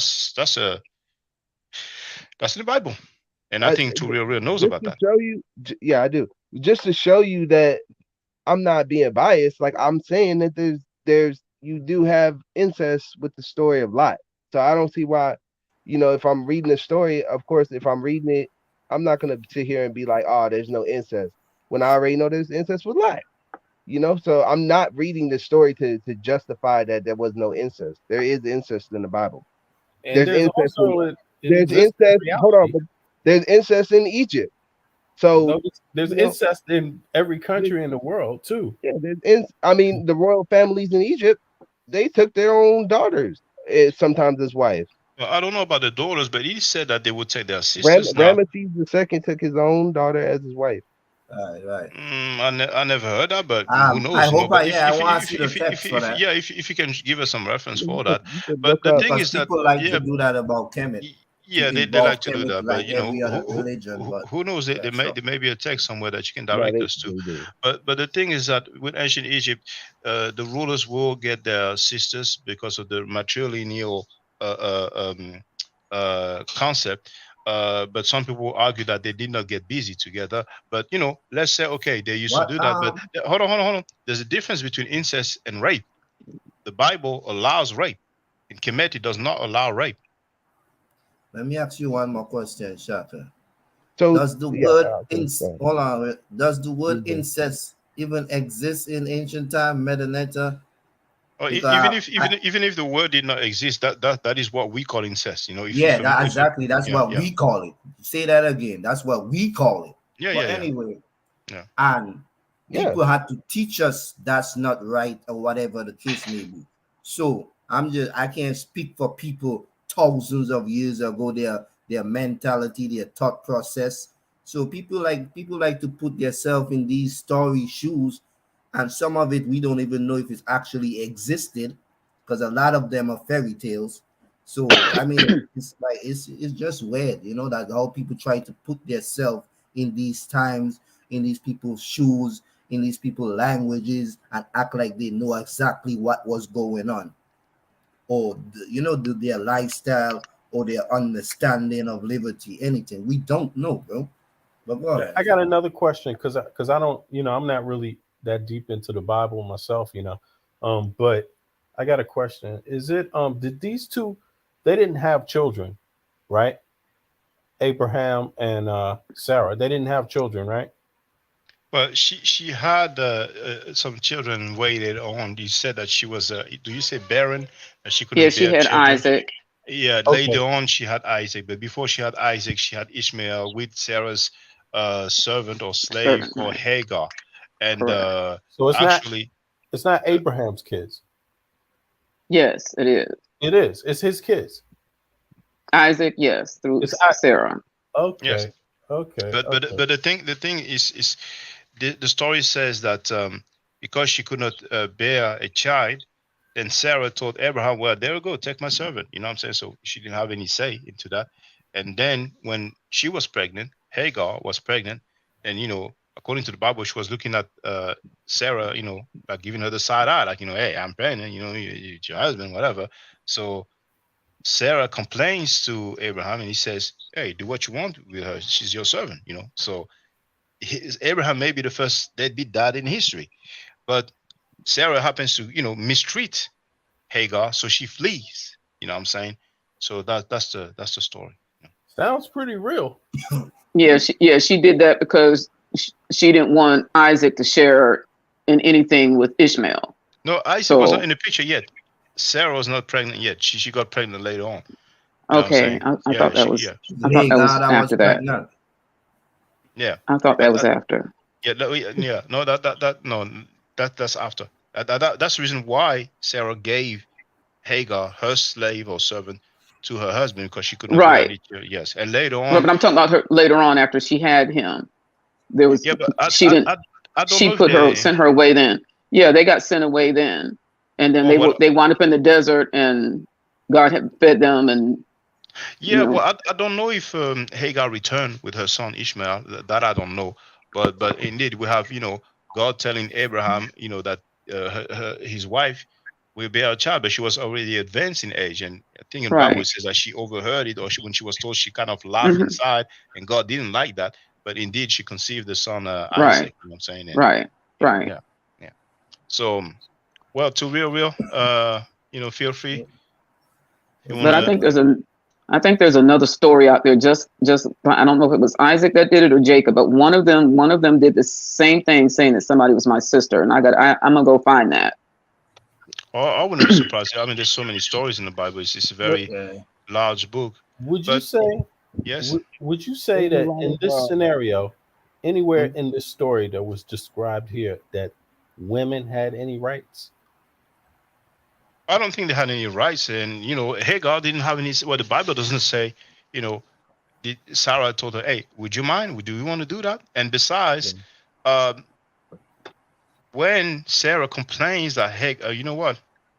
We're gonna read it because people are gonna say no, he misquoted the Bible." So She it had no looks like it rights looks like because she was Lot a is not in the servant. genealogy of Jesus, indeed. Because I didn't see Lot. No, he's So not. so But Sarah uh is. So I'm yes, telling you, yes, this is well, why they Abraham wouldn't. through Abraham, yeah. So yeah, but even to this day, people of Berber descendant, most likely in the Middle East, they marry among cousins. You know what I'm saying? And that is Yeah. still incest. Well, I don't know Africans how still many. do it on Yeah, the continent right now, marry their cousins. Just like Africans, a custom. maybe also most likely Muslims, but maybe Mhm. other people as well. Yeah. Now, so we're gonna Egyptians, do. all that. But Okay. in ancient Egypt, they did not rape. You know what I'm saying? There's no text that says it's okay to So, rape. Shaka, let me ask you this, right? Yes, If you can a 12-year-old girl, like, what's her rights in Egypt? I cannot tell She's you a child. specifically, but I can tell you for sure. What would you guess? Guess what, brother? Well, I don't normally Like, guess, would but you say that it would be permissible for a Sauce 12-year-old up. girl in Egypt to get married?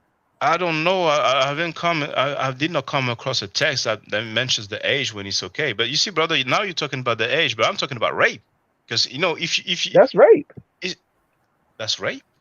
If an older man mess with a 12-year-old girl, that's rape. No, whether Yeah, it's in forcible today's or not, that's still Well, rape, right? check this out. If in ancient society, statutory. if in ancient societies, people consider that when a girl has a period, then she is a woman because she can conceive. That as Yeah. long as the girl agrees and the parents agree for her to get married, then that's not rape. You see, What? in ancient And societies, Oh, in ancient times. Okay, if okay, okay, yeah, okay. yeah. So yeah, but Yeah. raping a child, raping a 12-year-old girl or 15-year-old girl or 90-year-old woman, that's still rape. The age doesn't change anything. And the Bible clearly says that if a man grabs, basically rapes a virgin that is not pledged, and they are caught, then you will pay 50 shekels of silver to the father, and you will have to marry her, and you cannot Yeah. divorce her. That's if they are caught. So if they are not caught, then the guy is okay. He can just, go to the bar and holler at his homies. So Yeah. what So they, mhm. Go no ahead. what they say about uh a thief or somebody commit adultery or the other alternative, they say it's supposed to be stoned to death, right? In the Right. Bible, it does say in the Old Testament that, and I think it's not even adultery. I think it's fornication. You know, but we will have to double check that. But the Old Testament is real girly, man. It's real girly, man. Yeah. But here, for the record, we have the story about Hagar and Ishmael. Mm. So this is Genesis chapter 16. Now Sarah, I think her name was changed to Sarah later on.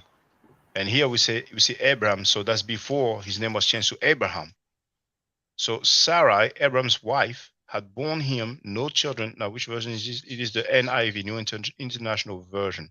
So she had borne him no children, but she had an Egyptian slave named Hagar. So she said to Abraham, "The Lord has kept me from having children. Go, sleep with my slave. Perhaps I can build a family through her."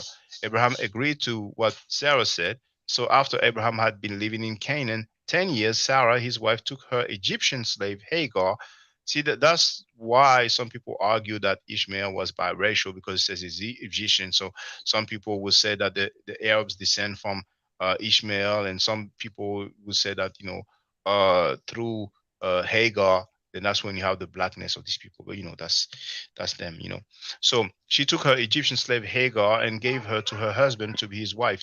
He slept with Hagar, and she conceived. When she knew she was pregnant, she began to despise her mistress. Then Sarah said to Abraham, "You are responsible for the wrong I am suffering. I put my slave in your arm, and now that she knows she is pregnant, she despises me. May the Lord judge between you and me. Your slave is in your hands, said Abraham. Do with her whatever you think best. So he didn't even care about his own seed. Then Sarah mistreated Hagar, so she fled from her. The angel of the Lord found Hagar near a spring in the desert, and it was the spring that is beside the road to Shur. And he said, Hagar, slave of Sarai, where have you come from, and where are you going? So anyway, that's just a story, about what happened. Abraham said, "Yeah, you do what you want with her, man." Yeah, Egyptians did the same thing. Where did you get that from, brother? The what is it called? Hold on, let me pull it up. Sounds like you made that up, brother. But what's funny is that every time you talk about something in the Bible, you say, "Oh, Egyptians did the same thing," but we don't Because have it the was a rape though. custom in that time in that area. That's what I'm trying to. That's Where'd my you get that position from, pointing brother? that out. Where'd you get that from? Can you give us a reference, a Yeah, text yeah. that says I'm that? gonna give you the. I'm gonna give you the thing right now. I'll But give it I to you. Hold bet you won't find rape being okay in Egyptian texts. Oh, he came to You'll knock your find head, Shaka. Hold on, a 50. hold, You'll hold find a on. 54-year-old man with a 12-year-old girl. I would say that's rape. Well, that's what you would say, but I don't have any reference, any indication, I'm gonna any give it to you. I'm text. gonna give it to you. It's because it's good to make stuff up. It's good to make a claim, but you need to substantiate that claim. But then Okay. again, in my opinion, in ancient time, if the girl agreed, if the parents agreed, then I wouldn't call it rape. But The girl didn't have no say in it. She's 12 years old. How's she gonna agree? well, there's someone that is called Muhammad ibn Abdullah. Is a prophet of Islam, and according to Sahih Bukhari, that's a text, and I think it's also in Sahih Muslim. But let's say Sahih Bukhari. It says that he married Aisha when she was 6 years old, and he consummated the marriage when she was 9 years old. So would you say that was rape? Be careful, brother, because they ain't gonna like you. Because some people Yeah, say that this is a that's case rape. of. That's So, rape. well, Muslims will disagree with you.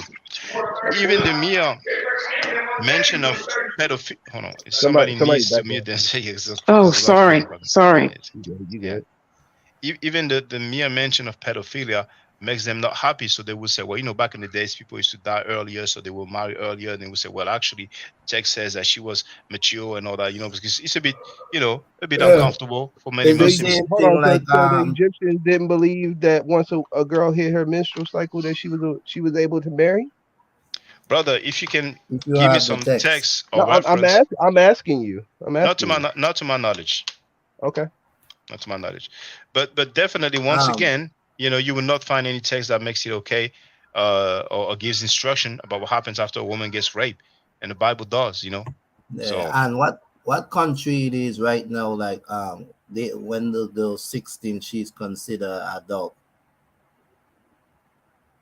There's still In countries where Canada, 12-year-old is an adult. well, even in America, I think on some states with the authorization of the parents, yeah. probably a 16-year-old girl can get married to an adult. Mhm. So I mean, 16 is not that crazy. It's not like 9 years old, like apparently See, I'm under uh, the understanding that rape is forcible sexual activity. No. I am under Correct. the impression Yes. as well that is the case. Yes. So if a 12-year-old girl doesn't want to be married, but her parents are like, look, you're gonna go marry him, and then he has sex with her, that's still rape, bro. But if she doesn't want to He have didn't want sex it. and he has sex with her, that is rape. Yes, indeed. So you have cases of But that in ancient Egypt. I'm saying it's I only have I have cases where men of the age of 20 were encouraged to marry, and they married younger women hold between on, the let me ages answer of this. 12 to 15. Yeah, Let me but do you say have this. do you, hold on, hold on, hold on. Do you have any evidence that the girl did Wait. not want to get married? First of all, we Uh, don't know what we're talking about. No, but You gotta you source never up. give a You chance. gotta Give a source up. chance. But Yeah. no, I'm just No, but, saying though. no, but Listen though. If I mean, it's the bro, I'm hold asking a on, too question. You real. don't Let let me him ask you a answer I just though. had to question. crack my head. Yeah. Listen to this, right? It's not considered rape if that's the law of the land. If people follow certain Y'all doctrines or sound like me certain right way, now.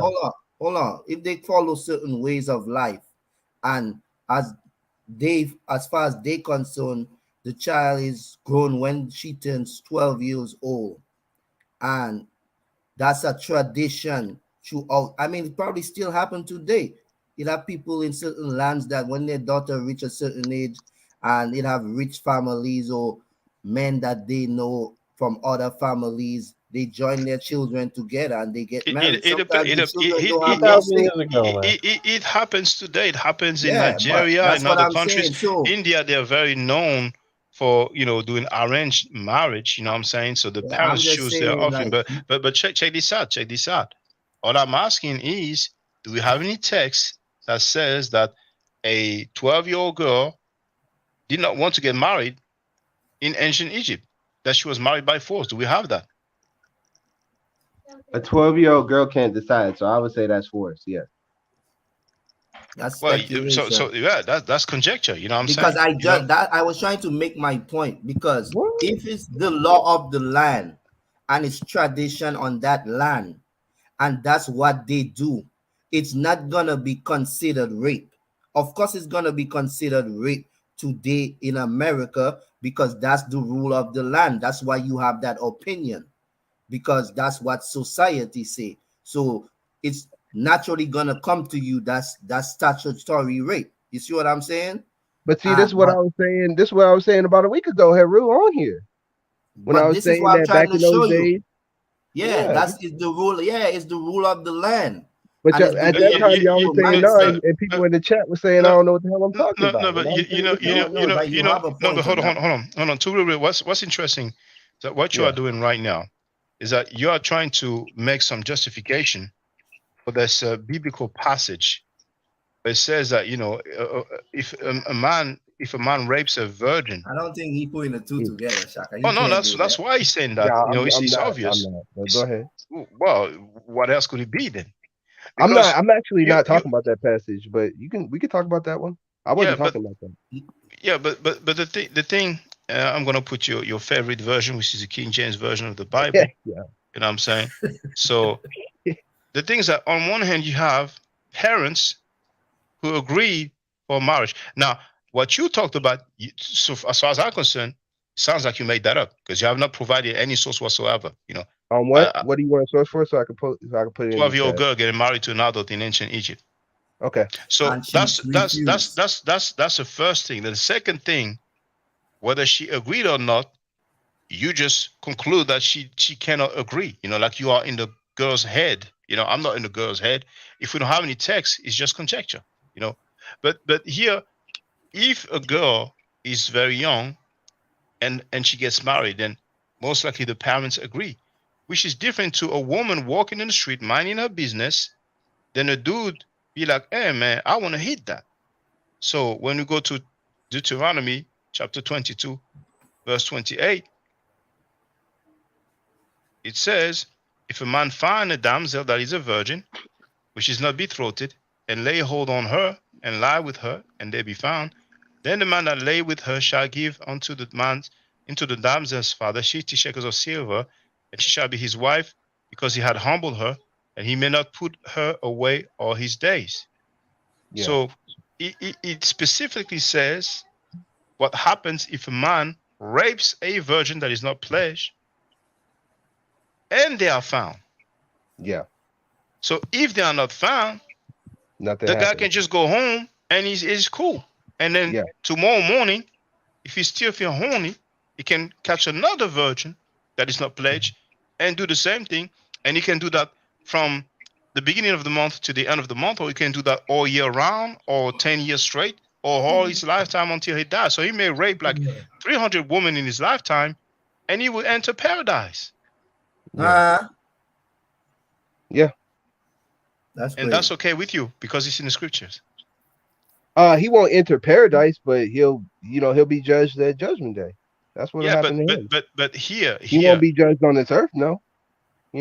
Because he got okay, away with it. I get it, but he now could but be. hold on, but check this out. We all gonna be judged. He even says that. No, but check this out. Now we talked about the eventuality, the case. Let's say the case where they are not found. Now, if they are found, then the man will Pay the pay shepherd. 50. Yeah, exactly. So in this case, will he go to heaven or not? I would say probably so, according to that. Okay, Yeah. okay. So if he rapes and pay 50 shekels of silver, then he's good. So basically, we haven't been told how many wives is the limit. So he can rape But Shaka, 50. Hold on, he can rape 50 women and pay the 50 shekels of silvers to 50 different fathers, and he will go to heaven. How So he did you can be a get him serial going to rapist heaven out of that? because it is legal. Because we have the instruction of what happened. It doesn't say Yeah, but it's anywhere only that is. legal because of man. No, but I'm going by the text. That's the text that these religious people follow.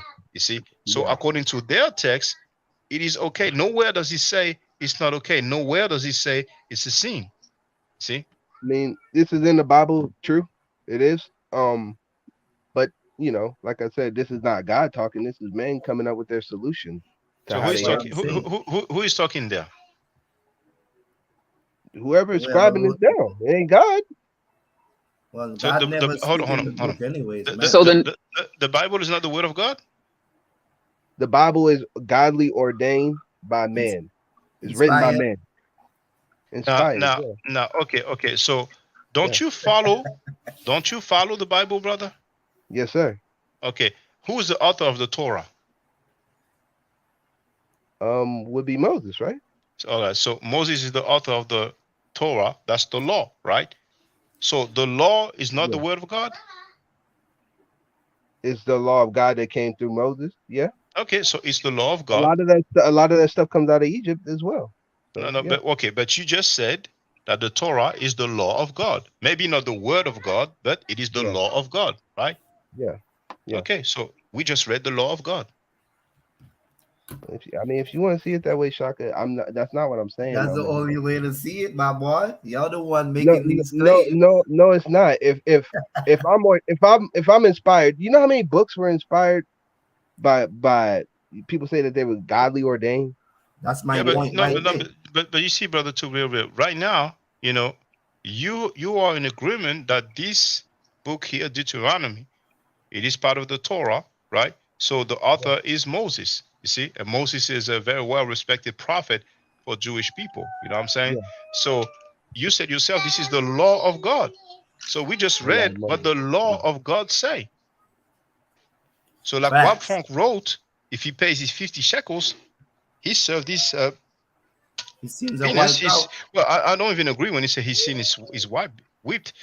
Sorry, because there's no mention of sin here. Yeah. This act here is not sinful. Right. So it doesn't even consider as a It's sin. man. I just But see when it's a sin, they let you know when it's a sin in the Haru. book. How about When it's a sin. Haru, bruh? You just said that it's the law of the land. Now you're trying to say it's the word of God. It's the law of the land that they came up with, man. But you just said it was They put inspired they by. put hold on. Now I haven't said nothing, man. I just been Okay, go falling ahead, back. go ahead. Let me ask you this: Did man not put what they wanted in the Bible and take out what they wanted to take out? So now you want to tell us that the law of God is not actually the law of God, that it was corrupted by man's hand, right? Did man not put in there what they wanted to put in and take out what they want to take out? Well, Yeah, you tell because they me. wrote the book. You tell me. Exactly. You tell me. That's my point. So okay now. Hey, c'est quoi ton problème là? And these So and are these you? stories come Hold from on, hold on. oral traditions that were older. Now, So, okay. I get your point. So basically, to real. but Just like yeah, hold go on, ahead, hold on. man. Just like Go ahead. earlier, you told us that arrête Miro, tu fais trop de bruit. Là. Just like earlier, you were telling us that Abraham was lying. Yes, Now, sir. are you telling us that the book of Deuteronomy is not the word of God? It's not the law of God? It was the law inspired by God, yeah. But that passage in there, I would love to see what God said that if you go and rape a woman to give him 50 shekels. Like, no, Brother, God didn't say that. it's written in the book of Deuteronomy, Yeah, chapter there's a lot 22, of verse stuff written 28. in there that wasn't written by God. No, but how do you okay, know so which one is and okay. isn't? Yeah. Because it How, says when it Everything. says when it is and when it isn't. It okay. says when it Everything, is and when man. it It's a isn't. man that wrote it. Okay. To real. Which book of the Bible has been written by God? Yeah. No, not written, but the words of God. You get what I'm Inspired. saying? Okay, Yeah, so not written. God's not gonna come down here with a pen and paper and But write which nothing. ones okay, though? Which okay, So ones? then I okay. can write an inspired Bible too. Is that what you're saying? I can be inspired to write a Yes, Bible. ma'am. If Yes.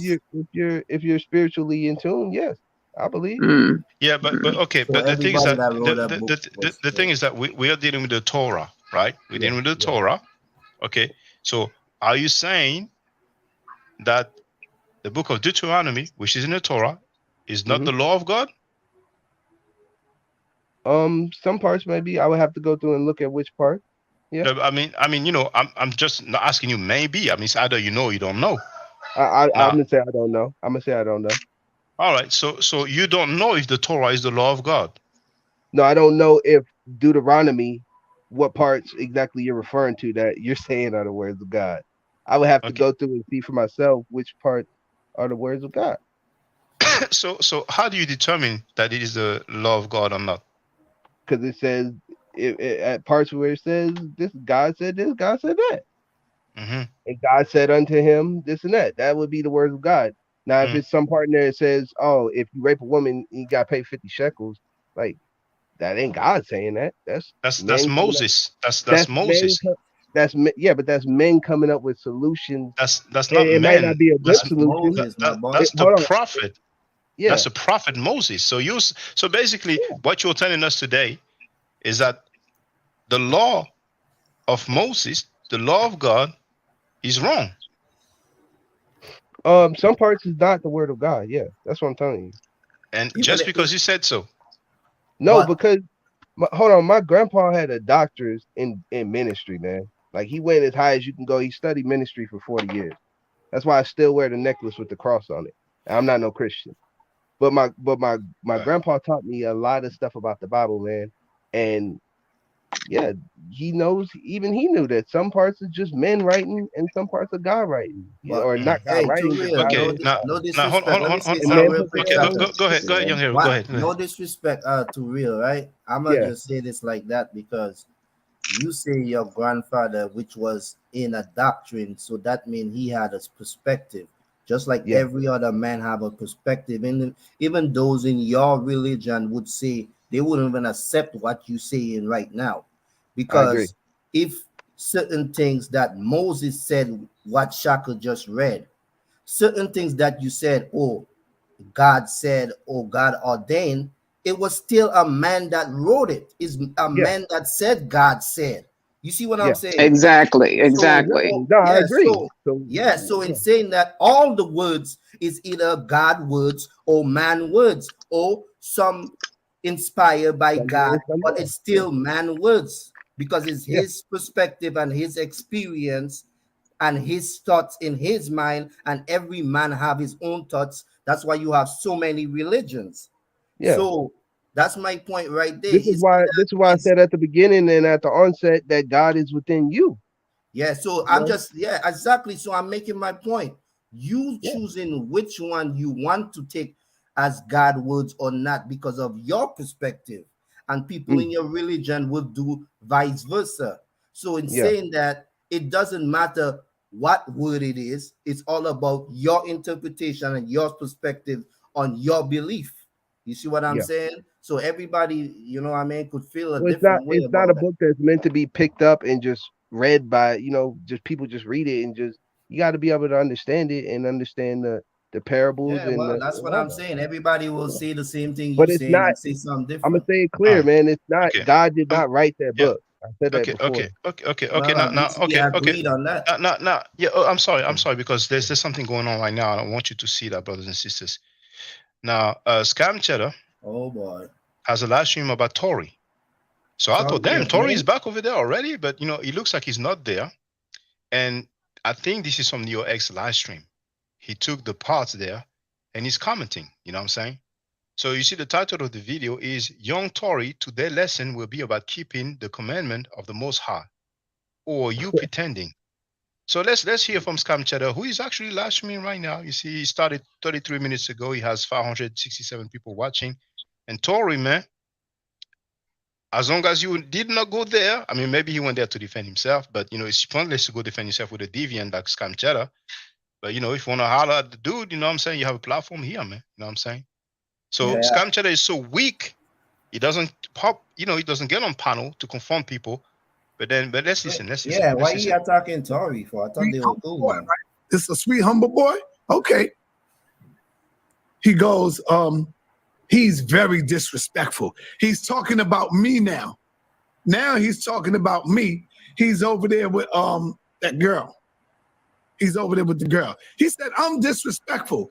We're gonna see. You notice he doesn't want to tell the name of the girl because he knows that if people are going to check what Sister Neo's ex says, they're going to see that he's defending the convicted child molester Malachi York. They're going to see that he wants to invite Nature Boy, who allows his son to play with his penis. Nature Boy, who has sex with his lady in front of children. You see? So on other people's channels, yeah, he say people's name. It's the same with me. He comes in the nickname because he knows very well that if people, just go to my panel and see what I'm saying, they're going to see that he is a deviant. You know what I'm saying? So now he's putting his frustration on the young brother Tory. You're such a punk, sir. And if you want to come here, sir, and be a man, we can have that grown man talk, but you're still a punk to me no matter what, because you Tell him leave the allow child alone. molesters, you allow child molesters on your panel and you defend them publicly like Malachi York for 10 minutes straight. You're a real sucker. Yeah, let him play before he Sanetta, you are a punk, you are a sucker, you are a sissy, Frank Gary, you are a real low individual. How much I am disrespectful versus him. Yeah, I'm glad Cube see that. See? Because we all took a liking to this little nigga, to this little dude. He says, Cube is a wicked nigga. No, he not. Cube just say stuff that make people think, and when now, brothers and sisters, the guy is very disrespectful. Sanetta just said we all took a liking to this little ninja. Now I want you to hear what he said. Shaka, no, he might delete it, so don't take too long. Oh, it doesn't matter, man. I heard enough. It's important. It's only 1 minute 10 seconds. This is what he told the young brother Tory. He told him to kill himself. Who said it? I didn't say it. He said it. Sanetta the punk said it. See how dumb this little nigga Tory is, y'all? He ain't, I told you, once you become myopic and in a box, anything that people bring to you, you will not adhere to it. He showed you who wrote the New Testament. He showed you what he said about the New Testament. And this little nigga still up in here saying God said this and God said that. These niggas are just retarded, man. These little niggas are just retarded. He ain't go and look up what Shaka said. He didn't say, well, let me see if Shaka telling the truth and do me some research.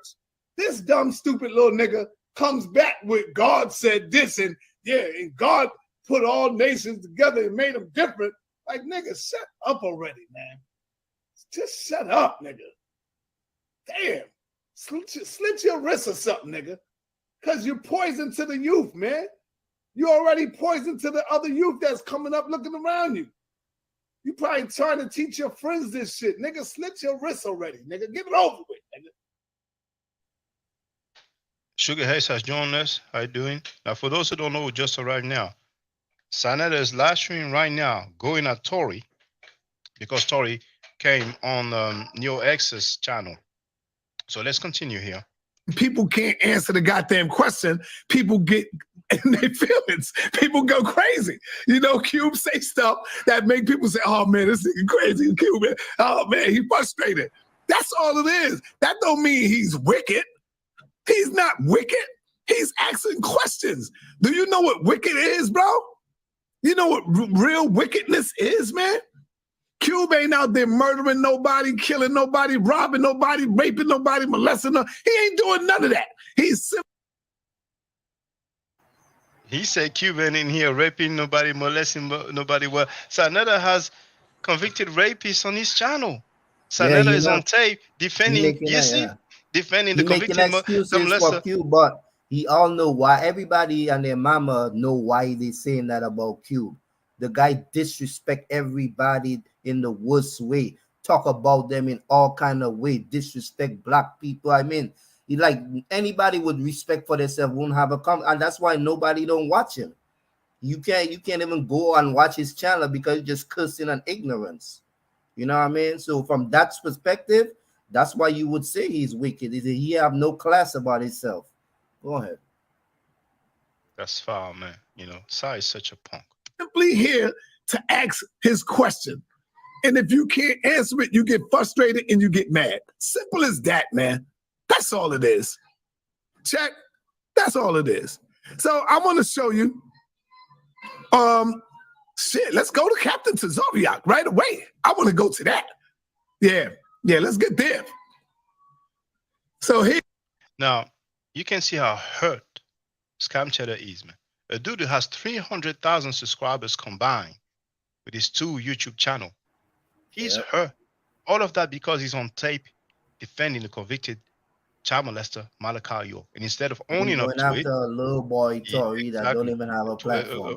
a young brother who's 20 years old something. You know what I'm saying? Here you go. Now he talks about our captain. Redemption. Judah Redemption said, Tory, I thought you were about to join ISUPK. Undo the word of God. Some nigga mess. You know, and I speak of none other than this kid right here. You see him. He got on his fringes. You know, if you're going to be about the Most High, then be about it. Don't get into the Most High talks about people who delve into all kinds. Got the comment from Wab Fong. He says, what the F? Sa just said that Shaka groomed Tory because Tory said that Saneda protects pedos. Well, if Saneda doesn't protect pedos, then what is he doing? We have more than one convicted child molester that Saneda has defended. You know what I'm saying? Okay, let me play. So what I did is I went further, you know, like in the last stream. Yeah, that's what I did. So let's play. Kind of business that is not theirs. So you're starting off on the wrong foot already. Keep the commandments. Do you know the commandments, young Tory? And it's not so much for young Tory because a lot of these dudes doing that. And this is where he's picking off at. This is where he's going off at. Why do you think we don't believe in their God? Why do you think it's so hard for us to accept their God when they acting just like the nigga on the corner? Check. Come on, talk black to me, family, because this is a reality check for these little niggas, right? Because they're not being taught really by their head. He's out there just wandering around, don't know where to go, don't know what to do, don't know who to be. 1 minute you're a Muslim, next week you're a Hebrew Israelite. 1 minute you change your name, the next minute you had like 5 names already, you know? So the mighty Hebrew has 7 aliases. It's for the record. It's in the court summary. Hey, which is what I want to know, brother. If you're going to be about something, be about it for real. I'm going to show you, and I tried to tell y'all. Y'all kept saying, oh, you know, he's a young kid. No, he's not. He's 20 plus years old. He's a grown man. He's a young adult. Asante in Africa is 21. They young. See? But I'll be damned if my son is on the internet doing the stuff that he do. If he say he's about something, you're going to see how he talks about Tazariak sucking on people's, I would say, meat, penis, meat. I'm going to show you all of this. When he's over there with these dirty Israelite groups, he if Tory you have a problem with saying the word why Saneda is in his feelings? You know what I'm saying? Now Saneda was like, why is Tory saying that? Where do you think Tory got that from? Shaka Dudu, of course. All right, so I'm the bad guy. Your name in it now. Wild Funk is commenting about what's going on right now because obviously, you know, I'm not at the, you know, I'm in the beginning of the stream. You know what I'm saying? So, hey, if people can record that one, he may delete that one as well. You know, he has some steam to get off his chest. You know what I'm saying? Talk about the mods over here. He's one two-faced little nigga. Yes, he is. Well, Saneda, there's one who's more two-faced, and he's Chris MVP Harris because Neo X said that he's been saying F Saneda all the time. You know what I'm saying? But you're a sucker, sir, anyway. And if he's like that now, at the age of 20, 21, can you imagine how he's going to be when he's like 40 years old? He's already into the Well, Chris is in his 40s, isn't he? BS already. Or at least late 30s, you know, I don't know, 37, 38, you know, but we'll find out. And all I did, y'all, all I did And y'all know it from the beginning, was talk to him, tried to educate him, tried to give him the knowledge. And what did he do? He ran off, calling me they call me the P word. He calls me a P word over there. He's with Shaka Doo. He's with all of them over there. But he posed to be about God, right? And he got on his fringes when the Most High say, stay away from the evildoers. Shaka Doo hate the Bible. Y'all know I love the Bible. That's why. What? Oh my goodness. He's serious? You gotta play the clip again? Oh yeah, thank you. I even forgot. I forgot that clip. I forgot that clip. Hold on. No. Hey. Fais attention là. Why is he talking about you? What the hell? What Tory have to do with you? Tory don't even be over here. No. What did he say about the Bible? Well, okay. There's nothing special about you because you following some spook ass God, some God who we know is narcissistic, who's demonic, who's a goddamn liar, who's bipolar. The God of the Bible is a bipolar motherfucker. So worse than not liking the Bible, he doesn't like God. He said the God of the Bible is a bipolar mother effer. Now there's he's a B. He's a and that's what I'm looking for. That's what I'm looking for, because that's even worse to label God a B. You know what I'm saying? So hold on. I must have it somewhere. Hold on. There it is. The minute they talk about your God, look at what you doing. Acting like a bitch, losing all your emotion. So another said the God is a bitch. Yes, I said the motherfucker's a bitch.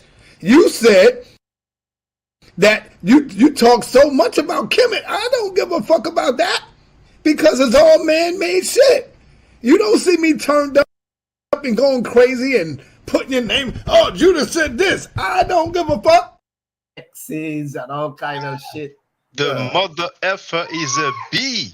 You know, so crazy, man, Tory, you know, I don't know if you know how to. Because Tory go on Neo X. Exactly. Like that's exactly. Sad. Exactly. And that's the same thing he did with Neo X and J Heru and Flight Doctor and so many more. You know what I mean? Anytime you be a man and do what you want, he want to control you like he's some, you know. Yeah, like he's your daddy or something. You know what I'm saying? And for those who don't know what the brother Young Heru just said about J Heru, you know what I'm saying? He told J Heru you can't serve two masters, man. Hold on, if I put jealous. Hold on. And don't I have it anymore? Oh, maybe I deleted them, you know, because that's what I be talking about, bro. They be talking like they trying to sympathize and they don't want this thing to keep going on, but they the ones that keep it going. You know what I'm saying? You know, Young Heru, I'm glad you said that. You went on his panel. Did I go? Oh, you went on his panel? Exactly. You know? So I mean, yeah, of course, Tory had some words for Sar. Yes, indeed, but Sar told him to commit suicide. So you know, you have to be a man and take it, man. It's one of the worst things. Tory everything in the book too. So. Yeah. Oh, there it is. There it is. Now, check this out. Hold on for 1 minute. Yeah. Yo, peace, Jay. I'm sorry, brother, but I can't fuck with you. You fuck with that clown. You be over there with that clown. So, you can't serve two masters, bro. Peace. Oh man. Yo. He put J Heru, J Heru on the panel just to tell him, man, you know, I don't mess with you. You know what I'm saying? You know, and here you see that was jealous, sir. Now look at paranoid, sir. Or you could say AD. Today, historians use the term CE. But okay. What you mean when you say so you do know the scriptures had already been written. Brother. Hey, hold on for 1 minute. Hold on for 1 minute. Apostle. Was you talking about me the other day on Frenchie channel? Talking crazy about me? Frenchie? Who's Frenchie? The nigga from France. Who is that? I don't know. I'm just asking. No, yeah. I don't know nobody from France channel. In there saying you was talking crazy. What are you talking about? Nothing. Just let it go. Never mind. You didn't do it. All right, go ahead, Jabari. So what I'm trying to explain to you. All right. So Wafong wrote that, you know, Saneda is dissing Tory for his YouTube activities, and we've been able to listen to Sacheta's vocal cord. They are numb. Actually, put my hand. Yeah. Now, Tory, man, if you know how to edit video, take these jewels, you know what I'm saying, and do your thing. And as a matter of fact, see, what people can do is just create an account, a Google account, a Gmail account, or any other server, and then create a YouTube account and give it any name you want. You can give it Scam Cheddar. You can give it, anti-child molesters. You know what I'm saying? Anti-deviants. Or Filthy Frankie. I heard he has a new nickname. He calls himself Filthy Frank or Filthy Frankie. You know what I'm saying? Before he deleted the stream, and upload, any videos of your choice. You know what I'm saying? Just to let the people know that, you have the channel over there. Beware, man, because they're cool with convicted child molesters, convicted rapists. This is a fact. It's not slander. It's not an accusation. It's not an allegation. This is a fact. We have seen more than one convicted rapist on that channel. You know what I'm saying? And we have seen him defending Malachi York. But anyway, let's continue. From the Bible. Chat, I don't have to follow it the way you follow it. God damn it. I love teaching in the goddamn Bible to show stuff. So I'm the real teacher here because I take the time out to show you. Hold on. Yes, sir. Are you there? Apostle, what's up? No, I'll just letting you know we set. All right, I'm live. We're set for what time, Apostle? I said 4, but you want to do it for between 4 All right, and 5? 4 is good. Come on in the building and get this lesson. I'm teaching on the Bible today, brother. Thank you. Peace. I'll see you at 4. Come get this lesson too. So his lesson is really not just for Tory, but Tory did strike this shit because I got research. I got a research team out there.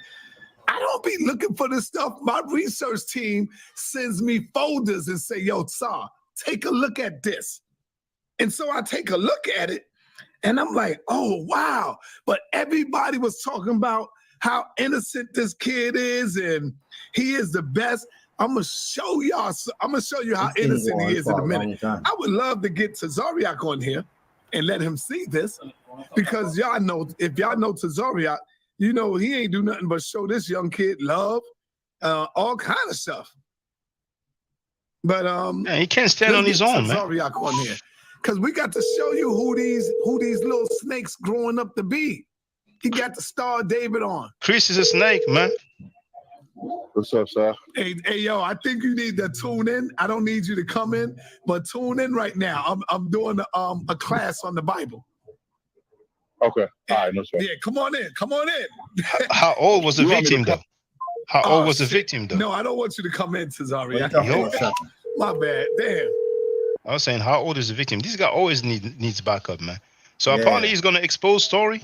No, he looked like he going into the Bible, but he went on a long rant with different texts about Tory and this and that. But Tory was just stating facts about Tozariak, meat riding, whack on it, and he got exposed, which he do. Everybody saw it. We've seen that. We've seen that. Sanetta was doing it the same thing. Yes, Mr. Whack on it. He was calling like a little boy. Yes, Mr. Whack on it.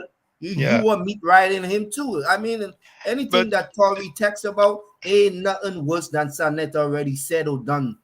And I'm glad you said that because people saw how WAC 100 disrespected both Sanetta and Tazariak, you see. And Tazariak, he didn't even want to debate Chris. He barely wanted to debate anybody. He was real grandstanding. But when they looked so bad, when they got humiliated by WAC 100, then all of a sudden, Tazariak was ready to debate everybody and their mama. You know what I'm saying? So, but anyway, let's continue. But go ahead. Though, he talking about Tory, leave this and leave that and start over, like leave his belief, right? But why does he have all these people, even Captain Tazariak, which is his friend, who follow all these beliefs? He ain't telling them doesn't make any sense. Yeah, he doesn't tell. Just the only reason, the only reason he like your book, dog, because he could make money off it, and he tell you that already. He be on demon time. He don't care about the book. No, he lying, talking about he loved the book. We know why you love the book. No, he doesn't love the book. He said God is a B. He said the God of the Bible is a bipolar mother effort. Yeah. Anyway, let's continue, man.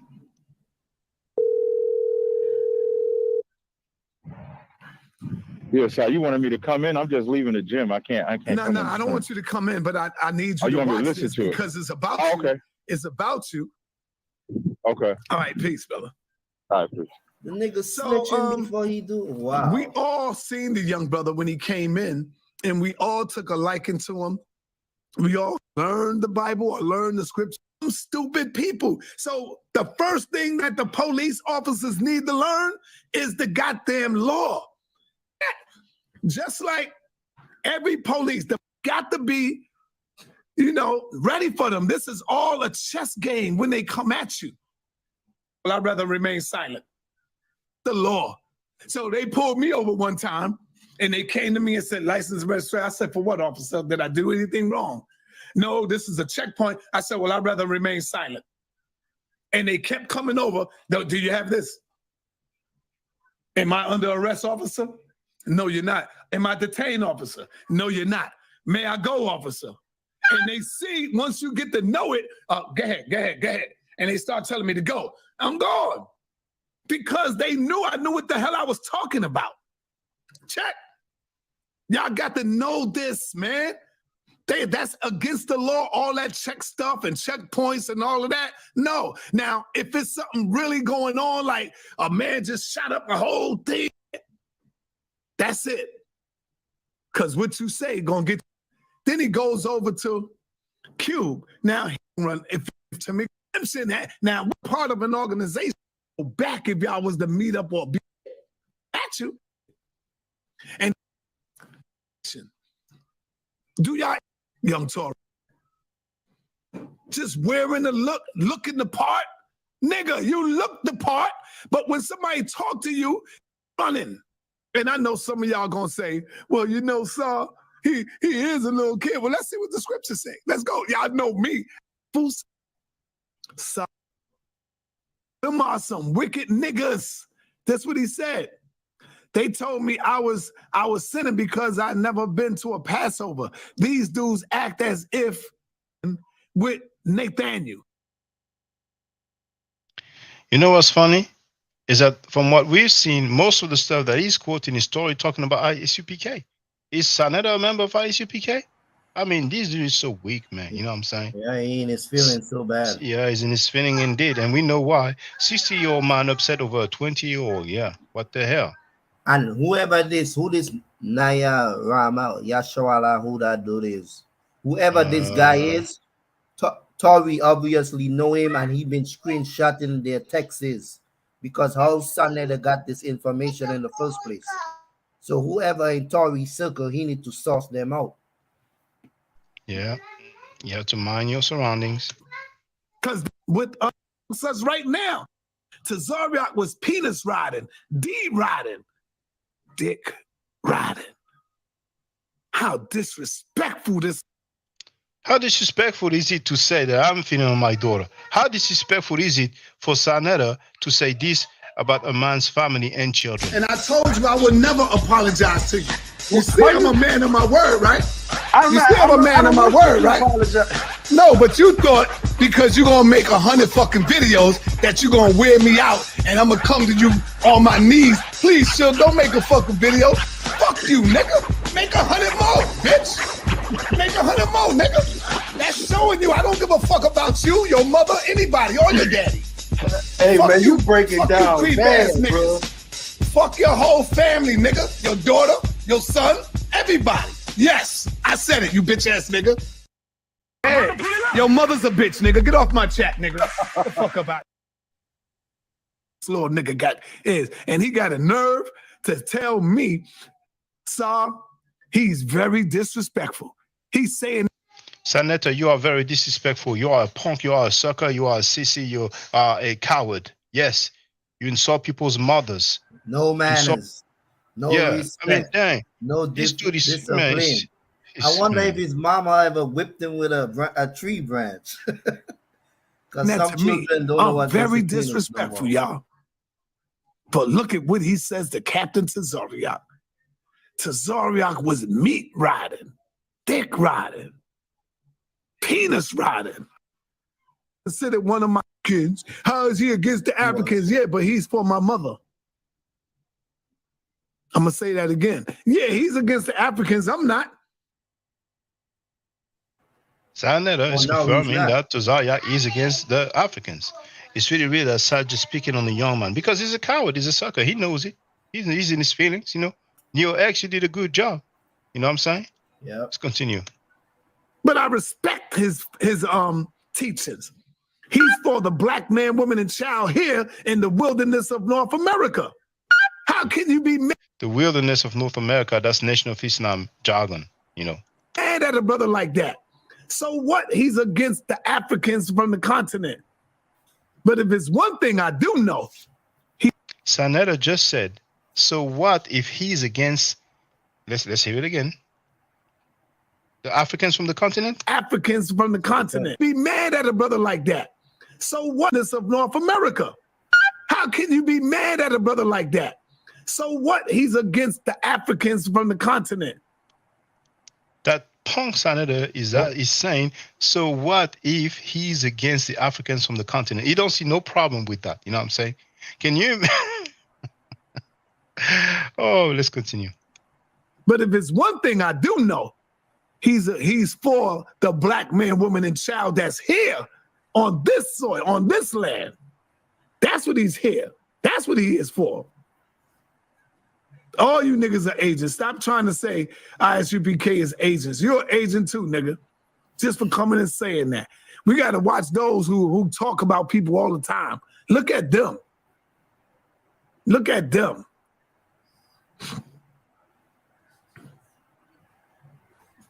Let's continue.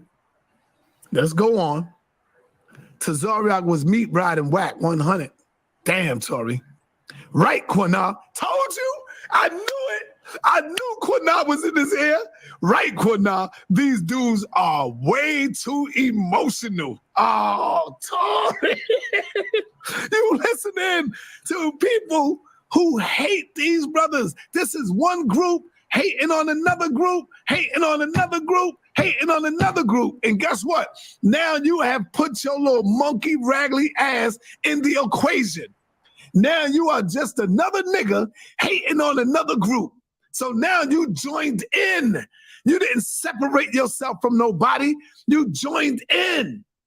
And now, guess what? You are just another lost nigga hating on another Israelite group who you claim that the Most High is the Lord. That the Most High is your Lord and your shepherd. You shall not want. The scripture says he came unto his own, but his own received him not. The light shined onto the darkness, but the darkness comprehended it not. Tazariak comes onto his own, bro.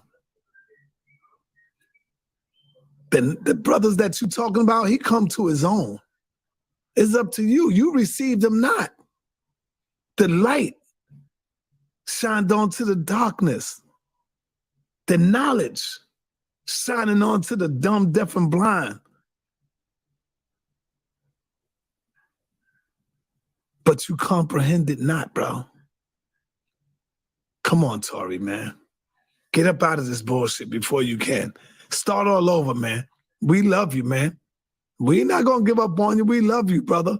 But you got to stop doing what you're doing. Go in the cave somewhere. Every time Loaded Lux get ready for a battle, Loaded Lux go underground. You don't see him. If you got a battle coming up next month, you ain't going to see Loaded Lux until that day. He's underground. Doing what? Studying, writing, getting it in, going to do research, getting in that build. Go underground, bro. Stay off YouTube for a minute. Get your head right. Learn the scriptures that you post. Learn the goddamn commandments, nigga. Learn the commandments. Check. Learn the commandments, man. Let's go. Tazariak is a coward and a fool. Look at this little nigga go. No respect for the elders. You don't know every which I command you. Ambassador, sure. You don't mean Yeah, he went into this Bible thing now with whoever on the platform. And that's Deuteronomy. Mhm. Hey, to me, man, what do you think about what you're seeing or hearing? Have you See, heard of this? Have you seen it? well, This I guy didn't said to see be friends with Tory. the screenshots. I didn't see that. Oh man, you got to go back over it. You can't speak on it Well, then. no. I didn't mean like I saw the. I've been watching the video. That's why I came on. But I'm just like I'm getting to the point where I'm getting a little shocked. You know, Yeah.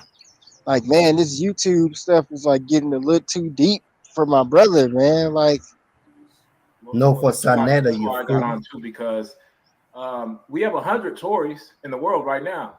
If they cut on Sonetta's channel and they're curious about themselves, the question is, who do you go to? We have so many teachers like Sonetta. Jesus Christ.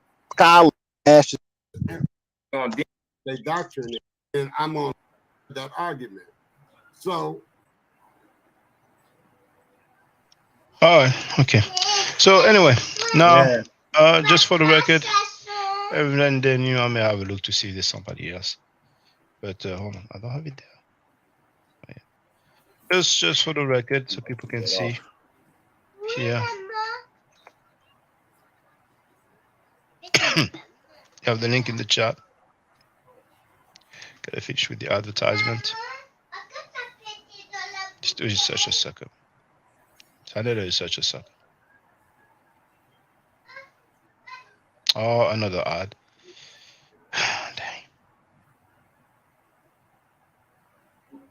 Rude and disrespectful, I'm going to let you call it and I will kick him out. If he does. If he doesn't, we'll have a nice build. Should I let him in or should I not? I'm going to let you call it, priest. Another one.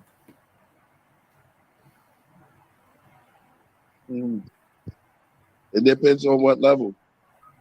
If he wants to come in. If he comes in and he's respectful. Is somebody you fight with all the time? No, I've been fine with him. I talked to him. He believes Kemet. He hates the Bible. Okay. But he doesn't hate. You heard the talking point? Yeah. He hates the Bible. Man, these people. But he's never, he did say I stole, but he's being listened to. Let him. He did say I stole. I quoted Saneda, who accused her publicly of stealing the money or running off with the debate money. I mean, these people, man. Man, it should be fun. And my man with the flat earth. Yes, flat earth only. Shaka, listen, don't come in with any of gossip, please. Welcome to my panel. I'm showing you, this is a big deal because I could have very easily not let you on, but I'm showing you love and peace as a brother. How are you? And he's not a bad guy, but Thank you for letting me in. Thank you for letting me in. It is 8 a.m. I'm in France. And greetings to Kiro Priest. One step. Hey, that song was fire. Greetings, Nepal. Not Nepal. I'll be interested to know the negative things that I said about you. Because No. Don't worry about that. Don't worry about that. Because I'm bringing you in a positive vibe. Because I know you are a father. I've seen beautiful children. Oh no, beautiful children now. No, at first it was beautiful children. Then she insinuated something about her being on your lap. And you see people make accusation. I ask, okay, what is it that I said? Oh, no, we're getting into these people think they control the narratives. But let me just play. I'm gonna move out the desk, but I'm gonna keep on playing. Beautiful children. So don't worry about all that. But I was saying, I have to deal with a lot of different personalities. So I'm glad you're here. If you want to add to the flat earth build. I don't believe the earth is flat, but you said that I hate the Bible. I don't recall saying that. But I don't believe in the Bible. Let's talk about, you don't hate the Bible, but you don't believe it's real. No, I don't. We don't have any archaeological documentation for these events that happen, mainly the Exodus narrative. Well, if we do, please show it, because the scholars say it doesn't exist. We don't have anything for the Exodus story. But really, I was calling to talk about those child molesters. This is not gossiping, Sister Napa. Mighty Hebrew was convicted for rape. We do have the record. He went to jail for that. No, you know what? I can do a whole stream with you on that. But don't You see, when I brought that up, she moved to something else. You know what I'm saying?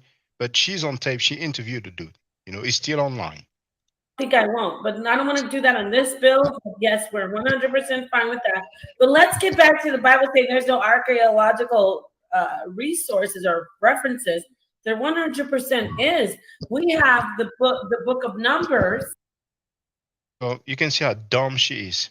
Since when the book of Numbers is an archaeological document? Since when? Man.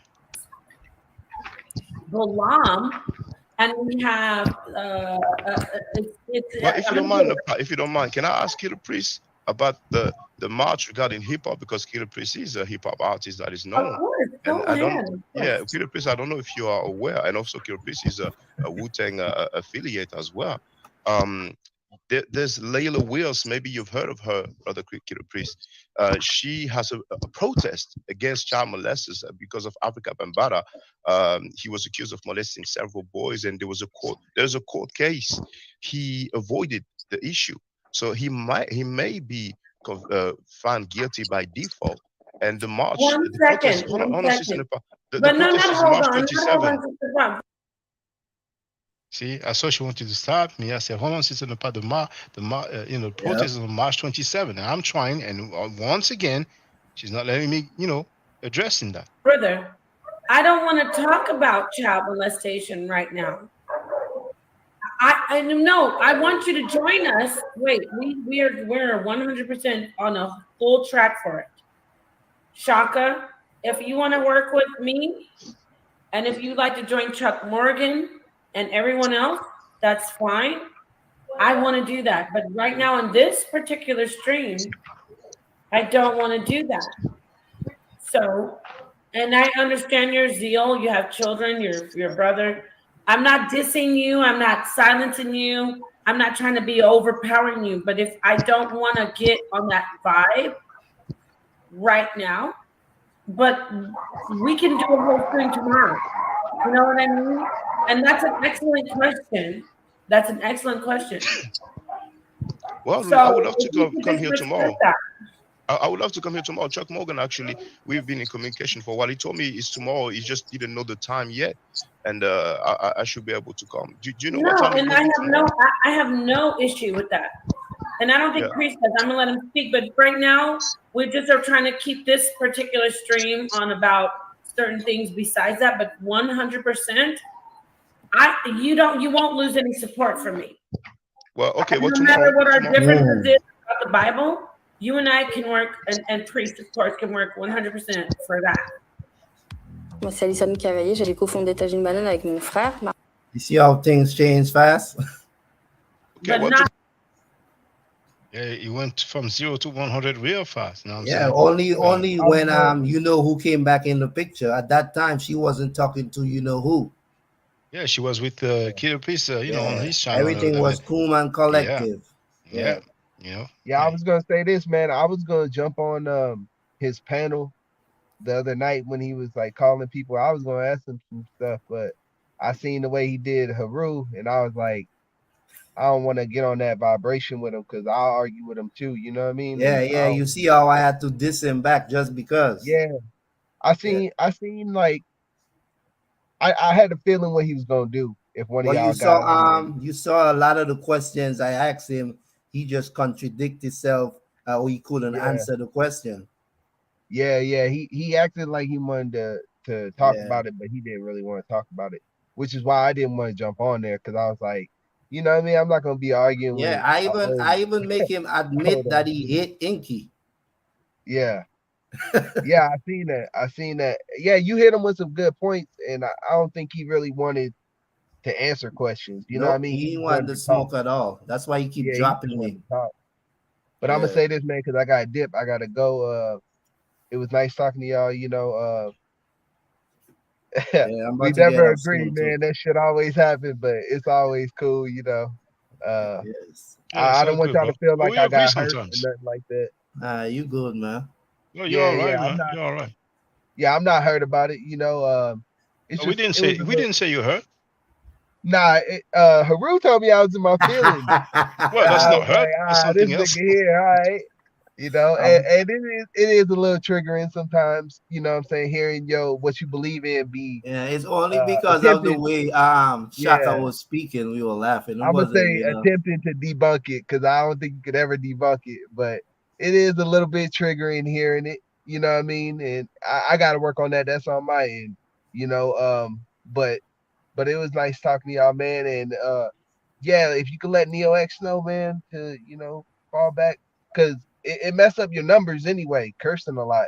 You know, it messed up your numbers on Mhm. YouTube, your algorithm or whatever. Yeah, So if that's she could why he fall, deleted the video so fast. yeah, No, that's not and the reason. It's not because of the that's why he cursing, be man. doing that because he be going hard body and then he'll take it off. Because I tried to go back and watch it, but it's gone.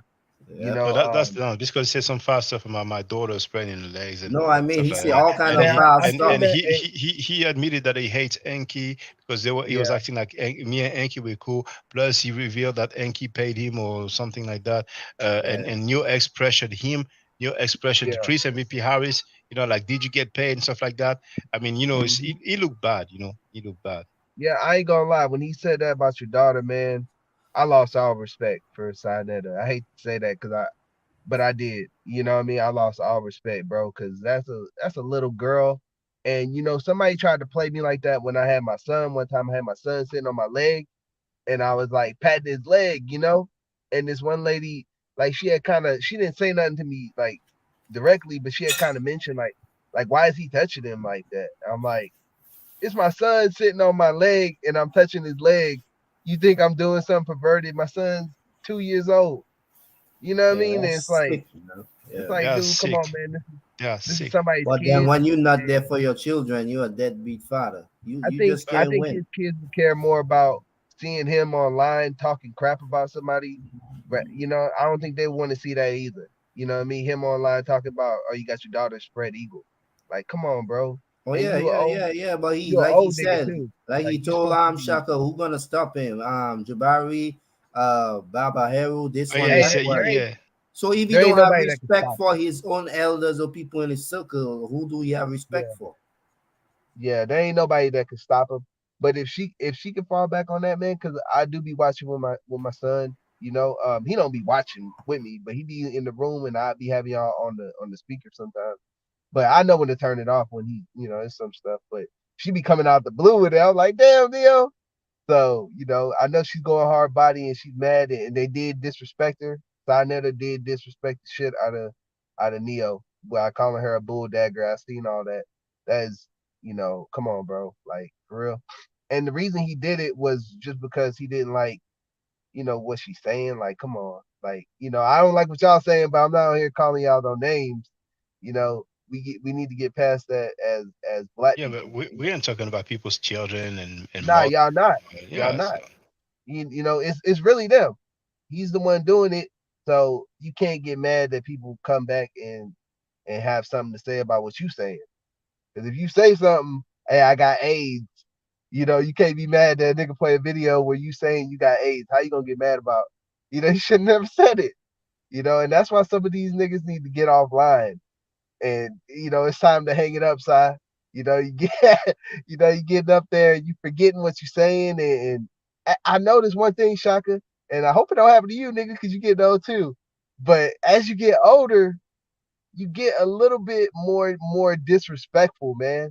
And it's like it's more easier to be disrespectful. I don't think that happened to you because you more like no, Jabari. I agree You're with more what you're laid back. saying, but I don't think it's getting more disrespectful. Like the older you get, the less you care about what people think Right, about you, the less That's how right, validation it's you're looking supposed for. to Like be. Yeah. yeah, you right. lived your life. That's You're like, what I man, mean. I know what's right and wrong. If you don't like it, I'm saying it is what it is. Hmm. Yeah, you get stuck That's in why your I'm ways. saying there's no excuse for these older men and women that's in their 60s, that's grandmother. They're supposed to be on that level. Like I said, some people will never learn. You know what I mean? And Yeah, you can't consider elder if they dumb as a rock. yeah. And I was It, gonna say that. Now I'm out, man. Like I all was right. gonna jump on that panel. Don't even get me wrong. I was. I was like, I don't even have no dog in this fight, and I was gonna hop on there and ask, like, man, you the one really tripping, but I know he's not mature enough to have a good dialogue. If he is, then he should reach out to do that. But you got to be sincere. Don't invite people and then soon as Haru came in there and said something, he want to mute him and throw him in the back. Like, how, Yeah. you know what I mean? If The I truth invite you hurts, on, I'm my gonna boy. The truth hurts. yeah, yeah. But Haru did come in there like he kind of tried to be cool and tried to be mature about it. And then once it went left, he was like, "Fuck it." So I feel you on that, you know. Hold on, But hold on, hold on, I'm hold on, out, hold y'all. on, hold on, hold on, hold on. When young Heru left, what did Sanada say? No, I he don't said remember. when I came in, I come in mutual. You know, it was Okay. Yeah, respectful he at came in first. like willing to let Yeah, but Sanada talk he too. didn't like my answers. He didn't like the questions, so he just went left He did. to the point I He had to did. go left with him. You know. Yeah. He knew he's gonna have to answer some shit, and it's like that's the way that people get out of answering questions is they start getting all rah rah. Yep. You know what I mean? To get out of that shit, because it was about to get hot. I was seeing Hebrew join. I was like, oh shit, it's about to get hot. But Yeah, when I see Neo, I'm like, I gotta go back up. yeah, he got it. He got up out of there. But yeah, I'm gonna get up out of here, man, because I got dip, y'all. But it was nice talking to y'all. I appreciate you, brother, too, real, man. All right, yeah. All right. Yeah, I'm about to get off in a minute myself. Oh, okay, brother. And just before we hear from Sister Andrea Brunet, yeah, brother to real mentioned, something about AIDS, and let's hear who said it. It wasn't me. You ain't got no proof, nigga, that I went to the hospital and they all told me I had AIDS. I went to like 4 hospitals, and the hospitals was telling me that I had AIDS. AIDS. So feel free, Sister Andrea. No, I was just gonna comment about the age thing. You are absolutely right. The older you get, you could care less what people have to say about you. Over the years I've calmed down. I mean, people have told me you calmed down a lot from when because I used to just my tongue wasn't. I'm not gonna say so. I would say that my words are different, but when I was younger, man, I would. Now that I'm more, when I talk, I'm just more direct, and because I don't have time for all the, trying to get nice words to that's what I noticed that changed for me over time. When you're younger, you try to fit in, you try to see what's going on and all that kind of stuff. You're trying to figure it out, and then you turn 30, and it's like, oh gosh, kind of wakes you up a little bit. Like I'm a third of what I could be, if I reach 90. Right. And then when you hit 40, it kind of, ooh, good Lord, what the heck is just happening? But once you hit 50, it's just a whole nother, I think each 10-year time span has a whole nother level of something that you didn't deal with before that time.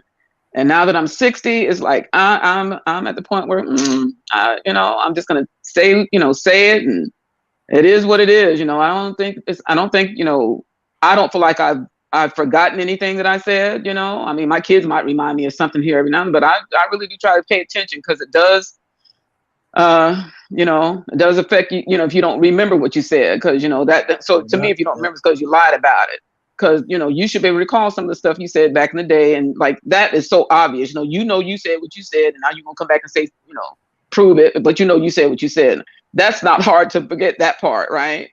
But, at the end of the day, I'm like, I don't have time for, I just don't have time for all that nonsense anymore. I just don't. That's It's what I'm just, saying it's just, right there. Like, mm-hmm. same thing with my mother and my father. They have no worries in the world anymore. And especially my mother, she doesn't let nothing bother her, because she done been to so much. You know what I mean? It's levels to it. It's just like when your car broke down, you don't get up after you had so many cars, you don't get mad at the situation, because you already know the possibility of this going bad or this going wrong. And it's the same thing with life. You already expect these humans to say this or act this way, whether it's good or bad. You already seen it all, so you know what to expect, and you know that you getting your feelings involved in the situation doesn't make it any better. So because I remember when I was younger, I used to tell, especially to certain people, I would tell them, you kiss my black ass. I probably wouldn't say that too much these days, but back in the day, I didn't care. It's like, stop, especially if it was of another hue of people. No, you ain't gonna say that. No, I mean, I remember being 20 years old and telling that to a manager. I mean, I'm 20. And I'm like, you know, then I did it again to a coworker, and you know, then they tried to write me up and all that stuff, and I just had to tell them, hey, look, I didn't threaten her. That's just how you guys interpret it. I told her to leave me the fuck alone. Leave me alone, because I'm not bothering you. Leave me the fuck alone. And I was like, oh, you threatened her. No, I didn't. I said it. I would have said, if I threaten her, you better leave me the F alone or else. That's a threat. But just telling her to leave me the fuck alone, that ain't threatening nobody. Y'all just too sensitive, and stop it, you know. And so anyway, I'm like, you know, now it's like, I just quit. The last time, you know, when my boss disrespected me, I'm out, deuces, see ya, you know. And so that's how I handle it now. I ain't gotta say nothing. Just put the actions, put your thoughts process to action, and deuces, I'm out. And I've been out, and I'm glad I did. So, you know, I ain't got to do all that no more. There's easier ways to do it now. And so I'm good. You know, hey, B. Bennett, you back? Yeah. I'm back. I was listening. I love being listening 60s to or something, though. The 60s are awesome. I love it. I love being 60 something. It's awesome. Love it. I understand you. It's a blessing, you know. Mm-hmm. Oh, Donnie Williams, come on. Go ahead, Come on. No, I was just going to say, my mother have this saying, don't let no one take your joy away. So that's just to show you where she at in life, you know. So she doesn't let anything bother her, you know, even her husband anymore. But, I don't think I'm there yet. I'm not quite there, that part. You still bugging the man? Or you still bugging you? You know, I'm just saying, you know, there's still certain areas, right? I'm not saying I'm fully grown in all the areas, but you know, I'm Yeah, but you know, like I said, and it's just a shame, you know what I'm saying? Like, well, everybody have their, you know, everybody come from different background, different lifestyles, different experience. I already know the unexpected is expected with humans, so you can't expect everybody to have compassion or comprehension and understanding. And some of them do, but they refuse to comply, you know. Right. And he's one of them who do. That's, you see, he know every kind of teacher from every kind of religion, right? So he knows better. He's in the territory. Study the 10 commandments. So you know it, huh? But yet you don't follow none of them. And you even tell us, because you don't follow none of them, that means you could do and say anything you want to say. But yet you feel like you have right to speak on people who do follow these rules. And if they make a mistake, 1, 2, you have the right to judge them. Yet you don't follow none of them, and you do everything opposite to that. But yet somebody says to have respect for you and standards. Like, it doesn't make sense. It don't add up, bro. So in saying that, if you don't do these things and you don't have no right to even speak on it. You know what I mean? Like, it's pathetic if you ask me. You talking to a young 20-some-year-old man who's trying to do better. You 60 years old, you know all these doctrines, and you still decide you ain't messing with none of them because you want to do whatever you want to do. You know, it's sickening, man. But hey, to each their own. Go ahead, Bennett, do your thing. Yeah. I'm listening to you, Andrea and Heru and Shaka also, bro. But I feel you, Andrea. I mean, you know, you only have so much energy to apply towards certain things, you know, and if you want to live a long lasting life, you have to choose the things that matter and the things that don't. Exactly. And hopefully, if you have any intelligence and you're learning throughout your life, you learn how to deal with even the things you have to deal with in a better way. You know, you get better at it. And judging Sarnetter, it doesn't seem like he's learned much in a long time. You know, he will say things like, he will resort to things like talking about people's mamas in a reactionary way. Your babies. This is schoolyard stuff people do in elementary school, basically. And he's spreading that as almost 60-year-old man, isn't he? Almost 60? Yeah. No matter what he learned, he can't apply it to himself because he has no discipline. Without discipline and willpower, you can't achieve nothing. Go ahead. And here's the thing. He had a beautiful. This is, I think, the worst part. because he looks to me like he's in panic mode and been in panic mode for a minute. It's like he had a beautiful platform. He had the contributions from many people for free, basically, for free. That's something that is so rare on this earth. To get so many people to contribute to your dream, right? You know, I'm a cameraman and I want to record the community because it's something we need, right? And everybody got behind that. But I think how he sees it himself is that he's losing that opportunity. And the reality of it is that it falls on him. He's the leader. You know, there's a lot of things I could say structurally, you know, when I look at that platform, you know, but there's no need to go into it because people that know about organization and business and things like that, they could obviously see those things. You know, no one man, you can't pull the wagon yourself, you know, Exactly. and to do that, you have to have good people behind you that you trust, but are also competent, you know, and competent, really competent in what they do, professional in what they do. So the difference for that would have been if he got competent professional people behind him, which he doesn't, which is totally his fault. It speaks to his own competence. But if he did, he probably have $1 million platform just on YouTube. It could be multi-million, you know, easily. There's plenty of people that speak to that demographic that are and have become that. You know, even though it's not all perfect. You know, some of them get it. Look at Tasha K gossiping, whatever. She got it. That was an interesting platform. One mistake, you know, really hurt her bad, but she did get a far. She got far. Then you have what's the brother's name? Tory? No, not Tory. I'm sorry. God, what's the brother's name? That's he's Thomas been on doing radio Omido. for a while. Star, He Star, what? Star. Right, Star. You see Star, he's cleaned up in that same demographic, right? Then you have he had to easily make millions off of his platform already, easily, and got the bag, put it away too. Then you have Doggy Diamonds, same demographic we're talking about. You know, he these are all cats that come out of New York or got their name out of New York. And even Tazariak goes over to Doggy Diamonds sometimes, you know. So there's some kind of shared demographic they have. But Doggy Diamonds, he's living well. He's living decent, a good life. And he's not in panic mode every day. He's not he doesn't look like he has high blood pressure, you know.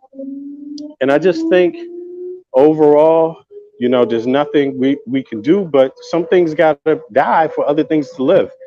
And that's Exactly. how I look at HOK, and it's not personal. There's plenty of other people that are contributing. I like what SETI is doing. Also, he has his own niche in it. You know, I don't always agree with him, and I don't, you know, some of the things I'm not into either. But SETI is not in panic mode. He's he's found his niche. You know, he's operating smooth sailing, and the only real headaches he had is with somebody like Sonetta. You know, giving up your time for free to a person that doesn't respect it, you know. And I think that's the end of Sarnetta. He doesn't respect people.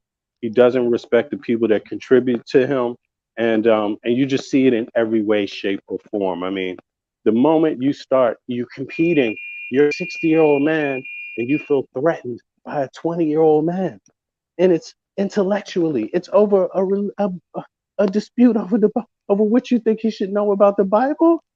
You know, it's like, man, if you can't handle that, what can you handle? You know, it's it's um it's just sad, and you know, but I could go on. I mean, I could get worse. I think it's worse for him.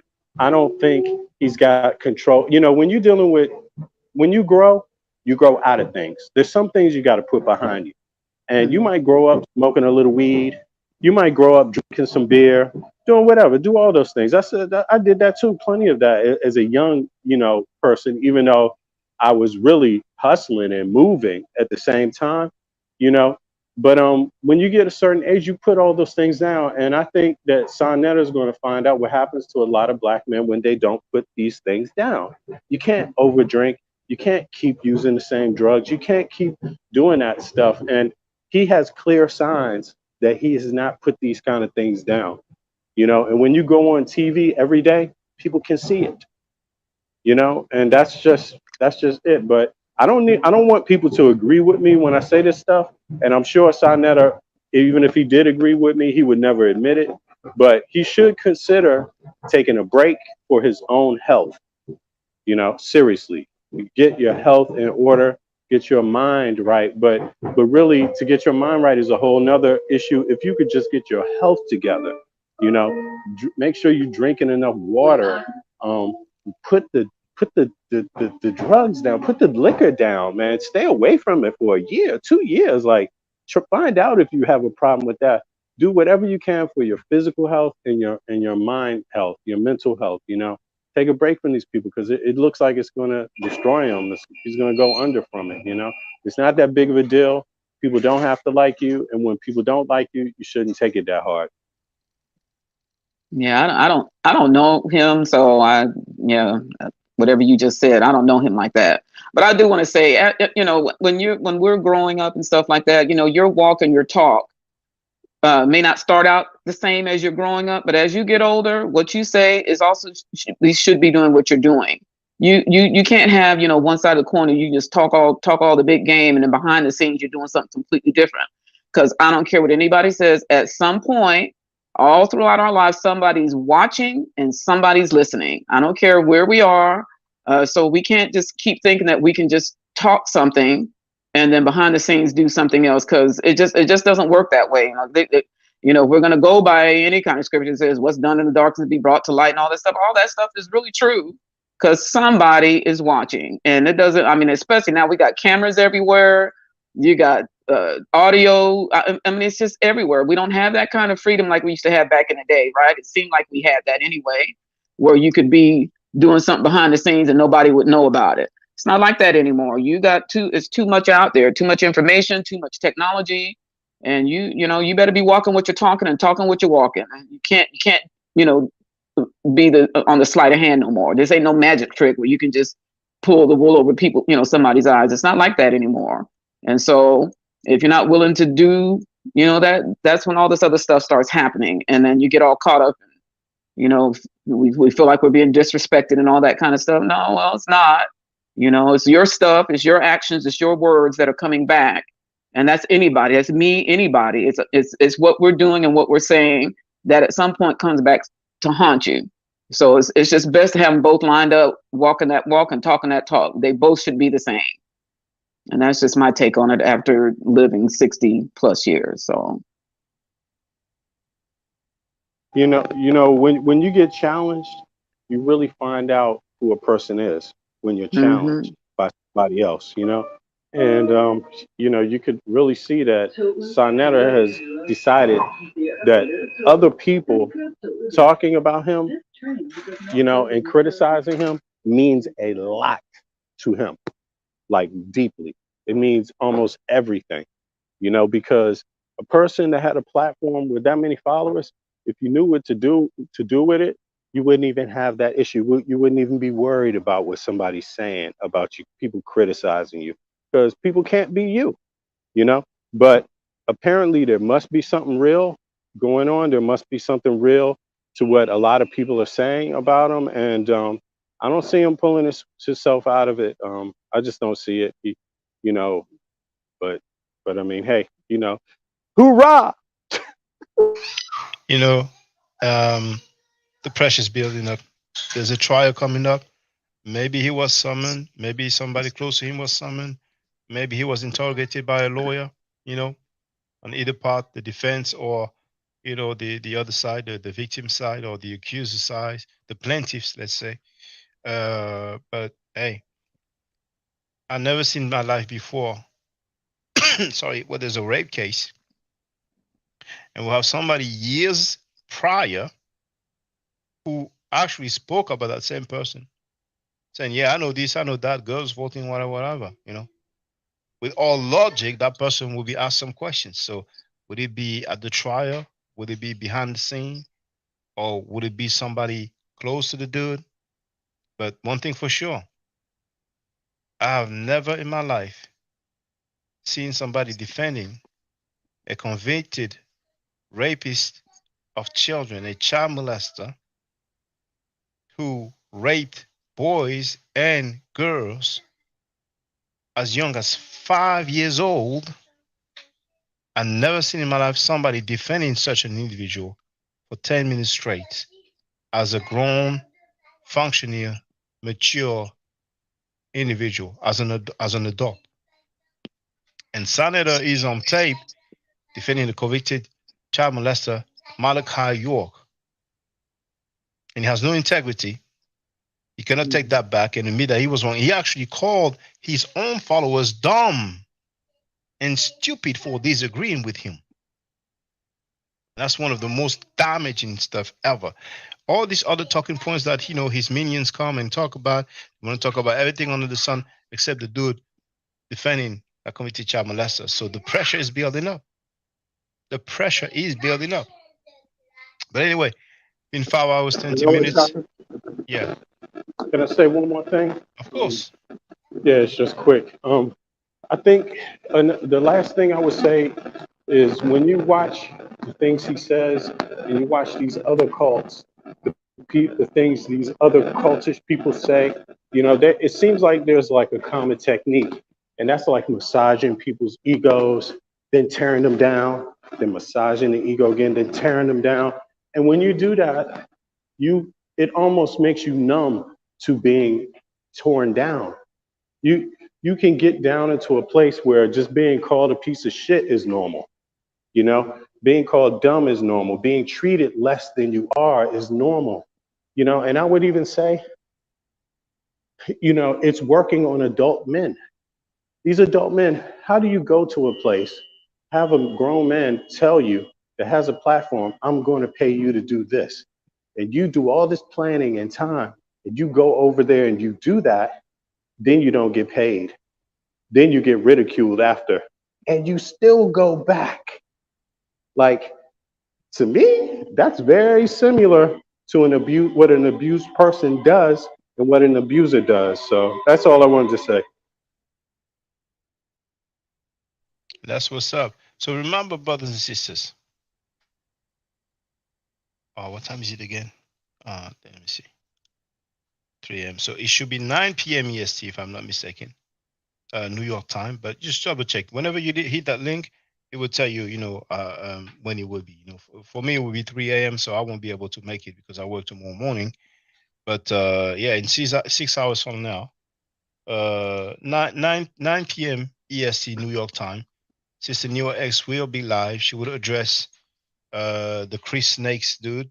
She wants to know if he was paid for his debate, because she has stated publicly that he didn't get paid, that he contacted her and complained about not being paid. Now I know he contacted me, ready to go in on side, but he knows why, so yeah, so you can support the sister. I hope that Tori will get a chance to go over there, and it's just messed up what Sad did, and I think he's still live now. It's just real low. I mean, what else? How low can he go at that point? So thank you for being there, brothers and sisters. Thank you, Young Harold. Thank you, Sister Andrea Brunette. Thank you to everybody in the chat. My closing remarks are the same. Stay safe, stay healthy. If I'm allowed to by the nature, I will definitely holler back at you. I don't argue, I said fast. If you're not part of the solution, you're part of the problem. If you do not think right, you will not act right. If you know better, you will do better. Did you want to say something before we close, brother? Yeah, I just stepped away. I was just saying peace to the panel. Till next time. Peace, brother. So Duai to Duaneteru Hotep. See you, sister. Now, for the record, for those who don't know,